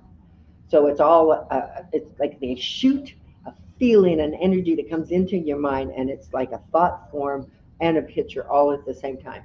And the picture said that that they must honor us. They can't look at us. There was a man a couple of people actually were being taken off because they had looked at them. So later on that day, this is the answer to your story. Sorry, I had to preface it that. I see him again, and I'm on a table, and he's standing at the door, and I said, telepathically, I said, why are you invading our planet? What did we do to you? And he said, that same energy with an image, he said, we're not the invaders, you are. We've been here long before you. And then he shows me imagery of dinosaurs, prehistorics, all kinds of them running and running, and all these comets are coming down, coming down, coming down, coming down. And he tells me that this was an extinction, and it was a planned extinction. These comets were not by accident, they were sent from ships. So those of us who were intelligent and smaller went underground and have evolved to who you see before you. How often do aliens really come around? Because, like, for a lot of people, we hear that they're getting it every day. Other people, it hasn't happened in months, if not years. Is this normal? It is. That's the weirdest thing about this is there can be weeks, there can be months, and there can even be years in between your contact. I do believe that everybody has their own, shall we say, program, not probably like program, with the extraterrestrials, their own. Well, it's also with the government too. So, but their own individual plan, and it's set up just for them. It might be because they're a hybrid. It might be because they're a hybrid parent that they need to visit a lot because of the genetics. It might be that they're just there to sit and watch and let you know that you're not alone, that you're being protected, and that would be our galactics. And it can be all different galactics. So there's so many different agendas. That's what I was trying to think of. There's so many different agendas. Getting towards tonight, you're taking a bunch of people from here out on a skywatch. What happens there? Well, I do it through Airbnb experience, actually, about 3 times a week at this time of year. And so with those people, I just take them out and, show them that with the night vision goggles and we see the sky. But with us tonight, we're a spiritual group, we're a awake group, so we're going to be doing a vector and vector in with them. It's kind of like a CE5, but it is my own thing. It's a vectoring in with a meditation, and we see UFOs with night vision goggles. You see them doing things, you see them powering up, you see them turning, you see them disappearing, you see them tandemly going, crisscrosses, so you'll be seeing a lot of things with the night vision goggles. I'm so excited for our audience to be with you. Yeah, and how far out of town do you go? Well, from where I usually meet at 16, but from here it's about probably 25 miles or so. Yeah, 25 Very miles. cool. Because it's up a mountain and we have to get past those light pollution from the city. Very cool. Misha, thank you so much for coming on, my dear. And this is your second time here. We love you, dear. Thank you. Misha Johnson, everybody. What's up, random guy? Nice Astro Boy haircut. Yes, yes, I am. I noticed my younger cousin is here, trying to look like LeBron James with that neck beard.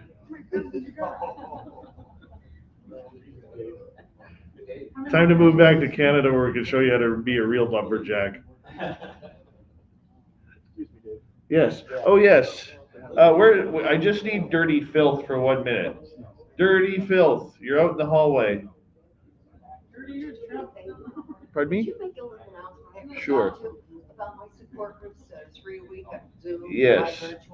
Anybody who would like to have support for their own ET contact Misha Johnson on Facebook or on her website, and you'll be able to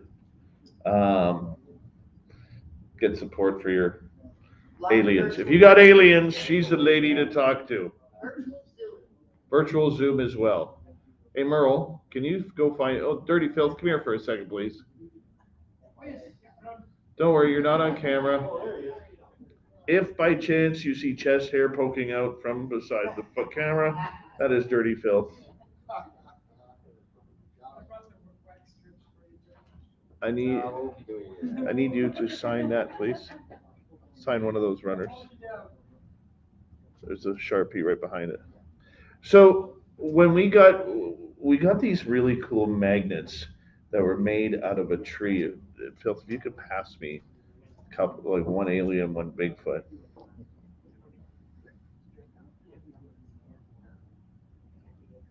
I'll show you guys them on YouTube.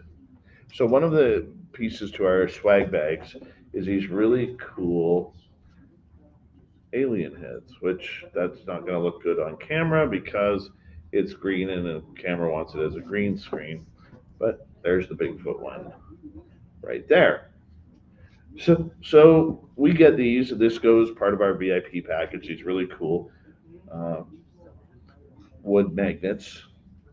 And there's one blue one out there. It was the only one there, so I snagged it. Jeff, it caught your eye. Yes, it did. So, Jeff, what I want you to do is I want you to come over here for a second because we got a special gift for you. Pass me those. This here is a special gift. So, Jeff got the only blue one for this. Wow. So, Jeff, what we did was this is the only known pair of spaced out radio runners, sneakers for you Americans. Okay, and we got everybody who's a special guest here to sign up for you. So congratulations to you for picking out the blue ones. Thank you. That's amazing. That's amazing. Appreciate you, and you get your magnet, of course. Oh, yes. That's awesome. Thank you very much. Here, throw those ones in there too. Okay, I'll do that. So we appreciate it, Jeff. Thank All you right, I appreciate you for coming on in. I've enjoyed this tremendously. Excellent. Here, you say hi to everybody. Tell what they're missing. Hello. I don't know if you guys realize what you're missing, but this has been an amazing event. I've met so many new people. I'm still waiting to meet a few people and hear their stories. And hopefully, I'm going to go out tonight and see a few more UFOs like I did 3 weeks ago with Melinda Leslie. So, pretty amazing experience. Awesome. Thank you for coming, Jeff. Thank you. Appreciate it. A little bit of a souvenir there. All right, Science Bob is here. Science Bob, wearing his best Sunday attire, ready to go knock down some crops, and then do a little crappie fishing in the bayou. How you doing, buddy? I'm doing great. I hope everybody's having fun. It's good to see all of you. I've met a bunch of you I haven't met, but I hope you go out and look at UFOs tonight. We have Lala and Melinda and Misha going to do everything they can. Yes, everybody, we're going to have a big crowd of people that normally attract these things. And I see it every day around Lala. I'm just telling you how it is. So it'll be fun. So you just got back from Zach Bagan's Haunted Museum. I did. What was that like? Was it just a bunch of pictures of Zach in scary faces? No, he's in every video in every room because he is an egotistical person. But he has quite the collection. So Lala and I both got touched multiple times. I had to crawl through a dark space since I had an RIP, which is VIP, but RIP badge. And I got to crawl through this dark tunnel for about 200 feet, and I was touched like several times in there. Now, how were you touched? Oh, yeah, on the back of my neck. Nowhere else? No, I didn't get touched anywhere else. I'm afraid it was all male ghosts. So we went into Kevorkian's office, and right next to it is Kevorkian's suicide van, his suicide ambulance. And it had all of his equipment in it. And Lala kept turning away because every time she would look at it, a different entity would arrive that had been ended there, wanting to talk to her. Oh, wow. Yeah. That's freaky. Yeah, it was pretty freaky. That's freaky. So it's almost as scary as my cousin's beard over Oh, here. yeah, pretty bad. So then with the RIP, VIP ones, you got to go in the basement where apparently ugly, dark, satanic rituals were done by a previous owner. And I lasted about 15 seconds and I left. So I'm just telling you, the place is creepy. Awesome. I haven't been yet. One of these times I do want to go. Yeah. It was worth the money. Science Bob. Yep. A lot of talk about from John Ramirez, Joe Merja, and others about disclosure. You're waving the disclosure flag right now. You got the big D on it. Yep. You think it's happening? I believe that the United States government, through official representatives, will walk out on the stage before Thanksgiving and say, we have known about non-human intelligences, and they are the things that are operating these craft that we're seeing around our facilities and our armed services and elsewhere, and all sorts of reasons why they won't do everything, but they are, I believe, going to acknowledge that these UFOs are controlled by something, manufactured and controlled by something not human. Awesome. Awesome. Now, what makes you believe? Are they going to talk about aliens? Are they going to talk about that we have been contacted, or is this just a confirmation, Bobbert? No, my understanding is, and look, just I want to make everybody to please listen to me. I have never been on the inside. I've had a security clearance and I know a lot of people, but I have never been in on the core secrets. That was not my job in the government. But I know some people, and they do stuff way up high.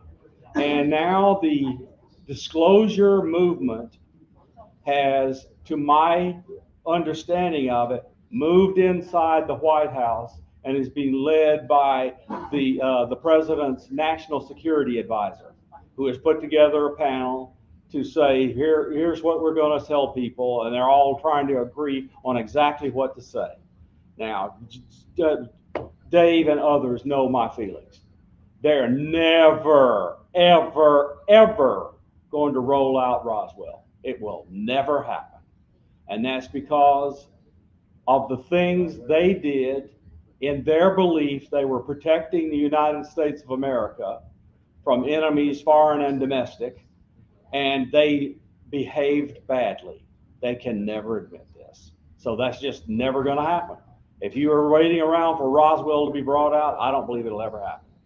Total sidebar here. Yeah. For a second. When you were shot in the ass in Afghanistan or Iraq, what was your favorite kind of ice cream to eat? I forgot what they ate. I don't know. I think I waited till I got to the airport in Frankfurt before I got any ice cream. You look like a vanilla guy. Right? No, I'm mostly strawberry and peach and stuff like that. I'm not plain vanilla. I think many would agree with you. Back to UFOs. Yeah.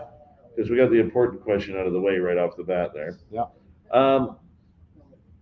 There's a lot of stories going around. A lot of hype, a lot of conjecture, a whole lot of nothing in some cases. Where do the public fit into all this when they're trying to gain the truth? Where do they look for that truth? Ooh. Besides here. That's a really Besides look. here. The problem is the government is figuring out how to squeak by and tell you what is actually here without having to admit all the bad things they've done. I don't know how right now you get the truth. I want to tell you, I believe that experiencers that you know and come to trust by some means are the best place to go for information. Because I guess as one, and Dave can tell you as one, and Lila can tell you as one, and a bunch of other people who can tell you as experiencers. There is no upside to telling these stories. None. I lost my security clearance over it. I'm telling you, there is no upside. If you trust them as not lying people, and you believe they have nothing to gain by telling this story, those are the people to believe. Because the government doesn't want to admit how strange this phenomenon is. Science Bob, everybody. Science Bob. Oh, we love you, my friend. Thank you. Am I done? You're done. Okay, good. We're retiring you. I'm like happy Till the to next retire. Science Bob and Friends. I'm happy to retire. Can I ask a question? Why do you believe you were gonna get disclosure before Thanksgiving or whatever date you said? I have a few. I work for the intelligence community for 28 years. In 28 years, you learn that there's about 100 people at the top of the pyramid, and I know 90 of them. Yeah. That's why we love our Science Bob around here. Science! We got a few more guests to go before we're going to shut this down for tonight, because we are already 4 hours and 33 minutes into our live stream here. Jerry Yusko, we're going to bring Jerry Yusko up. Sounds like a good Ukrainian name. His hair looks fantastic, by the way. He's coming. He's coming on up. Tim Bitts is here. At this point in time, we'd like to say hello to Uncle Tim, who will be up here next. I think Melinda Leslie's around here somewhere as well. Okay, what would you like me to say? How about you just have a seat and have some fun? Well, I'm happy to be here, that's for sure. Thank you for Good to inviting see me. you, my man. Yeah. You were just on the show a few weeks ago, and we met in San Francisco at UFO Con, I believe. And, I'll take it. you have a real spiritual understanding of high strangeness and everything that's going on. You live this, you help guide people. How did you get started in this? At a very young age, actually, starting from CHIVE, like I told you on the program. But over the years, what I learned was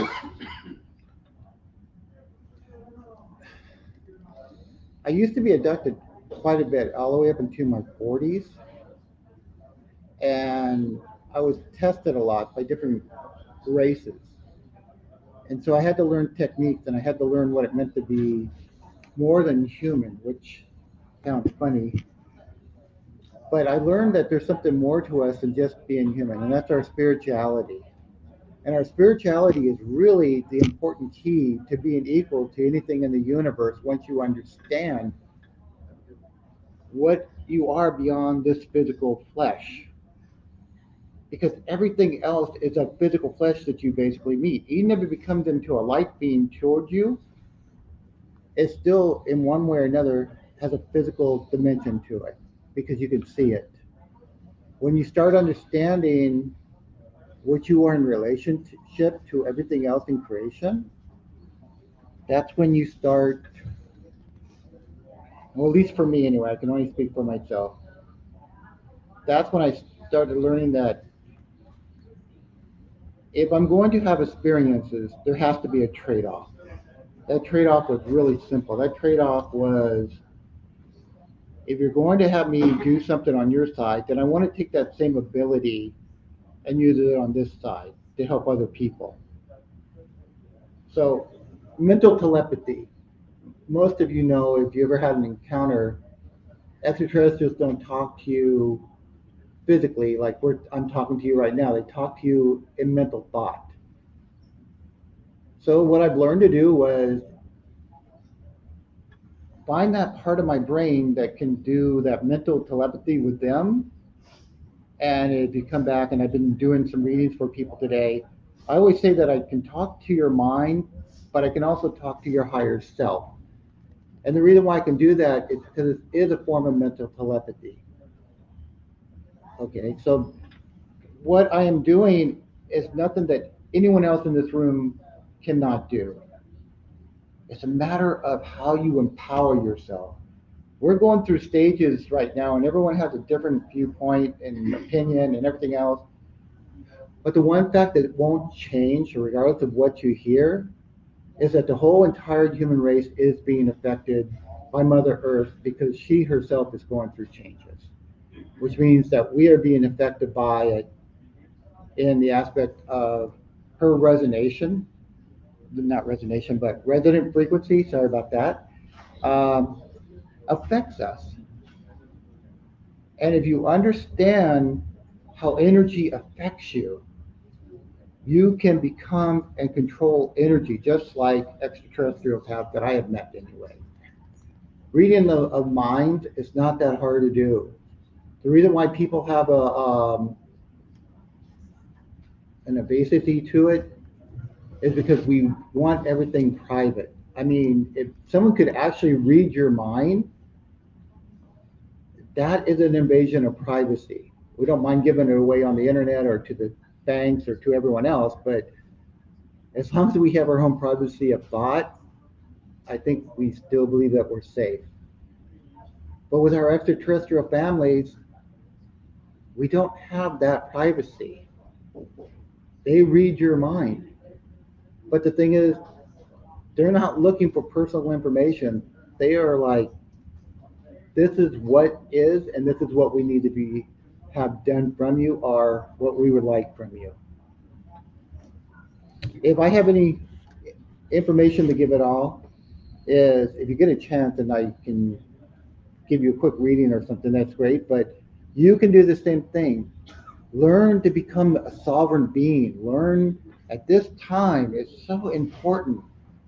If we are to have contact in the future, that you know how to interact with different life forms. Because I'm going to be honest with you, people, some people on this planet do not know how to treat other people in a loving, caring way. If you understand how to be equal with your star families, I think we have a better chance of communication and having them come regardless of what the government says or anything else, because we as a species have evolved to a point that we're no longer trapped within the physical identity of what we are, but we walk in our spirituality of truth of what we are. I don't know how many understand this, but we are more than just what you physically look like. And when I can look out in the audience and I can see the auras around every single one of you, and I can see different things in each and every one of you, like you can't hide because there's nothing to hide. And this is what our star families are about. There's nothing to hide. The only thing that we have to learn is to overcome the fear. And it's not that they can't hurt you. It's knowing how to make it so they don't want to hurt you, or you don't want to hurt them. We are very powerful beings. And when we realize how powerful, and I know that you probably heard this 100 times, how powerful we truly are, not just within the mind, but within spirit. Because think about this. These star families have traveled thousands of light years, let's say, or even 4, the closest one, okay? You don't come to a planet looking for apes. You come looking for intelligence, or you come looking for materials, you come looking for certain things. But if you're going to interact with them, you need a species that can communicate back, that has a wherewithal of its own existence. I mean, how many of you go out and play with ants on a daily basis because you're a superior species? Most of you don't. You might take it up as a hobby and have an ant farm or something, but for the most part, you deal with other people that have rational intelligence like yourself. And this is what our star families have done. So that's my agenda on it. Jerry, thank you for coming this weekend. Oh, I hope I get to come again. Oh, absolutely. I love your program, by the way. Thank you. Jerry Yusko, everybody. Thank you, Jerry. Even though we're late in the day, sometimes the Merle bird gets the worm. It's Merle time, everybody. What was that? Yes, it is Merle time. It is Merle 30 on the clock right now. Half past Merle? It's half past Merle. How you doing, buddy? Doing great. I feel like we're at a hockey press conference right now. We are. We have the banner behind us. We look professional today. You played hard. Give us some good cliches. Like what? Dude, I can't think of anything. Give me one. Glad to be here. Happy to be here. Got to take it one day at a time. Every day is a blessing. God willing, the next time we go down the ice, we give a good effort. Good day above ground's a great day. Beautiful. Beautiful. Come on, chat room. You got to Merle it up better than that. You got to Merle it up better than that. Because I didn't do it. Okay, here comes Merle. He's going to type it in the chat room. It's a weak-ass Merle that he put in there. Very weak-ass Merle. That was strong, Merle. It's capitalized. So you went to the Zach Bagans Museum with the preacher and Barla. I did. Where is Barla? Either way. Either way. How was it? I actually enjoyed it. I went there thinking it wasn't going to be great. I thought you just get carted through like cattle, but we were there for like 2.5 hours, and they explain every room in detail. They give you the history of the artifact or haunted piece they have there. They give a little clip from the show, and then you get to get like right up close and personal with like a Dybbuk box, Dr. Kevorkian stuff, the demon basement, which I just went right to the ghost gear because they had ghost gear going, and I wanted to see what kind of stuff they had. What kind of gear do they use? We don't talk about gear, remember? Well, actually, they had a spirit box, Dave. Of course. Yeah. Of course. Now, were you allowed to investigate in there, or is it a pretty strict tour? It's a strict tour, but you can go at nighttime and pay $200 US, so like $1 million Canadian dollars. Yep. To do kind of like a investigation. Yeah, you can go at nighttime, and they let you go for like 2 hours. Wouldn't you do that? Yeah. Of course you would. I would. That'd be actually fun. Next time. All right. How's your Vegas trip been so far? I've been enjoying the Vegas trip. It's been fun. I've enjoyed meeting everyone. That's been probably the highlight of it. Hearing all of the Merles echoing through the Golden Nugget has been great. Lots of Merling going on. Yeah. Lots of Merling. Saw a lady win big the other day. Instead of yelling woohoo, she yelled Merle. Of course she did. Now, you almost didn't make it here. You almost died 2 weeks ago. I did, actually. I was in the hospital. This is true. Yeah. This is true. And do you want to talk about it, or do you feel comfortable? I'm fine. Yeah, when you hit your 40s, your body slows down and you're not 20 old. anymore. I am. You are old. And I was changing the tire on my truck, and I guess broke my kidney, and it all bled inside my abdomen. So 2 hospital nights, a couple CT scans, some drugs, and we're here. You weren't missing it for the world. No, I made my decision Wednesday morning to be here on Thursday. That was a manly decision. It was. I was clear. That's taking one for the team right It was. there. Yep.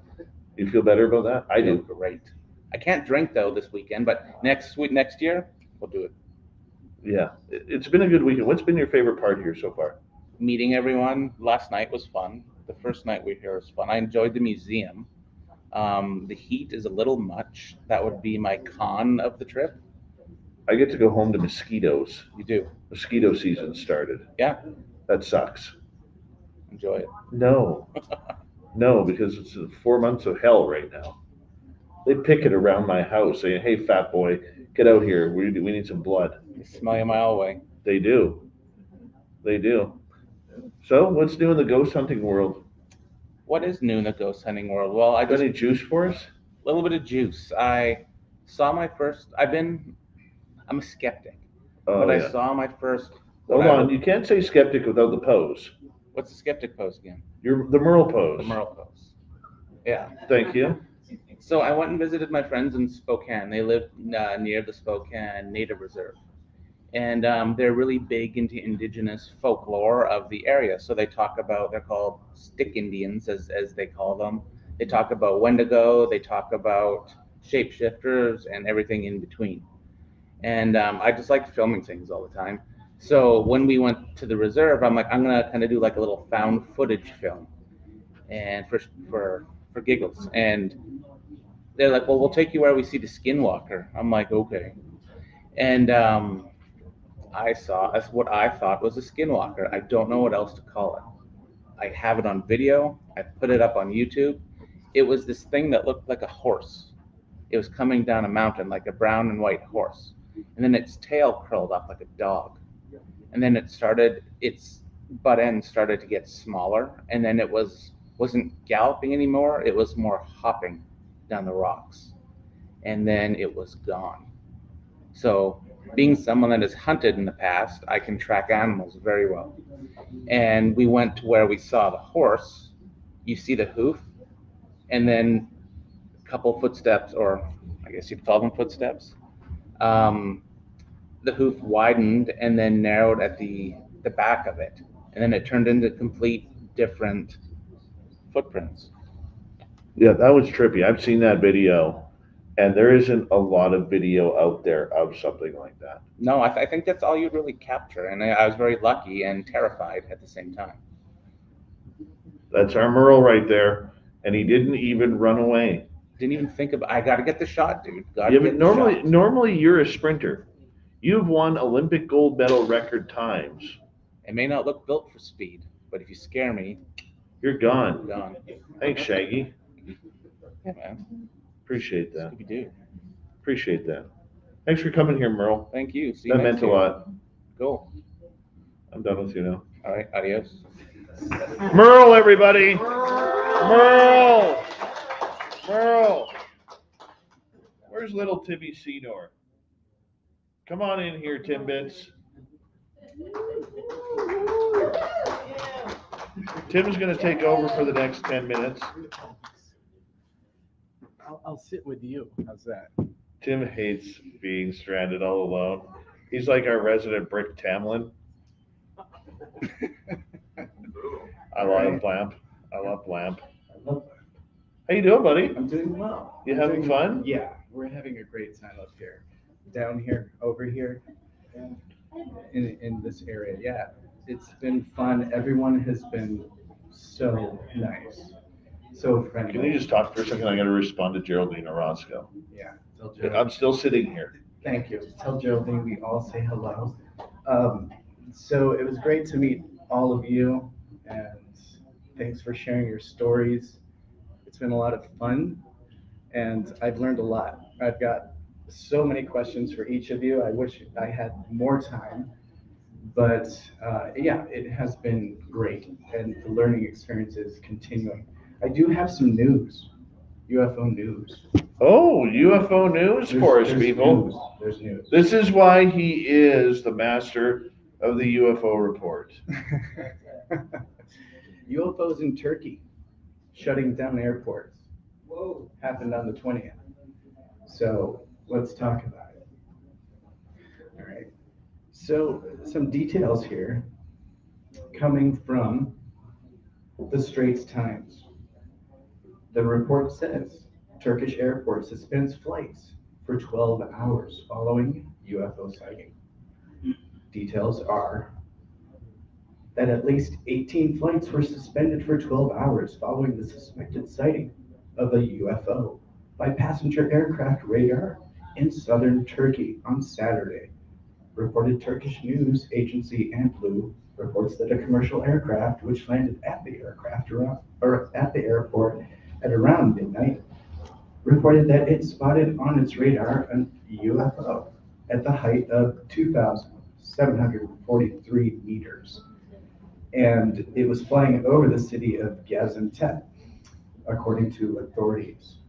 There are some details of the description, but Dave, it's being reported that they're possibly going to have to suspend again because they were getting repeat flyovers, and they're expecting them kind of over and over, and this is saying that it resumed 12 hours later again. You know what's interesting is Thursday, every flight in Vegas was delayed. Had to be aliens. Same thing. We were suspicious. It's got to be aliens. Or cousin Bob Vila building a structure somewhere. It could be Bob.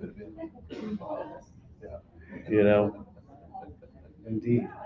So what's everyone's kind of opinion when you hear things like this? Does this make you feel it's not just a USA thing and that they're hiding things from us potentially? Do you feel like this is a worldwide event that now we're hearing more reports in our news? That's kind of a big deal. You know, when we're getting reports from Turkey that are accurate, getting reports from Russia that could potentially be accurate. They're sharing these details for a reason. Seems like it's blowing up in the news all over the world. I'm more interested in your blackjack game last night. Yeah. That was pretty solid stuff. The 3 a.m. It got a little crazy. It gets nuts here in Vegas after the sun goes down. You were a rebel, though. You were a rebel. I mean, the way you were playing blackjack, and every time you won, you took your shirt off and spun it around like a towel. It was That's amazing. how I roll. 10 bits rolls that way. You guys know this. So when I win, I like to throw money everywhere too. I'm throwing chips at the dealer. Every time I lose a hand, that's when I tip. I tip when I lose, don't I? You do? Yeah. Yeah, we were tipping when we lost last night. That's how I 10 broke bits even, rolls. I rolled that way. Well, look, it's Random Guy. Oh boy. Random Guy's here. What's that? Who? Lady in a red dress. Lady in a red dress. Would that be Geraldine Orozco? That might be. Ladies and gentlemen. Where is the lovely and talented Geraldine Orozco? It was like the elevator opened and mist came out. Wow. So apparently Geraldine arrived, the elevator opened, the mist came out, There were strobe lights. strobe lights behind her. It was an epic experience. You know why she's late? Because she lives in San Francisco and they just don't care about other people's time. No, she's late because she has literally 2 bedrooms full of shoes and couldn't figure out which ones to pack. True story. Oh, jeez. True story. So while we wait for Geraldine, and then we got Melinda and Barla and a few more guests here to get everybody into the next 37 minutes. That's all we got left is 37 minutes. There's Geraldine. Hooray. And that is her real hair. That is her real hair. Excellent. Excellent. So, Timmy, thank you. My pleasure. Thank for you. everything that you do for us, man. Coming on 3 nights a week for the UFO report, battling through, having to deal with Random Guy. That makes it fun. After hours with Random is some of my best time on the radio with you guys. Absolutely. Absolutely. Thanks, buddy. Thank you. See you at the casino. You know it. You know it. Tip your losses. Tip on the loss. It helps. All right. That's why he's Tim Senor, everybody. Resident Timbit. Melinda Leslie, come on up, please. We got you on a strict time limit of 38 seconds.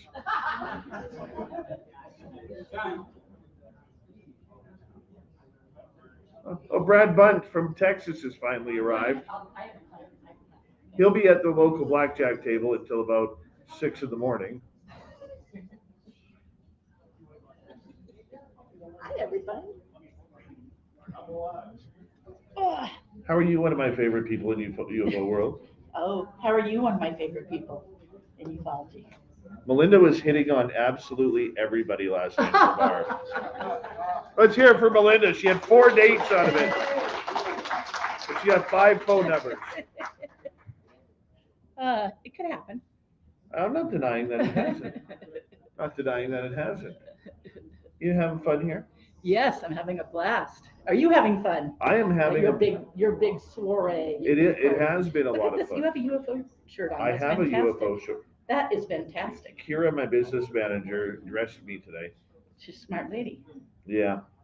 Yeah. That is a great shirt because it's actually like It is a great nice shirt. collared button, shirt. See this how she swoons us, man. Yeah. Right With here. UFOs on Mm. it. So petting him. I told you. I Great told you. So Melinda, well, first, are you yes. done? Are you done with the aliens yet? This whole disclosure bullshit. Can I be? Of course. Is that an option? Yeah. I want to announce something real quick, if I may, about please. tonight's Skywatch. Sure. Everybody, and if you're here with anyone else that isn't in the room right now, tell them, okay? We are meeting at a Chevron gas station a half hour away from here, and then you're following us down some dirt roads from there. Misha has maps from how to get from here, the Golden Nugget, to the Chevron. You take the freeway right next to us, was it 95, 98 with 3? I don't know. And then to the 15, and then you take the 15 to Blue Diamond / 160. But she's got maps, and it'll take you half an hour to get from here to the Chevron. So give yourself a half hour, and we're going to meet at the Chevron at 7:30. So be there square. So leave here by 7. Okay. The Chevron is a little ways out Hold of on. town. After Science Bob. all of the lights. Misha says it's a little ways out of town. It'll take you about a half hour to get to. That's being realistic, half an hour. Now, anyone here, if you want to go, and first off, if you're going and you have a car and you can take someone in it, raise your hand. Raise your hand. Okay, keep your hands up. Raise them way up, way up, way up. Okay, if you have a car and you can take people with you, raise your hand. Okay, now, if anyone here needs a ride, see, keep your hands up. There's 1, 2, 3, 4 people, 1, 2, 4 people with their hands up. Find them, find these 4 people and ask for a ride if you need a ride. Okay. You're responsible for getting yourself out there. So if you don't have a ride, ask one of those 4 people. My car's now full. So I don't know if Misha's is or not, but my car's full. So again,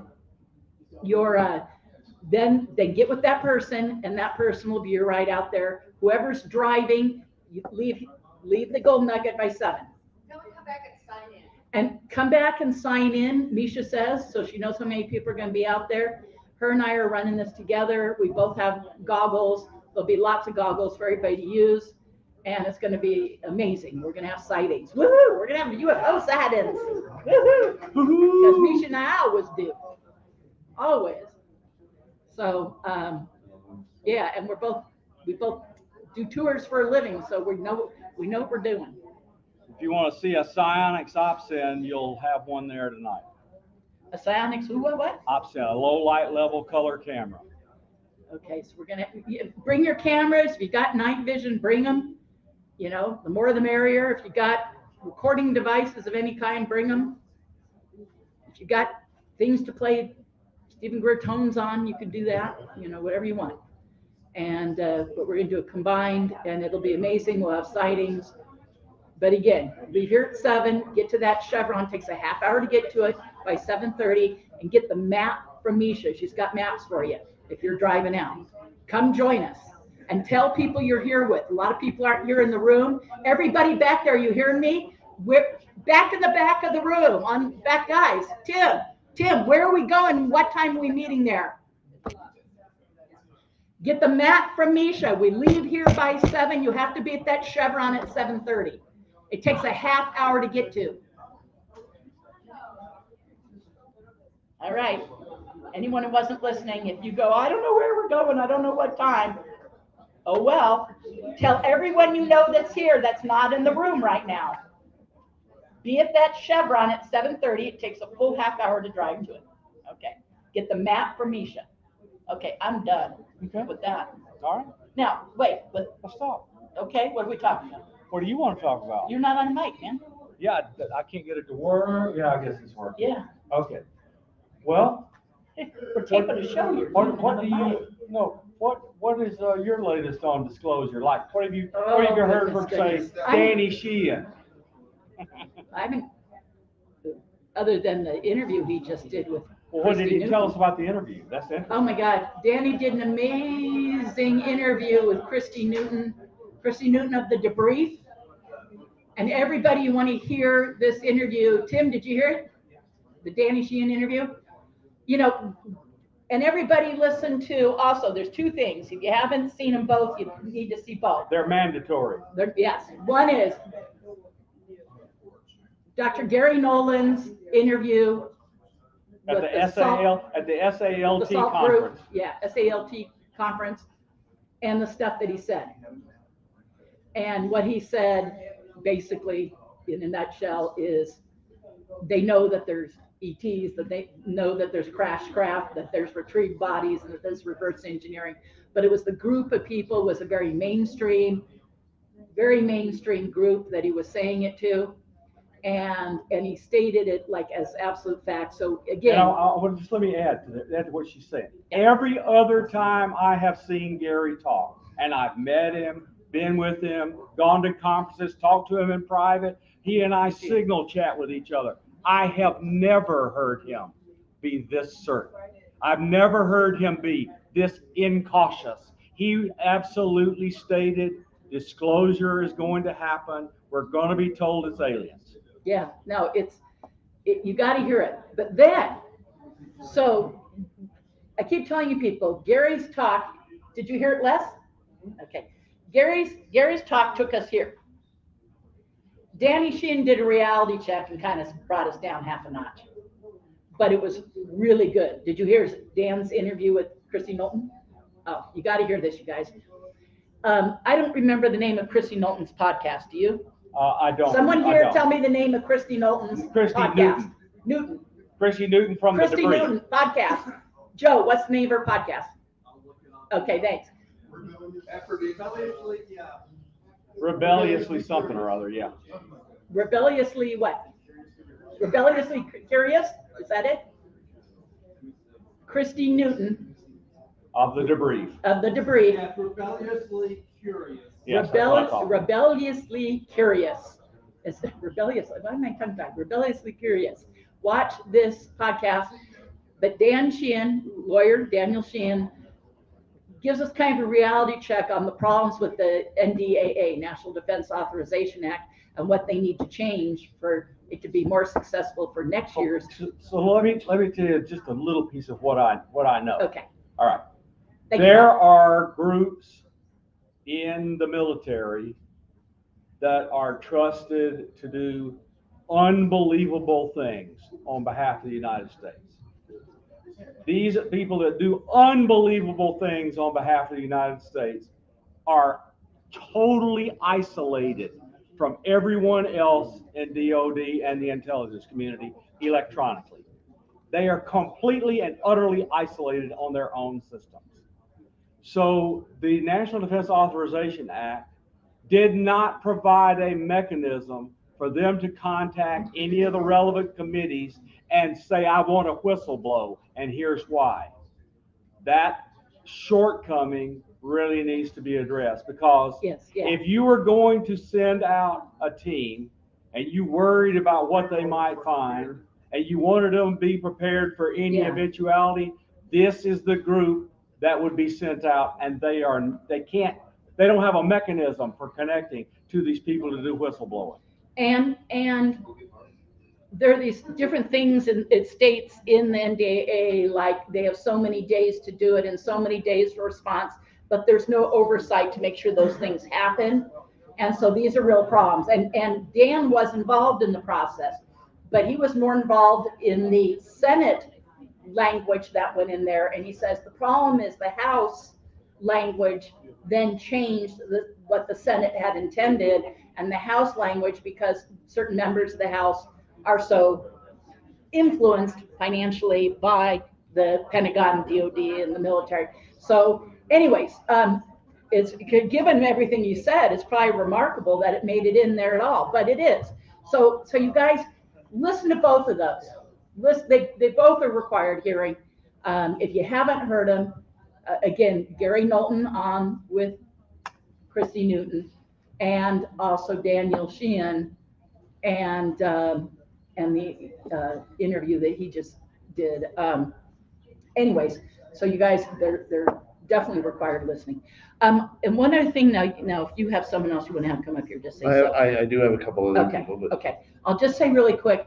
There's another thing that has been happening in at least social media circles, which is the defense of abductees and the abduction subject. And to have that, people are saying, keep it on the table, keep it on the menu, that kind of wording. And I'm glad that has been being talked about. I'm very glad. So I think everyone out there, if you are someone with personal experiences with abduction, definitely be vocal, be public. You know, there'll be a time for us, but so that the subject doesn't get pushed down or pushed away, it's got to get the attention. You guys, and it goes along with what Dr. Gary Nolan said regarding the reality of this, because it's the next step. It's why they're here, you guys. Not only are there beings on board these craft, you know, we know that at least with some of them, you know. I mean, could any of the craft be possible drones? I can't rule that out. You know, if I can't see it on board it, I don't know, UAP. right? But what? UAP, man-made craft. You're picking a fight, man. No, but definitely, you know, from people's experience. Yes, I love you too. From people's experiences, and the crash retrievals, etc. Come on, you know, like Gary said, you know, they know it's non-human intelligence. They know it's extraterrestrial, you know? And so I think it's really important to have that be part of the conversation, not only for what I'll say is the safety and the rights of people with experiences for the abductees, so that, you know, so the ridicule doesn't get worse. You would hope with disclosure the ridicule would lessen for even the abductees, but let's not let it make it get worse. Like, oh, it's okay to talk about craft, but it's not okay to talk about beings, or it's okay to talk about craft and beings and crash retrievals, but it's not okay to say that anyone's having a personal thing. That would be a huge misstep, to say the least. And so that ridicule doesn't increase for people with experiences. We need to make sure that remains part of the conversation, at least in this community. I'm not saying that the guys heading up disclosure need to address it yet. I get, you know, we're getting disclosure at the speed of government. I wish I know who originally said that, but we are, you know, and I give that person credit if I know who first said that, but it's the perfect way of summing it up. We're getting disclosure at the speed of government. But at the same time, it's like, it's not the full disclosure. We all know it. Anyone in this community knows it. Anyone with experiences knows it. That's kind of the whole point to what Gary was saying, and the whole point to what Dan Sheehan is saying, you know? So it's very important that that not be excluded, and that people with experiences feel they're being supported, at least within this community. Again, I'm not saying in the big disclosure story, it's not there yet. I get it. But in this community, it needs to still be on the table and part of the discussion. Anyways, I'll put my soapbox away. I love you. And my podium. You're amazing. Versus down by Dave's chair. Yes, I happen to have your purse here. Oh, okay. You left that at the nightclub last night. You were chasing all the boys. Should I double check it to see if the money's still in it? Oh, I already You checked. know, if you took my winnings, I'm gonna be, oh, so there's more now. You used some and one more and added to it, right? Well, I had to pay your friendship fee. My what fee? Your friendship fee. My friendship fee. Well, just for anybody out there who doesn't know, Melinda charges $100 a month to be her friend. I thought you meant to be your friend, and I'm like, Then you I saw some back get the payments. monthly email that goes along with it. You know, a virtual phone call. Be That careful, she's no not one's ever gonna believe you ever again, you know that. Destroying your reputation right here. I know. Have fun on the Skywatch tonight. You're coming with us, aren't you? I am going for dinner with my cousins, Oh, all right. but I know many of our audience members are coming, Come and with us, everyone will be fun. it will be fun. Night Grab a vision quick on- bite so you're able to get away from her by 7. Get the map from Misha, but she's going to be tearing out of here too. So immediately get up from your chair and get a map from Misha. All So right. you know how to drive out there and tell everyone you're with. And if you know someone else here and you're meeting them for dinner, take an extra map so you can give it to them. Okay? I don't want anyone to say, well, we didn't know how to get out there. So We'll figure it out. spread it out. All right. Thank you, love. Thank you. Once again, Melinda Leslie, everybody. Thank you. One of the best people in ufology. Now, this next person who's going to join us, I can honestly say I never met anybody who actually walks with her own theme song behind her. Random guy stated that when this person walked through the elevators tonight, there was smoke coming out of the elevator, strobe lights behind her, the lady in red. one of my best friends in this field and one of the most talented people, Geraldine Orozco, everybody. Hello. We're buddies. I know. Thank you for that warm welcome. Well, That's so I have to sweet. thank Random Guy for that because he came up with half of it. Where is Random Guy? He's around here somewhere. He's probably in the hallway. Oh, awesome. He signs a lot of autographs. He goes up to a seriously, Random Guy will walk up to a mirror. Hey, you want an autograph? Okay. It's a good technique. Absolutely. How you been? I'm fantastic. How are you? Good. I haven't seen you since UFOCon last year, not because you couldn't make it this year. Yeah. Because you're always so busy. What's it like having like every day, 12 hours a day plus filled? Like, how do you do that? It's exciting. It's wonderful. I love everything I do, and everything is with purpose and meaning. So it's good. Yeah. It's wonderful. Yeah. So you're in Vegas now, hanging on out, and you got some stuff that you need to take care of business-wise here. But the fact that you would stop in and hang out with all of us means a lot. It really does.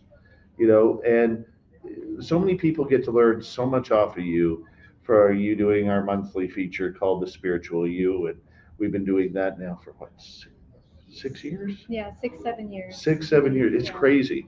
Because when Geraldine came into the field, back when I first met you, I believe it was 2016, late December 2016, is when we did our first interview together. You and I, we figured out that there was this timeline between like 2010 and 2014, where all of a sudden all these people around the world were getting hit at that same time zone with their own weird experiences that they never had before. You've gone through that. I've gone through that.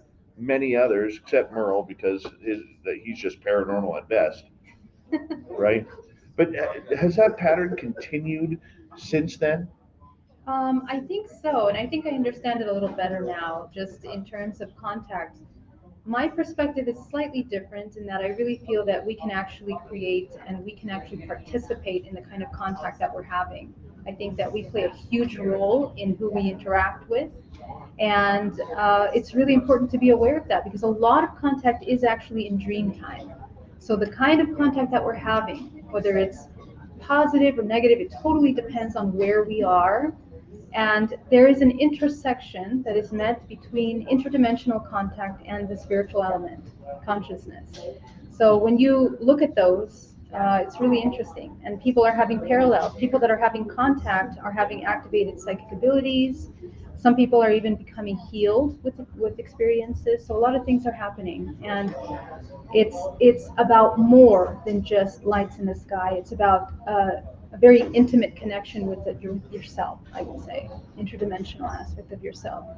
One of the things I struggle with is deciphering a dream as to whether or not it's reality going on, like an out-of-body experience or alien abduction. How do we tell? You know, there's a couple ways. First of all, if you practice and you train awareness in your waking state, being completely present in your body, being conscious of yourself, that will bleed into your dream time. And it'll be easier for you to become aware of when you're unconscious. Because right now, a lot of us, we're kind of actually checked out. We're kind of in hypnosis. And when we come back to our bodies and we become aware again, then we're kind of back online. So it's the same in dream state. As you practice and you train that, you can actually become conscious. And this is really important for you that are contactees, because you can actually remember your dreams and remember experiences. In the early states of consciousness, it'll be very blurry. Your dreams will be abstract. They're not going to really have a lot of meaning that you can take from them. But as you wake up consciousness, you will be able to have more clarity. Who are you interacting with? Why? And actually become lucid. That's actually the most important thing, to become lucid. And just really briefly, it's something that we've been studying. Ancient cultures have been studying for centuries, understanding the connection of interdimensionality and consciousness when you come into awareness. Is it healthy?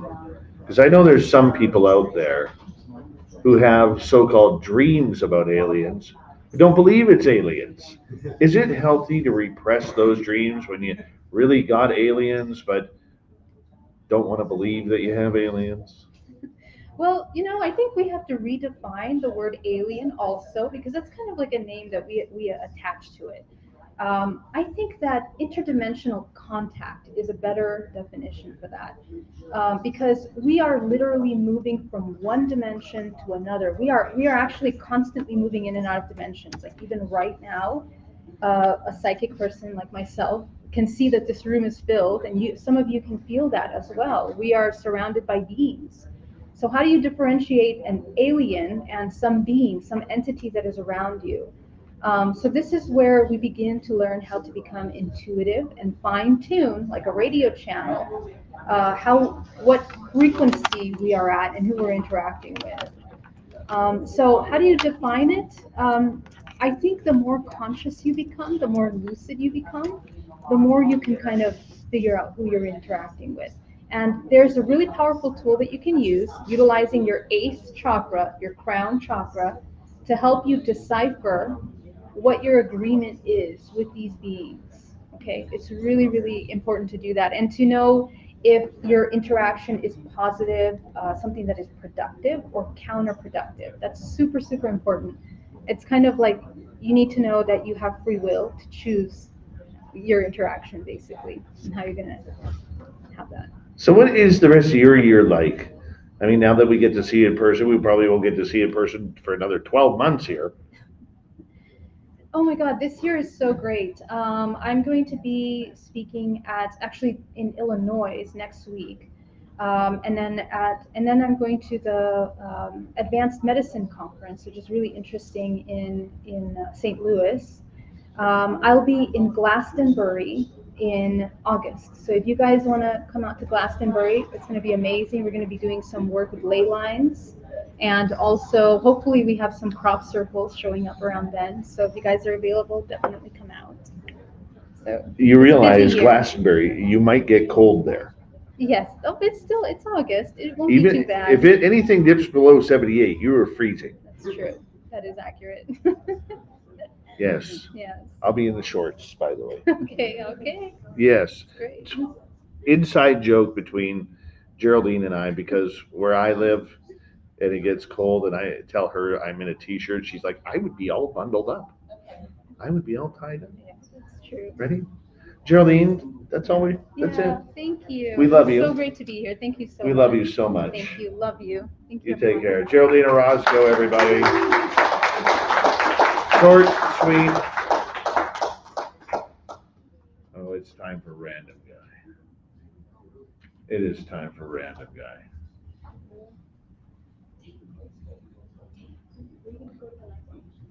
No. We don't bow anymore.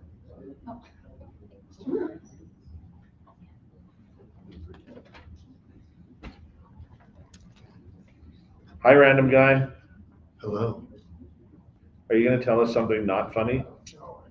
Pretty much everything I say is not funny, according to you.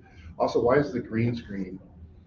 It's not really a green screen. No, but but you have green screen active. I know. It's like trying to teach my grandfather how to use I an didn't iPhone. set it up.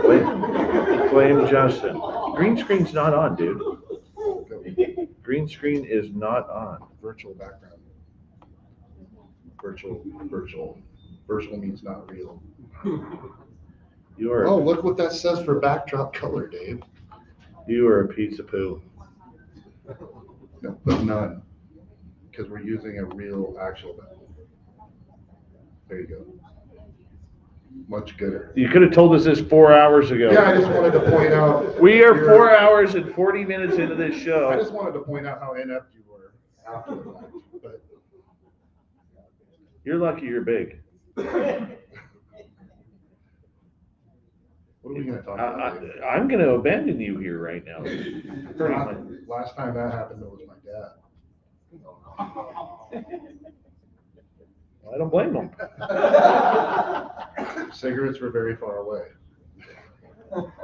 Random Guy, you've quickly turned into a non-ufologist very, very quickly. Yes.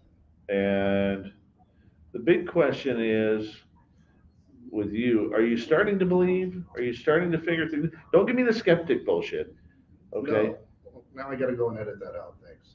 No, we're not editing it out. We're just on YouTube. No, I think I've learned a lot. I feel like it's kind of a fun community. I've also learned the insanity that surrounds some of it. It's come my way. But I have an open mind and an open heart, as they say, right? And I think the more I learn, the more it makes you want to learn about stuff. But being able to apply the skeptic angle to things certainly helps cut down the BS. Call me later. Anyways.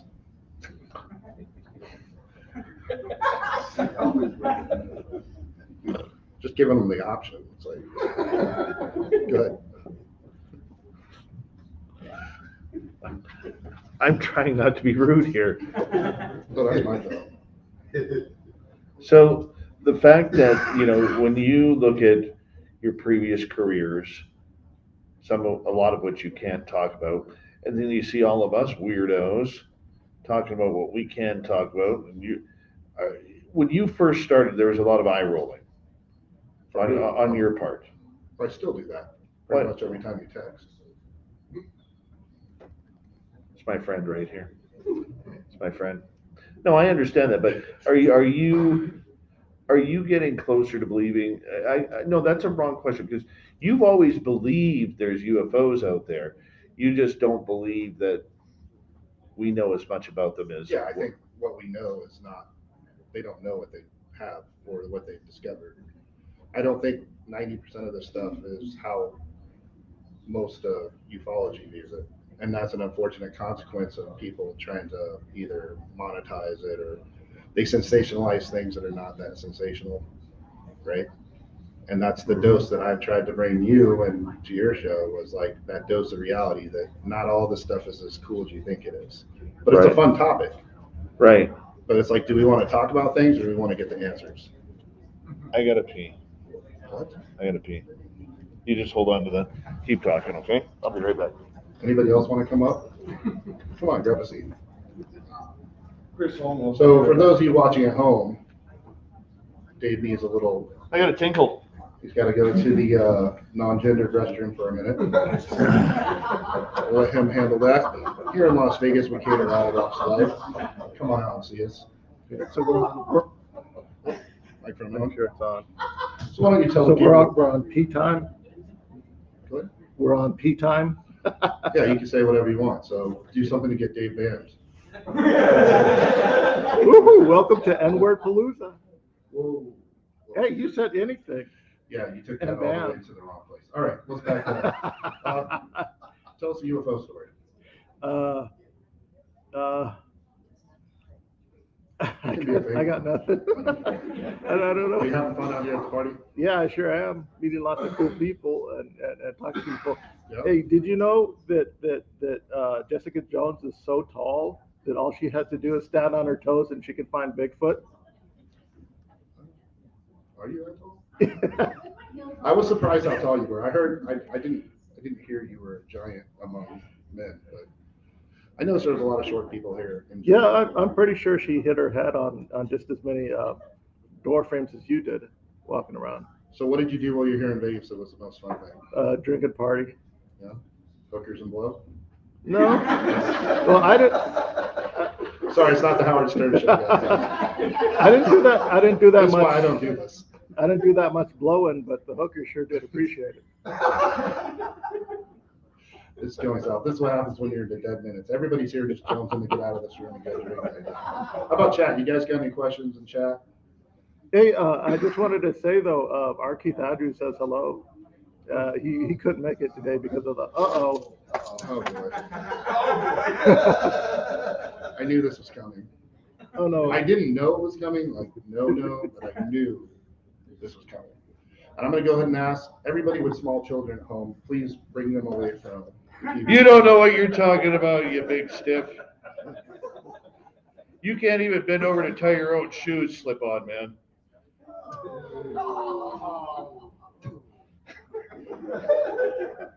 Rather be a slip-on man than a slip-in man. Go for it. What you got? What you got? I love you. Let's hear the insults. You don't want any part of this. That's what your I mom forewarned you. You were going to be in trouble. I heard you out there. Mm-hmm. Sent poor Dave crying to the bathroom. You know, that's what And happens now when you got to deal with El That's what Omnivolador. happens when you have a 50-year-old prostate. You're not far behind with all the chemicals you've sniffed. At least mine were government issued and not out of the backseat of a friend's car. So. Sure, that's what they say at the gym behind the closed doors. So how's your trip been to Vegas so far, Alani? You know what? It was good until I had to suplex you. I must have missed that part. I must have been. You were knocked out. Oh, makes sense. Melinda got to you. Yeah.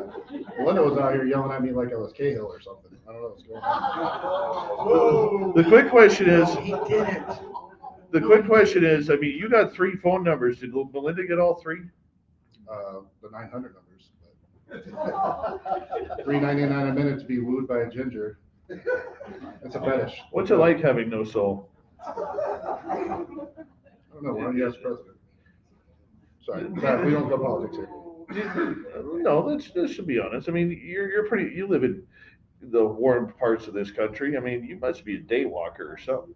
Yeah, I sleep between the hours of 2 a.m. and 6 a.m. every day. That's why I have the skin of a vampire. How do you handle the sun? For 15 minutes at a time without sunblock. So, are you going to finally admit you got aliens or what? Are you still going to be a Well, pussy I about it? definitely have aliens now because Fylth drew them for me. So I got some great artwork from Fylth. I appreciate that. Everybody got artwork from Fylth? Dirty Fylth, Let's give it up for everybody. Fylth. Dirty, dirty, dirty Fylth. Hey, we're talking about you, Philly Corrigan. Get over here, you chest-haired Sasquatch. Fester or whatever we're doing today. Come on over. Come here. Fylth, get your ass over here. We got to see that chest hair. He's hot in the Ramones kind of way. I don't know what's going on right now. So. Come on. Today is the greatest day of your love. Oh, you guys have music in Canada? Something besides Alanis Morissette? I'm sorry. Like, you guys just sound like a bunch of depressed teenage girls from what comes out of there. I don't know. Coming It's from like a Avril town where Lavigne. your whole goal is to squeeze your nuts hard enough so you sound like Wayne Newton. Wayne Newton, bro. That's before my time. Come on, give us a little dunk We're, of shame. we're more like the Killers now. That's how we represent Vegas. Where the hell is Dirty Fylth? He's ignoring us back He's there. giving Jim Goodall a lap dance. Literally, Dirty Fylth right now is giving Jim doesn't even know Goodall- the difference anymore. It's been 2 days ago. Jim's like, I huh? still got it. Huh? What? Yeah, she shaved for me. Still. Jim Goodall was like, hey, can you just put your phone number on there and give you a little ring later? I'm staying at Nellis. Hi, Jim. In case anybody was confused, chat's outraged. I've done my job. You know, it's amazing. The minute I get on here, the numbers start going back up. What's your issue? My issue. It's not my show. People don't watch this for me. You put me on just to piss them off and antagonize them. It's working. Hey, Dirty Fylth. Are you going to come up here and show us some chest hair or what? I want to see a push-up contest between El Abdi and somebody over 70. My money's on the 70-year-old guy. You know, the last time they saw an ego that big, it was floating over Alaska before it got shot down by an F-22. Allegedly. Show me the footage. Oh, it's there. It's there. I've already been drugged once today. I don't want a second round. So. Yeah, what the hell happened? Dude, I'm telling you, there's what do they call that? High strangeness going on. You weren't feeling very good. I think this is true story. No, that was some weird stuff, man. Because I noticed it was right after the CIA guy left too. So I was actually getting messages from Nicole. Yeah, it was Because she's like, El Avni, something has gone on here. I said, well, talk to Dave. Don't bother me about your personal issues. Don't bother me about this. I didn't say a boot. Sound like an boot to me. So, The only boot you're going to get is hit your ass. Hey, want to get in here? come on, Dirty Phil. Get in here. Come on, Dirty. Take my spot. Show us that chest hair. Take my spot. You're much more palatable to the masses. I'll take the alternate seat. Okay. Yeah, he went through a bunch of them. things up. About time we got. Picking up your garbage like a nice Canadian. Okay, first things first. Show us your chest here. Camera's right there. They don't have those in Saskatchewan. Nobody can see that when you did that. Give one of those. Come on, open that section. Look at that. This guy's a mountain lion. If he takes that down to Fremont Street, he can make a living. Last time I saw that, it was a bear's ass running away from me. What was her name? Fylth. What? How you doing? I thought you were going to field me some questions, Dave. Yes, ask him something pertinent. Let's. Well, first off, I don't know who Dave is. Dave is not here. Okay. Second, where do you get your creativity from? Because you're amazing. Pickle juice. And one slice of pizza? The one slice of pizza that Dave guy still has not gotten me yet. Well, you have not been around Dave too much. El Avni will take you for a pizza. That Dave's a piece of garbage anyways. Yeah. He does pay for parking though. Are you happy? A little bit awkward, but happy. Why are you awkward? You don't like this stuff, do you? I'm sitting in front of the camera. And... But you sit in front of the camera every night. We get to watch your creativity. He's a hammer. Yeah, but I'm a ham. Well, here, just put your hands up there. We're not going to do that. Show us your hands. Hey, if Bob Birkins, if you're watching, Bob look at these hands. There you go. The beauty of Fylth. Bob Birkins, I think he's got a hand collection. Fylth, I know Dave will never tell you, okay? I know Dave will never tell you. But you're one of the greatest additions to Spaced Out Radio. You really are. You are one of the best. I appreciate that. And I know you don't like being in the spotlight or the accolades, but everything you do, because I'm a friend, Dave's not. He'll never tell you that. Everything you do for this radio show makes it 100 times better because of who you are and the emotion that you put into each drawing and cartoon that you make.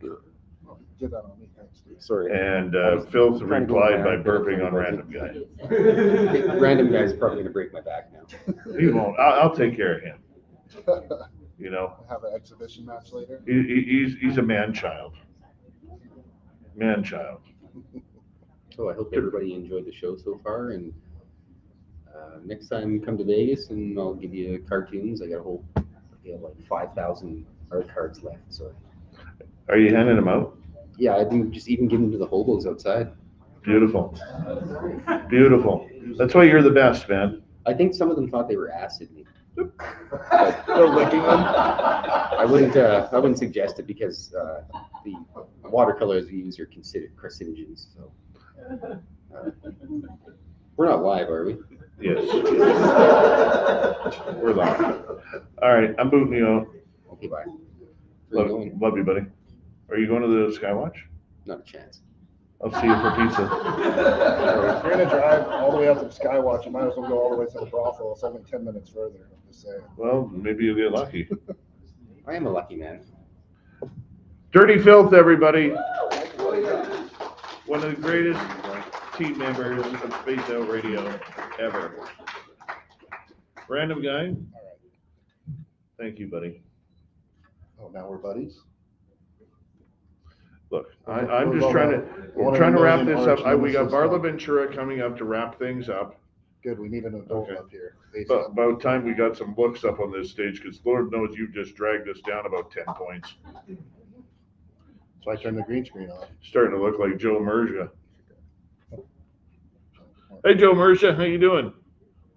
Didn't see you there. Barla! Hi, Santa Claus. Come say hi to Ilovni. By the way, if you want to buy my artwork, go to fylthy.com, FYLTHY.com. Buy 2 copies of my books because you need one to give to your mom and one for yourself, and even buy a third one to line your bird cage. Also, you can contact me there, and I can send you original artwork. It comes with a certificate of it. No, it's down here. It's down here. It's down here. No, not happening. We don't see any children here. We're good. Is Barla actually going to come up here? Oh boy. We got a packed house for her here, and I haven't seen a look and disgust like this since my wedding night. I haven't seen a mask like that since 1999. You haven't seen a mask like that since your last party. All right, tag him out. Bye, random guy. Random guy, everybody. Don't worry, Nicole. In 12 seconds, he'll be texting you. Did I do good? Did I do good?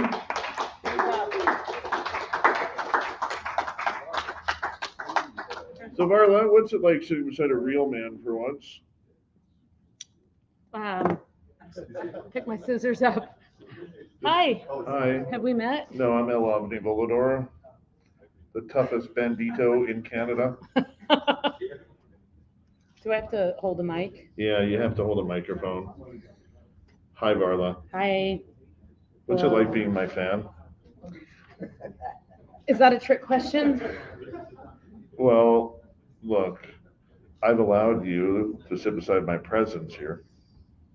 I miss Dave. Barla, you traveled all the way from Minnesota, and considering it's like Canada, does this mean that you're actually warming up? Your cold, cryptid heart is starting to warm up for the summer? I have a very low tolerance for everything. But yeah, it's hot here. And yet you wear black. Exactly. That's why I have a low tolerance for heat. That's never going to change. You are one of the best cryptid writers in North What am I America. supposed to look at? See the picture of you right here in front of the camera? The camera's there. Oh, okay. And this person here on the screen that looks like you, Stuff in the that's way. you. Cool. Yeah. Modern. Yeah. Izzy Stradlin in the chat room says, hey, Barla. Hey. How's it going? What's it like being one of the best cryptid people in the world? It's pretty fucking great.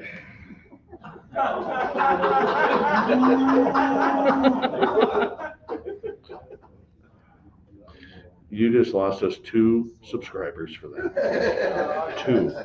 I heard we were not being regulated by the FCC, so We are not. just going for it. Believe it or not, Barla actually has quite a potty mouth. I don't. She does. Every second word is Merle or some kind of swear word. Goddamn, Merle. We've had a lot of fun. This is my first time meeting you at this table. Yeah, I don't know what yeah. you've been like the last couple of nights, but you look like a wild stallion out there. Thanks. Think. Have you had fun? Yeah, this has been amazing. Yeah. What's fun about it? Why should people come to this? To meet me.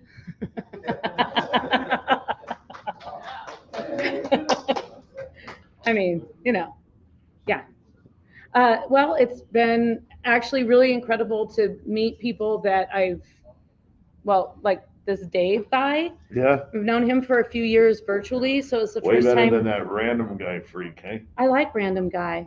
Yeah. Yeah. On a scale of 1 to 10, No he's one's a gonna- solid 2, right? No one's gonna fuck with you with random guy around. Yeah. And Merle and Dirty Fylth. I have all these new best friends, so I'm very happy about that. How do you like meeting with the people, like the audience members? Yeah, it's wonderful. It's wonderful. So did Tim Mothman allow you to tug his goatee? He did for me. I'm sure he will if I asked him. Yeah, I got a thumbs up. Yeah. Jessica Jones did all right earlier today, too. Oh, she's amazing. Yeah. Yeah. Consummate professional. Yeah. Scale of 1 to 10, she's in El Avni category. A 10. I'd say more like a 13. I don't pay her, okay? You don't need to give her an ego. You should pay her with compliments then. Oh. Dave is so much more polite than this guy. Don't you agree? You know what? When we're walking out of this building later, I'm going to trip you. I'm going to trip you. And I made body check you into the boards. Where's random guy? Random guy. Yeah, that's not going to happen, right? He's going into the Sasquatch. No, he's got me. You kidding me? You know what size girdle he needs to wear to tuck it all in? Huh? Well, I'm just going to put. He's the him only in guy between. I know has to wear those. Perfume? He probably does wear a nice perfume. Those. Smell like Dave. He's the only It's so guy. weird. He's the only guy I know who can wear compression socks around his stomach. This is my segment. Can we stop Okay. insulting random guy? All right. All right, Barla. Are you ever gonna? When are you gonna write your next cryptid book? Because there are so many of us who want you to do that. Yeah, I'm working on 2 books right now, and so I'm writing them. They're just not published yet. What are you gonna tip us off? Well, one of them is actually not. It's similar to my fairies, pukas, and changelings book, which is an exploration of fairy and folklore. Mhm. But this is exploring plants through folklore. So it's called The Botany of Lore, and I'm currently looking for a publisher. So that's been really fun. It's a big project. I use your random guy for that. Does everything else. You're okay. Okay. But seriously, how fun is that? I mean, how long does it take you to naturally do a book? Because there's so much research that goes into it. There's so much of having to put it together so it doesn't look like it's jumbled up like a Googler or a self-published author. Well, that's what a book designer does. They make it they make it look nice. So Put I cute was pictures trying in to there. set you up for a nice compliment. I know. I'm listening. Like, help me out here. We're all a little I'm not a sleep nice. deprived. Yeah, we're all a little tired here. Maybe It's I've been a done long- this segment day 1 instead of been a long day day. 4. What was the question? I'm sorry. I forget. I forget. How long does it take How you to much write are a you book? More How- importantly, how much are you having to drink tonight? As much as humanly possible. Like, if Nicole Sackich is here, would it be a Nicole Sackich type category? I don't know how much does she drink. Oh, that girl could go. It's go time. Yeah, I don't know. We'll see. The night is young. It takes me, it takes me a couple of years really from idea to creation to write a book. Faster if I have a deadline and a nice fat advance. That always helps. That's when you get paid to write. Will you use Chat GPT? Hell no. Never. Why? Because it's my enemy. It's the sworn enemy of authentic writers everywhere. I love it. You can quote me on that. I actually love that answer. I think that is a brilliant answer. Because I don't want to use Chat GPT. I haven't. Don't even know where to go to find it. Probably Google. I could have went to Google. Or that useless Bing thing. No. Nobody uses that. Now sponsored by Bing. By the way, you can get your vaccinations on Bing. But it takes me a while, but it also depends, like the Banshees, Werewolves, and Vampire book, I kind of wrote simultaneously with the Mermaid book because I was reading a lot of similar source material because they all kind of fall into a similar category. So, that sort of supernatural creature category. So those 2 books actually came out the same year. And so that was fairly quick. Paranormal Parlor, it took me quite a while to write. And the botany book is taking surprisingly long time. That's because you're in Vegas partying instead of working. I should be working and writing right now, but Barla, we love you. scissors. Thank you. Love We you. love Love you you. guys. That's Barla Ventura, everybody. And I'm going to bring Tim Senor up here one more time. Close things out with me. I'm taking my scissors. Oh, I fucked my lanyard. You fucked your lanyard. No. Oh, yes. Hold on. Here, Merle. Look at that ass, by the way. See that, Chuck? That's not bad. Tim? Oh my God. Hey, that's fine. That's fine. You can't cuddle with it. My grandson gave that. Okay, no, seriously. Tim, Are we before we go, This guy again. It is that time of the night, Tim, where we end a show by saying good night to all the NSA and alphabet agents and agencies out there. Thank you for viewing. Thank you for viewing tonight. Thank you. Give us a call sometime. You already have our numbers. And remember, unlike Dave, I can't be bought. Because I am El Avni Volador. Volador cannot, but you can be rented, I believe. For a stiff price. We rent the night. I don't know who this guy is, but somebody bring me somebody professional if you don't mind. Thank you for Las Vegas, everybody. We'll see you next year. Good night.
Stay healthy, my friend. You too. If you need bail money, give me a call. Always, Dad.